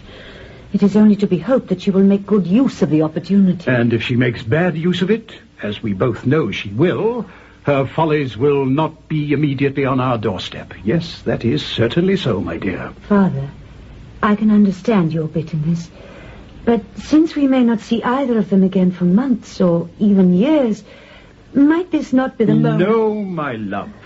If a thing is wrong, it is no less wrong in the north of England. Oh, I agree. And I admire your stand upon a principle, Papa. Oh, Lizzie. Lizzie, you of all people to say that to me. Oh, but I mean it, Papa. Truly I do. Oh, Lizzie, dearest Lizzie. Do not perjure yourself further on my account, please. Tell your mother I will see them. You will? Oh, Papa. Oh, of course I'll see them. What right in the world have I not to see them? Dear, good Papa. There, do not move. I will go and tell her. News that a ceremony had taken place was duly received. And then came the day that the couple were to return home. A day which Mrs. Bennet seemed to regard as one of unclouded joy and happiness, though her two elder daughters did not share her sentiments. Poor Lydia. I cannot help feeling sorry for her. Sorry for her? Why? Well, I keep thinking to myself how I should be feeling if I were coming home to my family and friends in the same circumstances. What makes you smile, Lizzie? Dear Jane, somehow the thought of you in Lydia's particular circumstances just will not do. Oh, dear, it sounds as though they are come.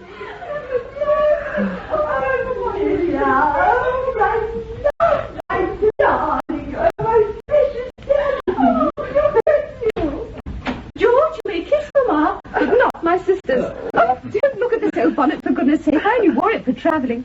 Jane. Lydia. And Lizzie. Are you not green with envy at your little sister? George, you may come in and be presented to the family.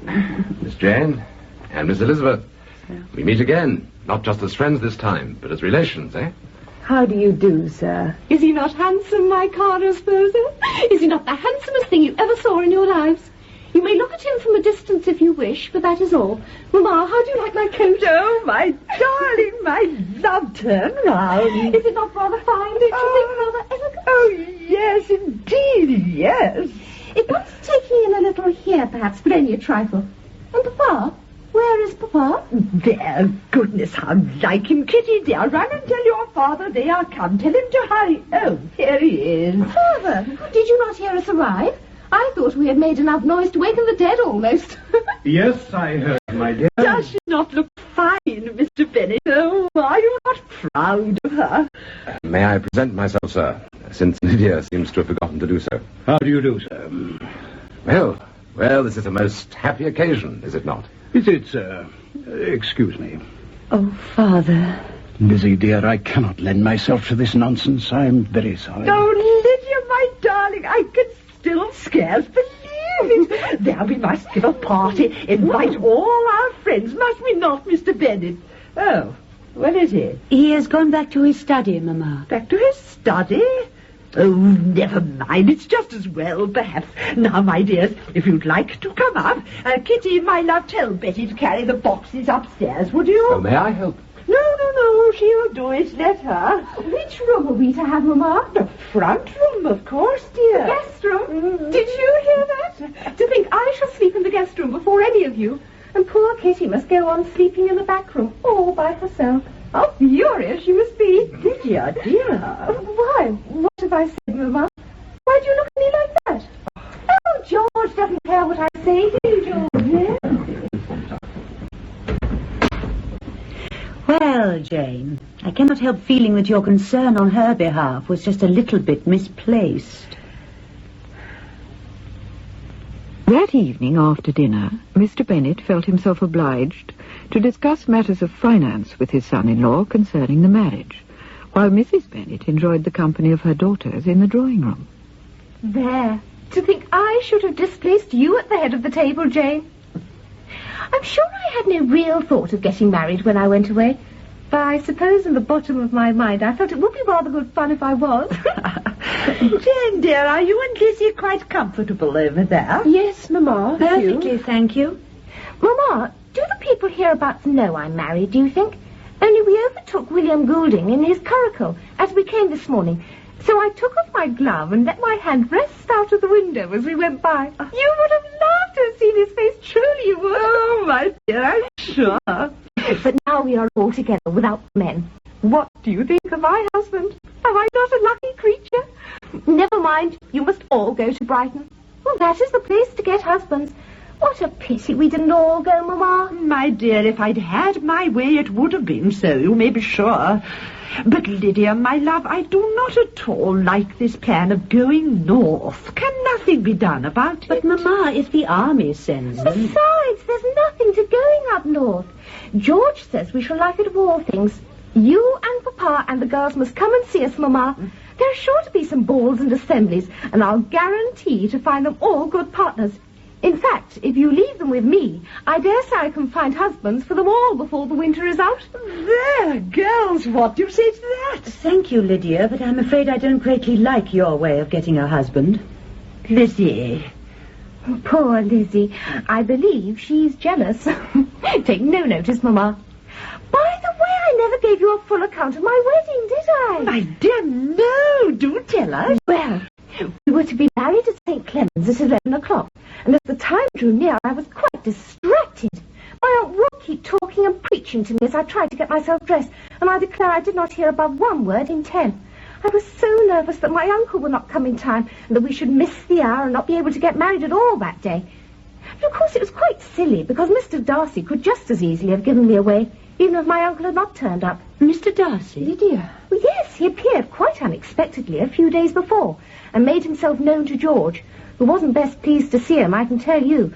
But as it turned out, it was quite fortunate, because he was obliged to discharge one or two sums he still owed George from the days of their childhood, which I must admit came in very useful. Mr. Darcy owed money to Wickham? Nonsense. Lizzie! Well, of course it's nonsense, Mamma. In fact, I scarcely know if the wedding could have taken place at all without this little addition to our funds, for poor George had come away in such a hurry that he had not recently drawn on his bank, or something so he said. But I do not truly understand these matters. To be honest, I find all such matters extremely tedious. You say Mr. Darcy gave Wickham money? Yes, that's right.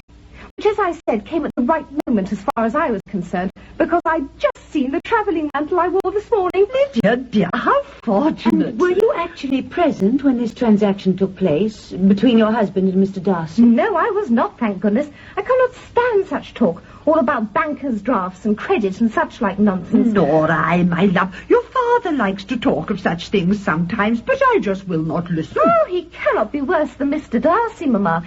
In my experience, he scarcely talks of anything else. Oh, but goodness, what have I been saying? What have I done? Why, my love, what is the matter? I promised George I would say nothing of Darcy's visit. He wanted me to keep it a secret. Why should he want it kept a secret? Oh, I don't know. Oh, but please say nothing, please, all of you. My dear, of course we won't, will we, Jane? If you have given your word, then of course we won't, Mamma. We will forget the whole subject. Well, I hope you will, because if you press me to tell you more, I certainly should in the end. For you all know how good I am at keeping a secret. And then George will be really angry. Why? What more is there to tell? Lizzie, don't pester her. Ah, here come the gentlemen at last. Give me the most dreadful talking to as soon as we were upstairs. You've no idea how horrid he can be sometimes. Well, well, what a charming domestic scene. May I dare to intrude myself upon you? Or would you prefer to remain on your own? No, indeed, we should not, should we, girls? Goodness, I should think not. I'm sure I can never wait for the gentlemen to come back to the drawing room. Can you, Mamma? Jane, dear, just move up a little and make room for... Oh, Lizzie, where are you off to? If you'll excuse me, Ma, I have some letters I must write. Please take no notice. Dearest Aunt, it is with the greatest surprise that I have just learned, quite by chance, that Mr. Darcy was among you in London on the occasion of Lydia's wedding. You may readily imagine how curious I am to know why a person quite unconnected with the family as he is should have taken the trouble to be so. Please write at once and tell me the facts, whether indeed it is true in the first place, unless there is some reason, as Lydia seems to suggest, why the whole matter should remain a secret. In which case, my dear aunt, I fear I shall be reduced to employing tactics and stratagems to find out, and I am sure you would not wish me to descend to such behavior. My dear niece, I have just received your letter, which I hasten to answer as fully as I can. Your uncle and I had no sooner reached London than we were surprised by receiving a visit from Mr. Darcy himself. He had already seen the runaways, and it was quite clear to him that Wickham at least had no intention of marriage. It was therefore necessary, in Mr. Darcy's opinion, that his objections should be overcome in the only manner likely to overcome them. The only question being, by whom this change of heart was to be brought about. To be frank, who was to pay Wickham's debts for him? Both your uncle and Mr. Darcy wish to take this matter upon themselves. But, Lizzie, dear, if Mr. Darcy has a fault, it is certainly obstinacy. Your uncle was forced to yield, and instead of being allowed to help his niece, was obliged to put up with receiving the credit for not doing so, as Mr. Darcy insisted upon secrecy. May I just say in closing, dear Lizzie, how much I have come to like Mr. Darcy over these last days. His understanding and opinions all please me. He wants nothing but a little more liveliness, and that, if he marries prudently, his wife may well teach him. I must confess, I thought him a little sly, though, for he hardly once mentioned your name. Then slyness seems the fashion. But pray forgive me for presuming in this way, or at least do not punish me so far as to exclude me from Pemberley in the days to come. I shall never be happy until I've completed my tour of the park. A low phaeton with a nice little pair of ponies would be just the thing. Oh, but I must cease joking in this way. Lydia, my dear, Mrs. Evans will know the best houses to go to for linen and calico and so on, and she will make it up for you. Oh, la, Mamma, she makes such horrid things as she did for poor Charlotte's trousseau. I do not want them, thank you. Oh, Lydia, dear. I declare I never saw such dowdy stuff. When poor Charlotte showed them to me, I could scarcely keep myself from laughing. I couldn't possibly appear before my caro sposo in such garments. I should die of shame. Oh, well then, what do you suggest, dear? One really has to go to London for one's linen these days, Mamma. It's the only thing. Excuse me, Mamma. I thought perhaps Lizzie was here. Lizzie? Oh, no, dear. Oh, there was a package addressed to her by the mail this morning. I had not set eyes on her since it came. She went across to the wood path not long since. I declare she must be out of her senses with the ground still so damp. She'll ruin her skirt. No, Mamma.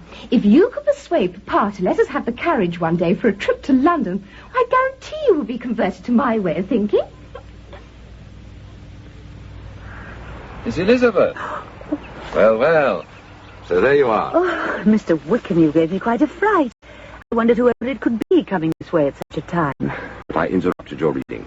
Oh, no. It is only a letter from my aunt. I had finished. My dear sister, do you often seek such a damp and secluded place for your meditations? Oh, not often, perhaps. But in my childhood, this was a favourite spot to hide in when I had a particular problem on my mind. And might one ask if you have come here for the same reason now?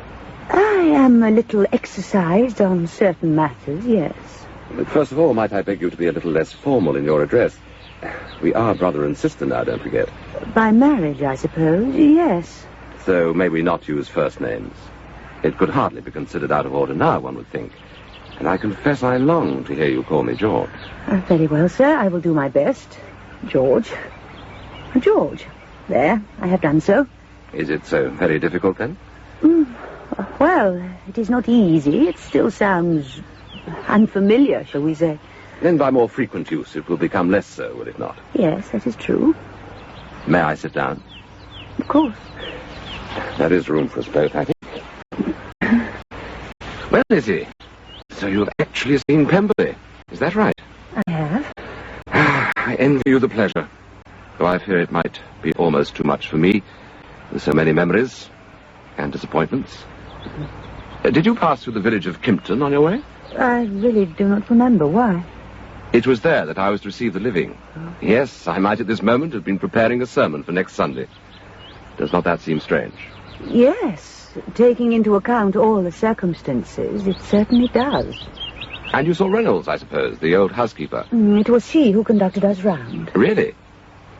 She did not mention my name, I expect. Most certainly she did. Oh? And what did she say?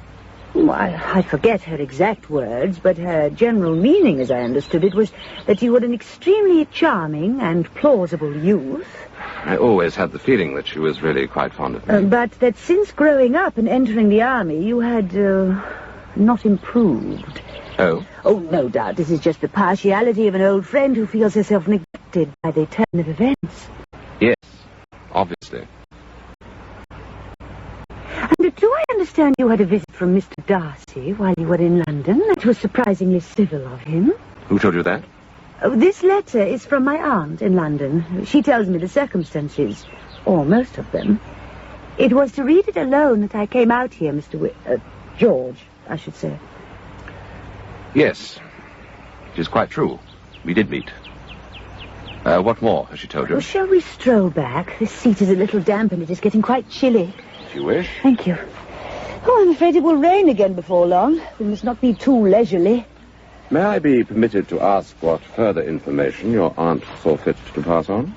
Oh, as to that, since we are now brother and sister, we each have a common interest, have we not, in a certain family discretion? Yes, of course. For my sister's sake alone, you may rest assured that however much one may deplore the circumstances, nothing more may be said. Thank you. Thank you very much. Dear Lizzie, you are as kind as you are wise. Please, sir, keep your compliments for your wife. Oh, there. I'm certain I felt a spot of rain. We must hurry home. As the time for the newlywed couple to go north drew near, both Elizabeth and Jane felt an increasing sense of relief, shared quite openly by their father, though not, apparently, by Mrs. Bennet and the new Mrs. Wickham. When at last the morning of departure arrived, she made her entrance down the stairway into the hall, where her family were gathered, with both cheerfulness and composure. There, does she not look lovely? Does she not, eh? Kitty, I shall not say goodbye to you because you must come and stay with us the moment the house is ready. Must she not, George? Of course. I hope to see all my newly acquired sisters in the very near future. And their mother. And in the meantime, I've left you my white taffeta that you always wanted. You may have it. What? The coffee stain down the bodice? Well, that will come out with a little scrubbing. Well, dearest Papa, you are to be rid of me at last, it seems. You think so, my dear? Then perhaps it is so. The matter rests entirely with yourself. Well, sir, how can I thank you for all you've done? Oh, that is easy, sir. By not requiring me to do any more. Lizzie, dear, has the carriage been brought round yet? Oh, yes, Papa. It's been at the door some time. Well, Mamma? Oh, my dearest girl. Oh, when shall we meet again, I wonder? Oh, Lord, I don't know. Not for some months, I suppose. Oh, write to me often. I shall miss you. Oh, as often as I can, Mamma. Do you know me? I'm a wretched correspondent. Besides, now that I'm a married woman, I shall not have the time. My sisters may write to me, though, as much as they wish. They will have nothing else to do. Mrs. Bennet, madam, may a son-in-law claim his privilege? Oh, Lord, sir, you don't want to kiss me, surely, when there's Jane and Lizzie standing just by. Mamma, please. Our turn may come another time, eh, Jane? Come on, do. I cannot stand out here any longer. Very well. Oh, are they not a handsome pair, eh? Are you not proud of them, Mr. Bennet? Oh, he's a fine enough fellow, my son-in-law. He simpers and smirks and makes love to us all. I'm prodigious proud of him, I can assure you. Even Sir William Lucas himself cannot boast of a son-in-law such as mine. Bye. Goodbye. Goodbye.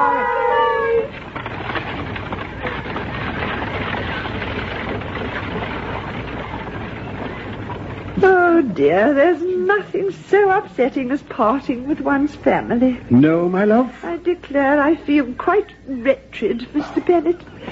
Where are you going? I am retiring to my study, madam. And I wish it to be understood that I am not to be disturbed until my next daughter is married. Oh. Good morning to you.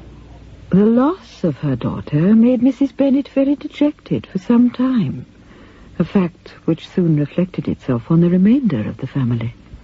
Mamma, would you not enjoy a visit from Aunt Phillips? I'm sure she would be only too pleased to come. My dear, I scarcely have the spirit for the moment. The house seems such a gloomy place without those two young people. And you've seen nothing of Lady Lucas recently, Mamma? I have no desire to be told of the virtues of Mr. and Mrs. Collins yet once again, thank you, Jane, my dear. And when they may be waiting to step into this house at this very moment, if we did but know. Mamma, they cannot in Father's lifetime. That's as may be, my dear. In my experience, there's no knowing how folk will behave once they know that an estate is entailed. Oh, Mamma! Mamma, have you heard the news? Oh, Kitty, dear, do please shut that door. The draft. I heard it just now at the library. Mr. Bingley is coming back to Netherfield. There. Is that not news indeed? Mr. Bingley? Oh, yes, dear. Kitty, are you sure? Jane, did you hear that? Yes, I heard. Jane, are you unwell? Oh, no. I just thought, if you don't mind, I'd go up to my room for a moment. That's all.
Mr. Bingley was returning to Netherfield for the winter drove from Mrs. Bennet's mind that spiritless and lethargic condition that the departure of Lydia and her husband had occasioned.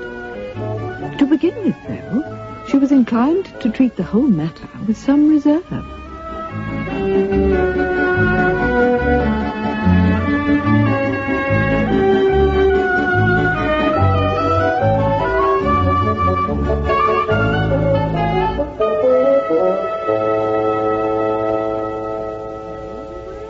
So Mr. Bingley is coming back, is he? Not that I care about it, of course, not one little bit. He is nothing to us, and I'm quite sure I never want to see him again. But he's quite welcome to come if he wishes to, I suppose. One thing is quite certain. I shall not seek his company. In fact, I long ago resolved never so much as to mention his name again. And I have not. With the arrival of the day itself, however, some moderation of this attitude became apparent. Here he comes. Look, here he comes, Kitty. Where, Mamma? Oh, let me see. There, look. Oh, and he's not been back over 2 days. What did I say? There's somebody with him. Jane, dear Lizzie. Mr. Bingley, he's at the front door. I know, Mamma, so you said.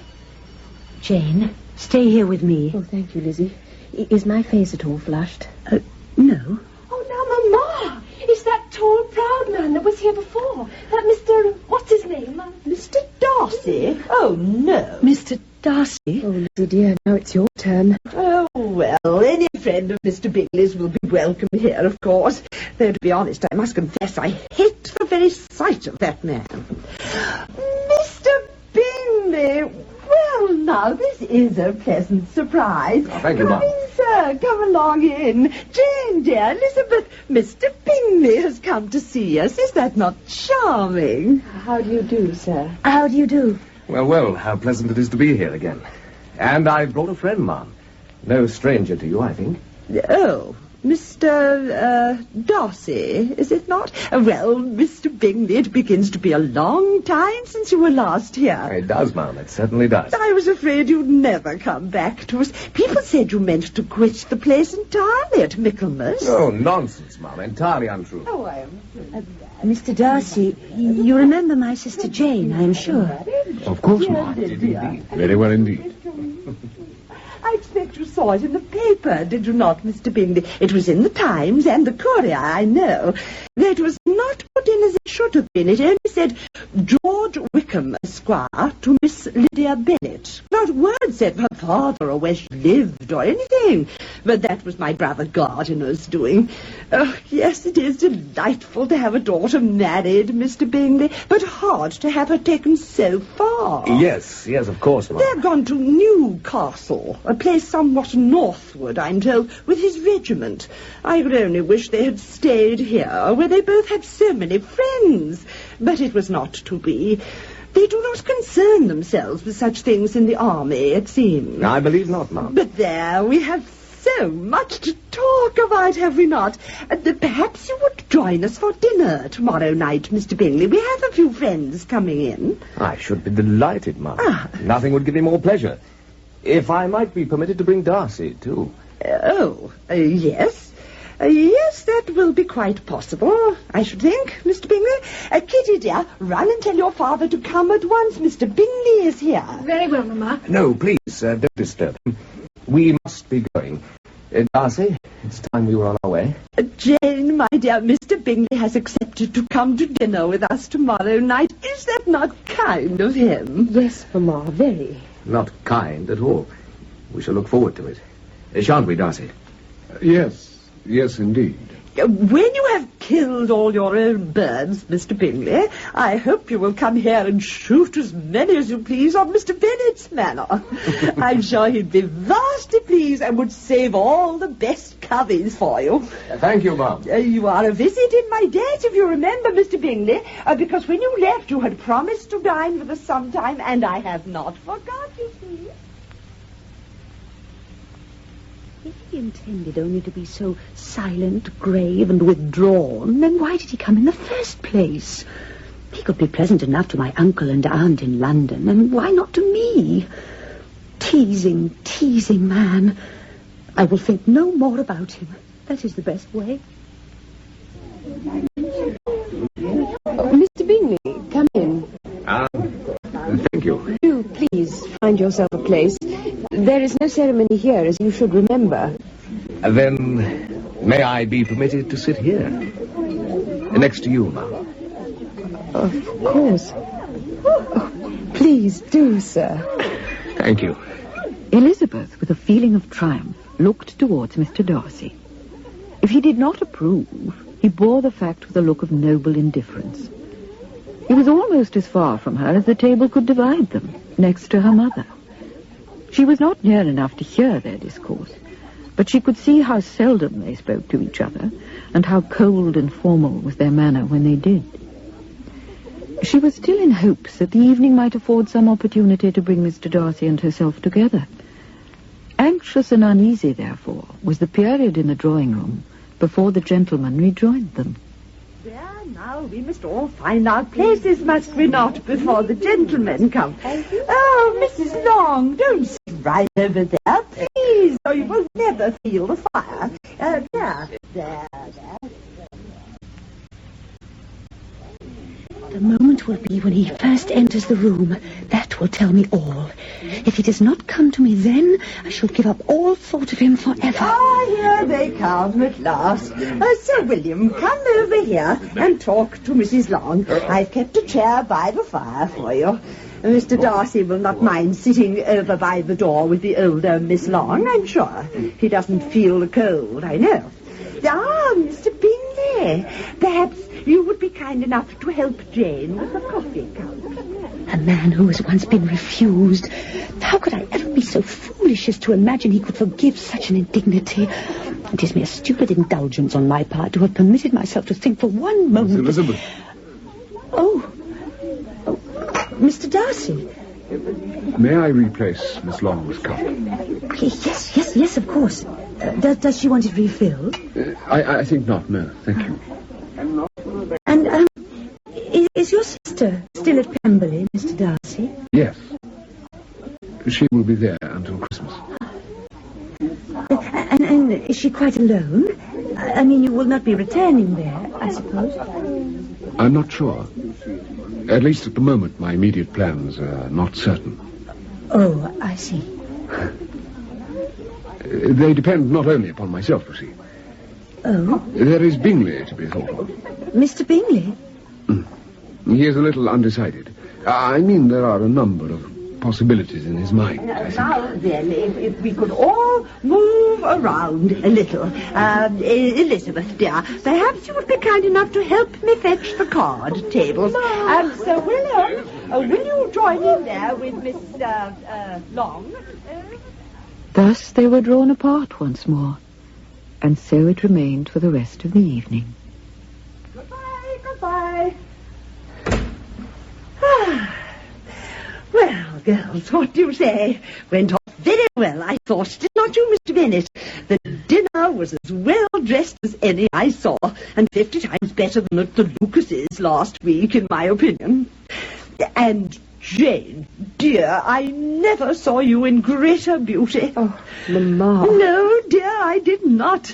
And Lady Lucas agrees with me. I said to her, have you ever seen my dear Jane looking more lovely? And she just said, no. That's all she said, just no. And Mrs. Long said exactly the same thing when I asked her. But there, I've always liked Mrs. Long, have I not? And her nieces are such dear, good girls. Not at all handsome, poor creatures. Yes, I like them prodigiously. Oh, Mr. Bennet, I took the liberty of telling Mr. Bingley you would be pleased to see him at luncheon tomorrow, because Mr. Darcy has to be away. I hope that is convenient to you. Well, Jane, there is no need to ask you how you thought the party went on, I'm sure. Please do not look at me in that way. It mortifies me. I assure you I can now enjoy his conversation as an agreeable and sensible young man without any foolish thoughts in my head.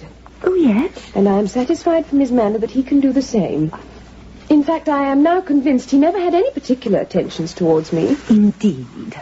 Yes. And I have no more feeling for him. None at all. It is only that he happens to have, well, more charm of manner, perhaps, and a more pleasing way than, well, a great many other young men. So that is all? Yes, that is all. Jane, you are very cruel. I? Why do you say that? You forbid me to smile at you, yet you are provoking me to do so every minute. Girls! Mr. Bingley is here. He has come to luncheon. He is down there already. Oh, hurry. Jane, dear, let me help you into that gown. Oh, Lizzie, come here. Help her. Oh, just one moment, Mamma, please. It's early, Mamma. It's not yet 1:30. Yes, stand still, dear, while I hook you up at the back. Oh, I'm so excited. My fingers are all thumbs this morning. Perhaps Kitty can go down, Mamma. She's forwarder than either of us, for she came upstairs an hour ago. You hang Kitty. What's to do with her, for goodness sake? There, that's better. Now, where's your sash? Oh, goodness. Oh, I hope your father has remembered he was coming. The same agitation on the part of Mrs. Bennet was plainly visible after luncheon, when Mr. Bennet retired once more to his study, leaving Mr. Bingley in the hands of the ladies. Jane, my dear, take Mr. Bingley to the window and show him that sketch you made the other day. Oh, Mamma, it was so bad. Nonsense, my love. I'm sure it was not. Anyway, may I be permitted to see it? Oh, yes, I suppose, if you wish. Mamma, what is the matter? Why do you keep winking at me so? Winking, dear? What am I supposed to do? Nothing, child. I did not wink. Mamma, you did. Honestly, you did. There. That is it. I'm afraid it's quite dreadful. Oh, but it's nothing of the kind. At least I think not. Though I confess I'm no great judge of such things. I think it's charming. Quite charming. Come then, Kitty, my dear. I wish to speak to you a moment. Upstairs. To me, Mamma? What about? Never mind what about. Just come when I ask you. Lizzie, you have a letter to write in your room, I think. Mamma? Oh, yes. Oh, Mamma, you're not all going, are you? Oh, we shall not go far, dear. Only upstairs. Hi, dear. But, Ma... Mamma, why must we all... Mamma? Oh. Oh, yes, of course, of course. The drawing-room door was closed, and Mrs. Bennet withdrew her daughters upstairs, where Elizabeth engaged herself in correspondence for a while. But having accomplished all that was required of her pen, she came down again, and without thinking, returned once more to the drawing-room. Is there by any chance some wax in here? Oh, I beg your pardon. Oh, don't go. I'm sorry, it was extremely foolish. No, you must not go, please. Stay with her, Miss Lizzie. I must go at once to your father. Oh, Lizzie, Lizzie. You need not tell me. Oh, I'm so happy. It's too much. It's just too much.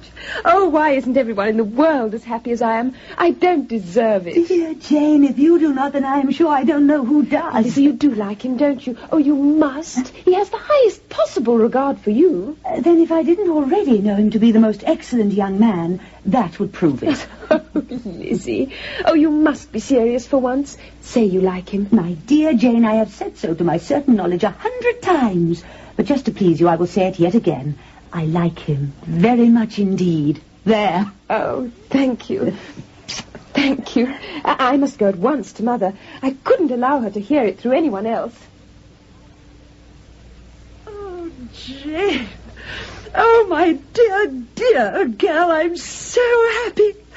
I shall not get a wink of sleep all night, I know I shan't.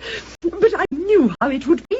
Didn't I say so all along? I was always sure you couldn't be so beautiful for nothing. Oh, Mamma, please. I remember soon after he first came to Hertfordshire telling Lady Lucas that in my opinion this would one day come about. Yes, I did. But she could see nothing of it. Oh, well, it just proves how right I was. Mr. Bennet! Mr. Bennet! Come here at once! Mamma? Mamma, whatever is the matter? Kitty, my dear, your sister Jane... Oh, there, I don't know what I'm saying. I've quite lost my wits. Your father, fetch your father, girl, this moment. Run! Yes, Mamma. Father? Father, please, come quickly. No, Jane, he is the richest, handsomest young man you ever saw. Oh, you dear, sweet girl. But there, you were always my favourite, even from the time when you were all quite little girls. Jane, my love, come here and sit by me. Yes, Papa. Lizzie, be so good as to shut the door. Yes, Papa. Did I not say, Mr. Bennet, the very first day that I heard Netherfield had been let, did I not foresee just this? Did I not, eh? Yes, my dear, you did. And you foresaw it upon every other occasion that a new young man moved into the neighbourhood. Oh. This time, I'm happy to say, your powers of prediction have at last been rewarded. Jane, my dear, I congratulate you. He's a fine fellow. You will be a very happy young woman. I am, Papa, already. You're a good girl, and it gives me great pleasure that you should be so. Dear Papa. No, I haven't a doubt of your doing extremely well together. I hope so. I do hope so. Your tempers are by no means unalike. You are both of you so easygoing that nothing will ever be decided, so unsuspicious that every servant will cheat you, and so generous that you will always exceed your income. Nonsense. Oh, but that would be quite unforgivable. Really, Mr. Bennet, I can't think how you can say anything so foolish. Why, he has 4,000 or 5,000 pounds a year at least. Would you not say this? I say, would you not think that Mr. Bingley has at the very least 5,000 pounds a year? You really should go to bed. It's high time you got some sleep. Oh, I shall not sleep tonight. Anyway, what does it matter? Oh, let's stay up a little longer. Well, since our nightly tit-a-tits must shortly come to an end, I suppose. Very well. Dearest Lizzie. Oh, what in the world shall I do without you? You will manage very well, I think. You will have somebody only too anxious to help you. Yes, indeed. Lizzie, He has just taken away my last shadow of doubt, only this evening, by telling me that he never knew that I was in London last spring when he and his sister were there too. Oh, I suspected as much. You did? Why? How did he account for it then? The fact that he was never told? Oh, it must have been his sister's doing. Oh. She was certainly never the friend to me that she pretended. Oh, I can't wonder at it, since he might have chosen so much better from the worldly point of view. All the more credit to him, then, that he did not. But when she sees, as I hope she will, that her brother is happy, perhaps she'll learn to be contented. Though I'm afraid I cannot believe we shall ever be the good friends we once were. Jane, that is the most unforgiving speech I have ever heard you utter. Good girl, you are learning at last. Oh, dear, am I? Oh, I hope not. But, to be serious, it would vex me sorely to see you the dupe of that young woman again. I shall never again be that, I think. Do you know, Lizzie, that when he left Netherfield and went to London that November, he already loved me? My dear Jane, that is really no surprise to me. And only the fact that he thought me indifferent to him prevented him coming back sooner. Then his modesty was nearly his undoing. Yes. Oh, he really is the most simple, unassuming of men. And I am the most fortunate creature that ever existed. Oh, Lizzie, why am I singled out in this way? If only I could see you as happy. If only you could find such a man yourself. If you were to find me 40 such men, I should not be as happy as you. And why not? Till I have your disposition, your sheer goodness. I could never have your happiness. Oh, Lizzie, don't say that. No. You must let me shift for myself. Perhaps, if I have very good luck and am rewarded much beyond my natural deserts, I may eventually meet with another Mr. Collins. Mr. Collins? Oh, Lizzie, no. One morning, about a week after Mr. Bingley's engagement to Jane, he was seated, as was now his custom, with the ladies of the household, when their attention was drawn to a sound from the drive beyond the window. As no visitors were expected, and as neither the carriage nor the livery of the servant who preceded it was familiar, all were, for a moment, at a loss. It's nobody from these parts, Mamma. I'm certain of that. Oh, dear. If you will forgive me, Ma'am, Jane and I will retire while we may. Oh, yes, I suppose, if you wish. Oh, thank you, Ma'am. Jane, the garden door. Yes, quickly. Dear, how fortunate you are. Hurry before we're caught. Lizzie, dear, have you no notion who it might be? One moment, Mamma, let me look. Oh, goodness, Mamma. It's Lady Catherine de Bourgh. Lady Catherine de... Oh, no. No, it cannot be. But, Mamma, it is. Oh, gracious. My cap. Is my cap on straight? Kitty, your petticoat, dear. Oh, heavens, Mamma. Oh, well, where's your father? Lizzie, don't go. For goodness sake, don't leave us. He's here. Thank you. Oh. You may go. Ah. Miss Bennet. Lady Catherine, this is a very great surprise. I've no doubt, ma'am. Oh, please come in, Lady Catherine, and do take a seat, Kitty, dear. Thank you. I shall sit when I wish. This lady is your mother, I presume, Miss Bennet? She is. And that girl is one of your sisters? Yes, madam, my youngest but one. My youngest is lately married to an officer in the army. Indeed. And my eldest, madam, is somewhere about the grounds with a young man who is shortly to become part of the family, Mr. Bingley from Netherfield House. Elizabeth, be so good as to pull the bell, would you? You will join us in a little refreshment, I hope, Lady Catherine. Oh, thank you, madam, I think not. Miss Bennet, there seems to be some kind of little wilderness over there, beyond the lawn. I should like to take a turn in it for a moment, if you would oblige me with your company. Me, Lady Catherine? Yes, miss. You. Mamma? No, go, my dear, by all means. Show Lady Catherine the Rose Walk. And the Hermitage. I'm sure she will be well pleased with the Hermitage. There is a rustic seat here beneath this tree, Lady Catherine. Would you care to sit a moment? Very well. Thank you. Oh, pardon me. Let me brush it for you. There, that's better. Thank you, Miss Bennet. Oh. Well, now, you can be at no loss to understand the reason for my journey here, I'm quite sure. Your own conscience must have told you, I should imagine. You're quite mistaken, madam. I have no idea at all. Miss Bennet, you should know by now that I am not a person to be trifled with. Oh, I do, Lady Catherine. Most certainly I do. However, if you choose to be insincere in the matter, I do not. My character has always been noted for its complete frankness, I think you'll agree. Certainly. Nobody could deny that, madam. Very well, Miss Bennet. A report of a most serious and alarming nature reached me a few days ago.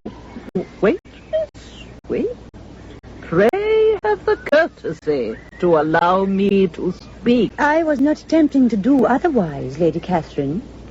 I was told, madam, that not only was your elder sister about to contract a most advantageous marriage, but that you, Miss Elizabeth Bennet, were hoping to become united to my nephew Darcy. Yes, my own nephew, Mr. Darcy.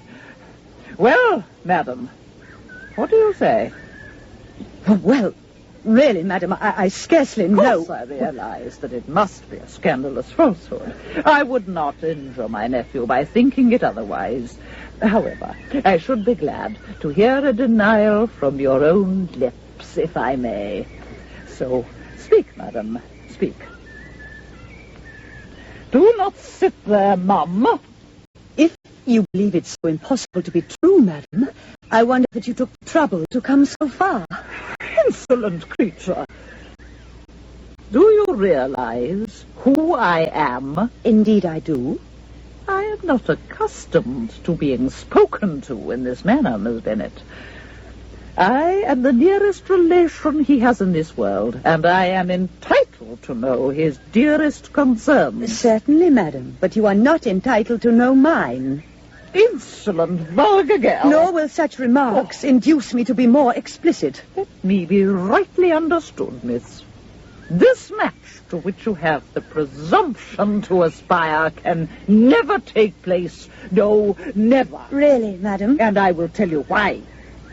Because Mr. Darcy is engaged to my daughter. There. Now, what do you say, miss? Just this, Lady Catherine. If he is so, then you can surely have no reason to suppose that he would make an offer to me. The engagement between them is of a somewhat peculiar kind. Oh, yes? From their very infancy, it has been understood that they were intended for each other. Understood by whom, your ladyship? And now to be prevented by a young woman of inferior birth and no consequence in the world. Do you pay no regard to the wishes of his friends, Miss Bennet? Are you so completely lost to all feelings of propriety and delicacy? Have you not many times heard me say that he was destined for my daughter? Yes, many times. Well, then. But what is that to me, madam? Miss Bennet, I have come here with one purpose only, and I am not in the habit of brooking disappointment. That will make matters more disagreeable for your ladyship, I admit, but it will have no effect at all upon me. I will not be interrupted, girl. Very well, madam. Thank you. Miss Bennet, answer me yes or no. Are you engaged to my nephew? Come, answer. Answer me!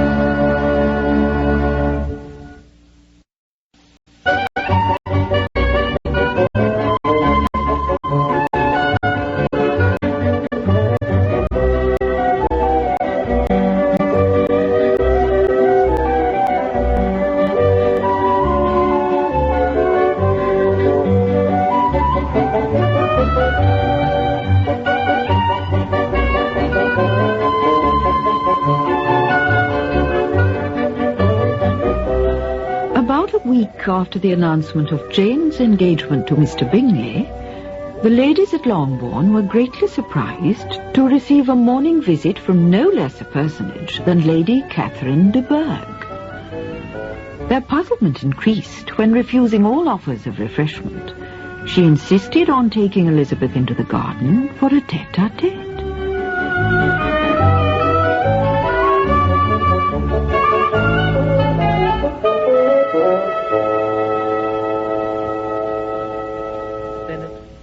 I have come here with one purpose only, and I am not in the habit of brooking disappointment. That will make matters more disagreeable for your ladyship, I admit, but it will have no effect at all upon me. I will not be interrupted, girl. Very well, madam.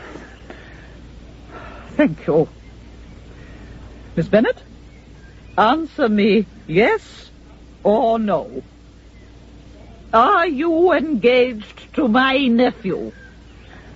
Come, answer. Answer me! No, madam, I am not. Good. I am extremely relieved to hear it. And will you promise me, here and now, never to enter into such an arrangement? I will do nothing of the kind. Miss Bennet, I am shocked and astonished. I had not expected to find such obstinacy. But do not think that you can dispose of the matter so easily. I shall not move until I have your promise. Then I fear you must remain, madam. You have widely mistaken my character if you imagine I shall be intimidated by the kind of arguments you have used. I beg that we may not discuss the subject any further. One moment, miss, if you please. I have by no means done. I have yet another objection to my nephew allying himself with such a family. I am no stranger to your sister's infamous mode of living. Oh, I know that a so-called marriage has been patched up at her uncle's expense. And is such a creature to be my nephew's sister? Is that man, the son of his father's steward, to be his brother? Yes, miss, I don't wonder that you blush. At least it shows that you are not yet lost to all sense of decency and modesty. Lady Catherine, you have now insulted me and my family in every way open to you. I must beg you to return to your carriage. So, you have no regard for the honor and welfare of my nephew. You are a hard, selfish girl. I have nothing further to say, madam. Then this is your final word. It is. Very well, then. I shall know how to act. Do not imagine that your ambitions will ever be gratified. I shall make it my business to see that they are not. Do not accompany me to my carriage, if you please. I take no leave of you, Miss Bennet, nor do I send compliments to your mother. You do not deserve such attentions.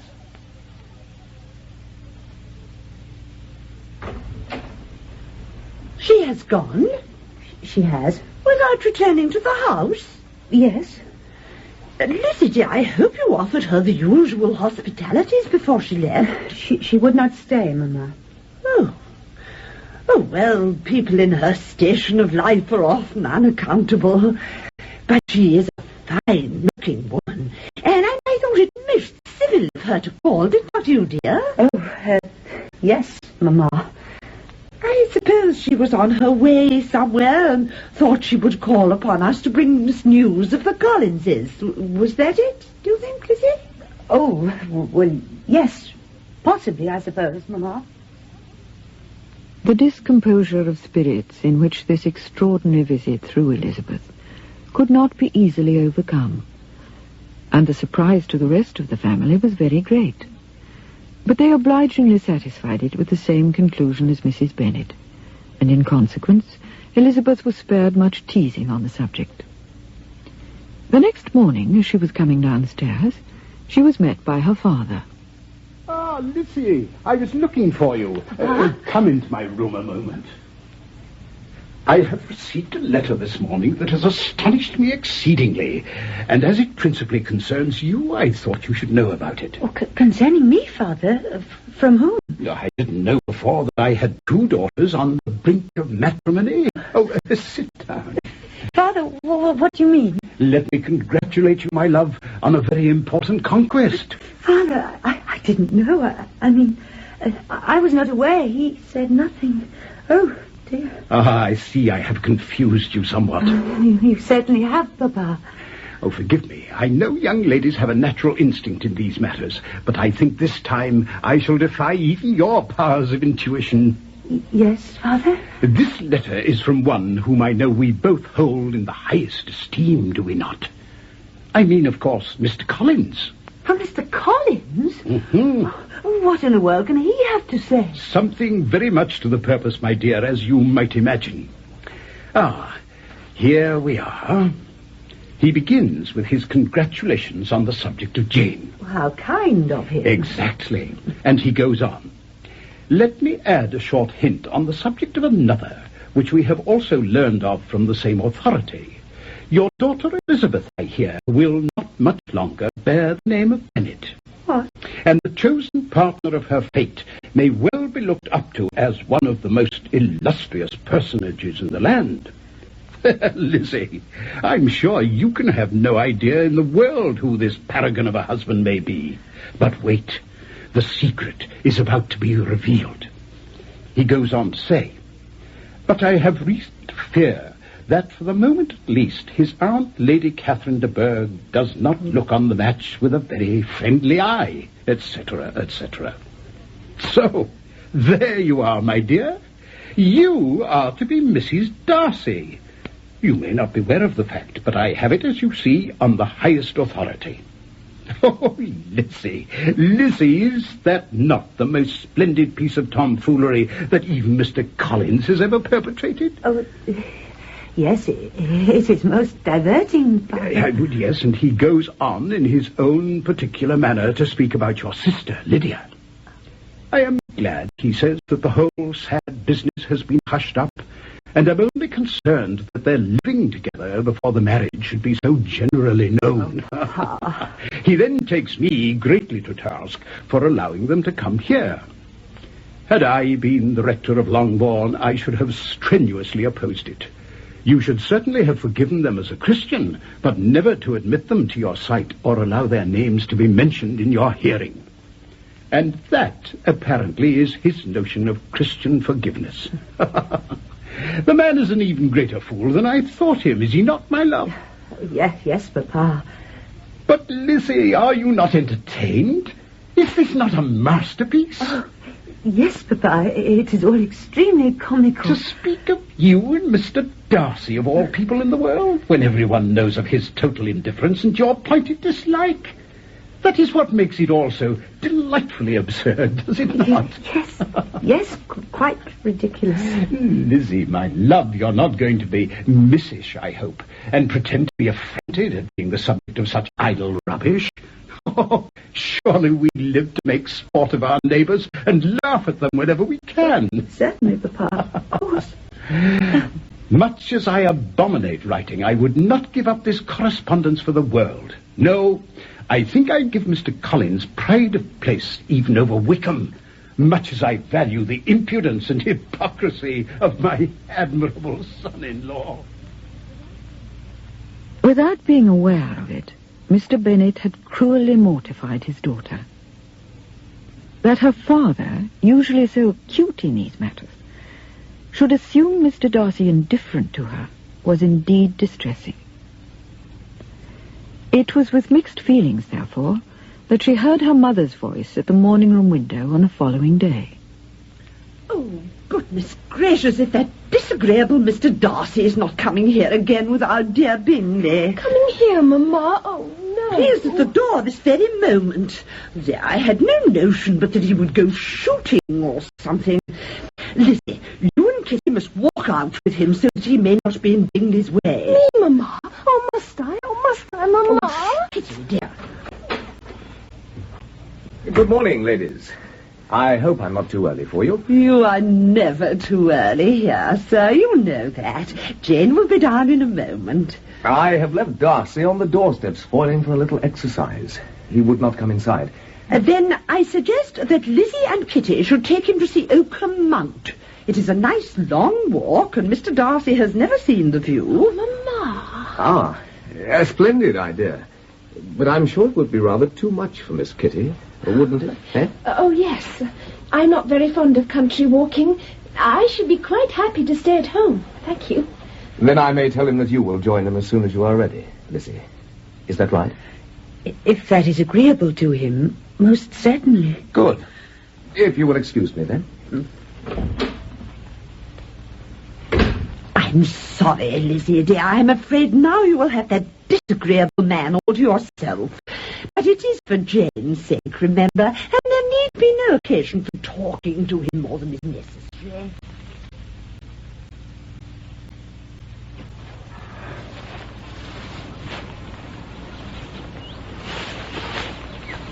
There!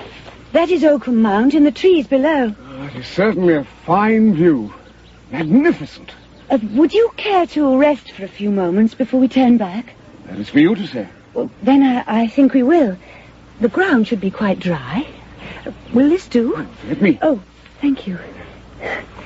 Thank you.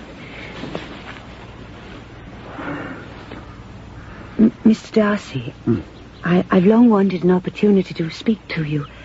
I am a selfish creature and must give relief to my feelings. Please do.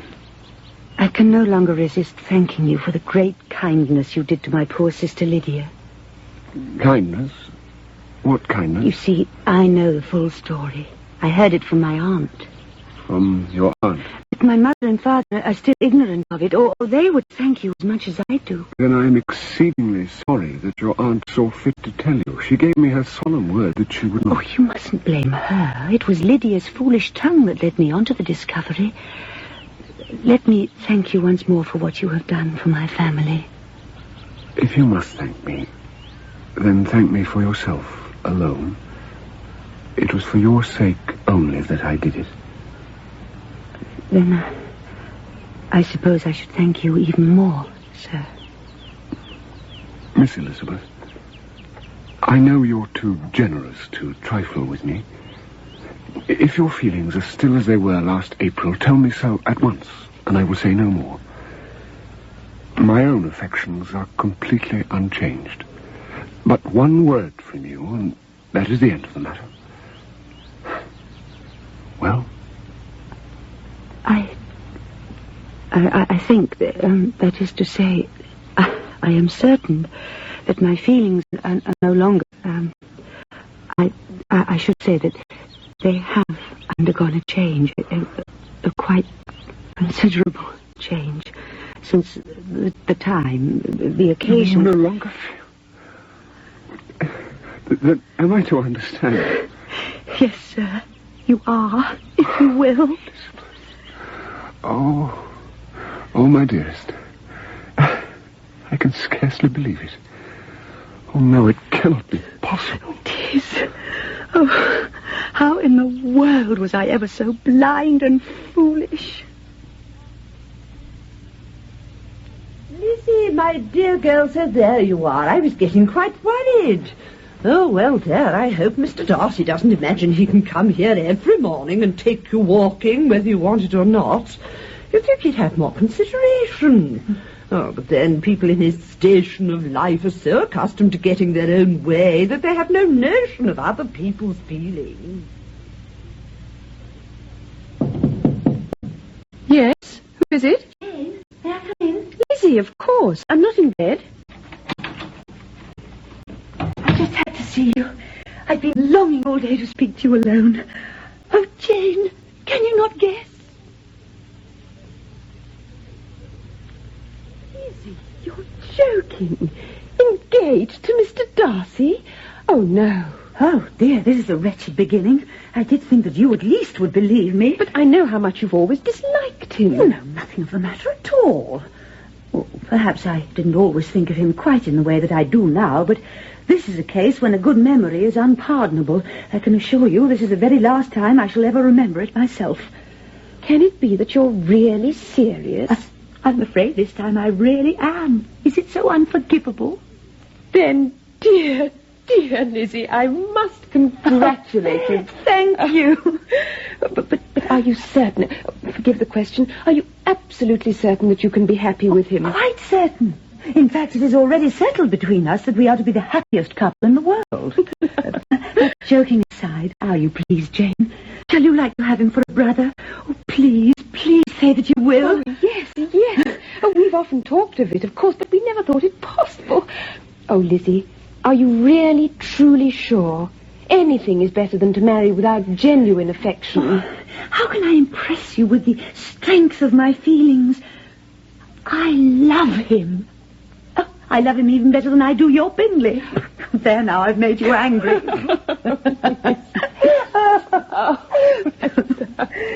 Oh, Lizzie, will you never be serious for one moment? But you have been very sly with me all this time. I? In what way? Oh, yes, you have. Indeed, you have. You have cunningly deceived us all. Come in. Ah, Lizzie, my love. You wish to see me, Papa? I do, my dear. Sit down. Thank you. I have just been speaking with Mr. Darcy at his request. Lizzie, what are you doing? Are you out of your senses? I hope not, Papa. Indeed, I think not. Well, he is rich, to be sure. And you may have more fine clothes and a finer carriage than Jane. But will that make you happy? Have you any objection other than your belief of my indifference to him? No, none at all. We all judge him to be a rather proud, unpleasant sort of fellow. But if you like him, well, so be it. I do not just like him, Papa. I love him. And he has no improper pride. He is perfectly amiable. So please do not pain me so in speaking of him in this way. Oh, Lizzie, I wouldn't pain you for the world. You know that. I do, Papa. Of course I do. Forgive me. My love, you need have no fear. I have given him my consent. You have? Oh, Papa, thank you. Thank you. To hear you defend him so stoutly is sufficient recommendation as far as I'm concerned. He must deserve you, or you would never have spoken of him in the way you have. And I could not have borne to have parted with my Lizzie to a lesser man. Dearest Papa. Now, go to your mother, child. Oh, and if any young man comes for Kitty, send him in. I'm quite at liberty till luncheon. Good gracious. Lord bless my soul. Only to think, Mr. Darcy? I'm afraid it must come as rather a shock, Mamma. Well, who would have thought it? I can scarcely take it in for the moment. I am sure once you get to know him better, you will come to understand how it is. Oh, Lizzie! My dearest, sweetest Lizzie, is it true? But can it be? Oh, my darling, my precious. How rich and great you will be. Well, I don't know. Pin money. What jewels? What carriages? Oh, I'm so happy. And such a charming man, too. But Mamma... So handsome, so tall, so distinguished. Oh, Lizzie, dear, I do hope he will forgive me for always having disliked him so much. I'm sure he will. 3 daughters married. 3 daughters I shall have. Just think of it. 3. Oh, I shall go distracted. Truly, I shall. I can scarcely get my breath. Mamma. Oh, please come. A special license. That's it. You shall be married by special license, whatever the cost. Mamma, I don't think we either of us would wish it. Not another word. Your father shall be made to agree for once. I will not take no for an answer. Oh, goodness gracious, what will become of me? I'm near out of my wits. Oh, Lizzie, dear. Lizzie, what's his favourite dish, my love? Oh, Mamma, I really don't know. Just tell me, darling, and he shall have it for luncheon tomorrow. Oh, goodness, what in the world have I done to deserve such happiness?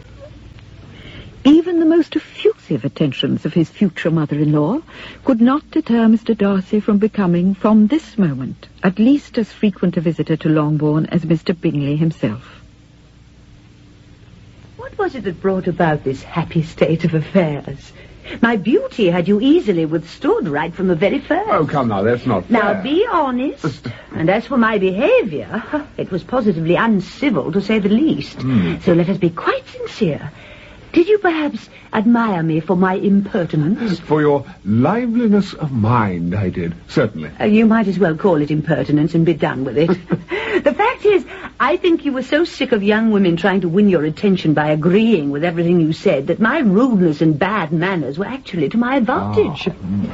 Mamma and Kitty are both upstairs, so for once perhaps me... Oh, I beg your pardon. No, come in, both of you, please. Well, if you have no objection... Objection? Why should we object? What could be better than that the four of us should be together like this? Let us hope that this will be the first of many, many such occasions. That evening, when the two gentlemen had returned to Netherfield, and the family at Longbourn was alone once more, Jane and Elizabeth went as usual to bid their father good night in his study. My two girls, eh? My two young brides. Dear Father, don't stop reading, please. I shall miss you both. Indeed, I shall miss you. Oh, well, I'm a lucky man, I suppose. I admire my three sons-in-law greatly, which is more than some can say. 3, Father? Yes, 3. I think, on the whole, perhaps Wickham is my special favourite. But I think I may like your husband, Lizzie, dear, about as well as I like Jane.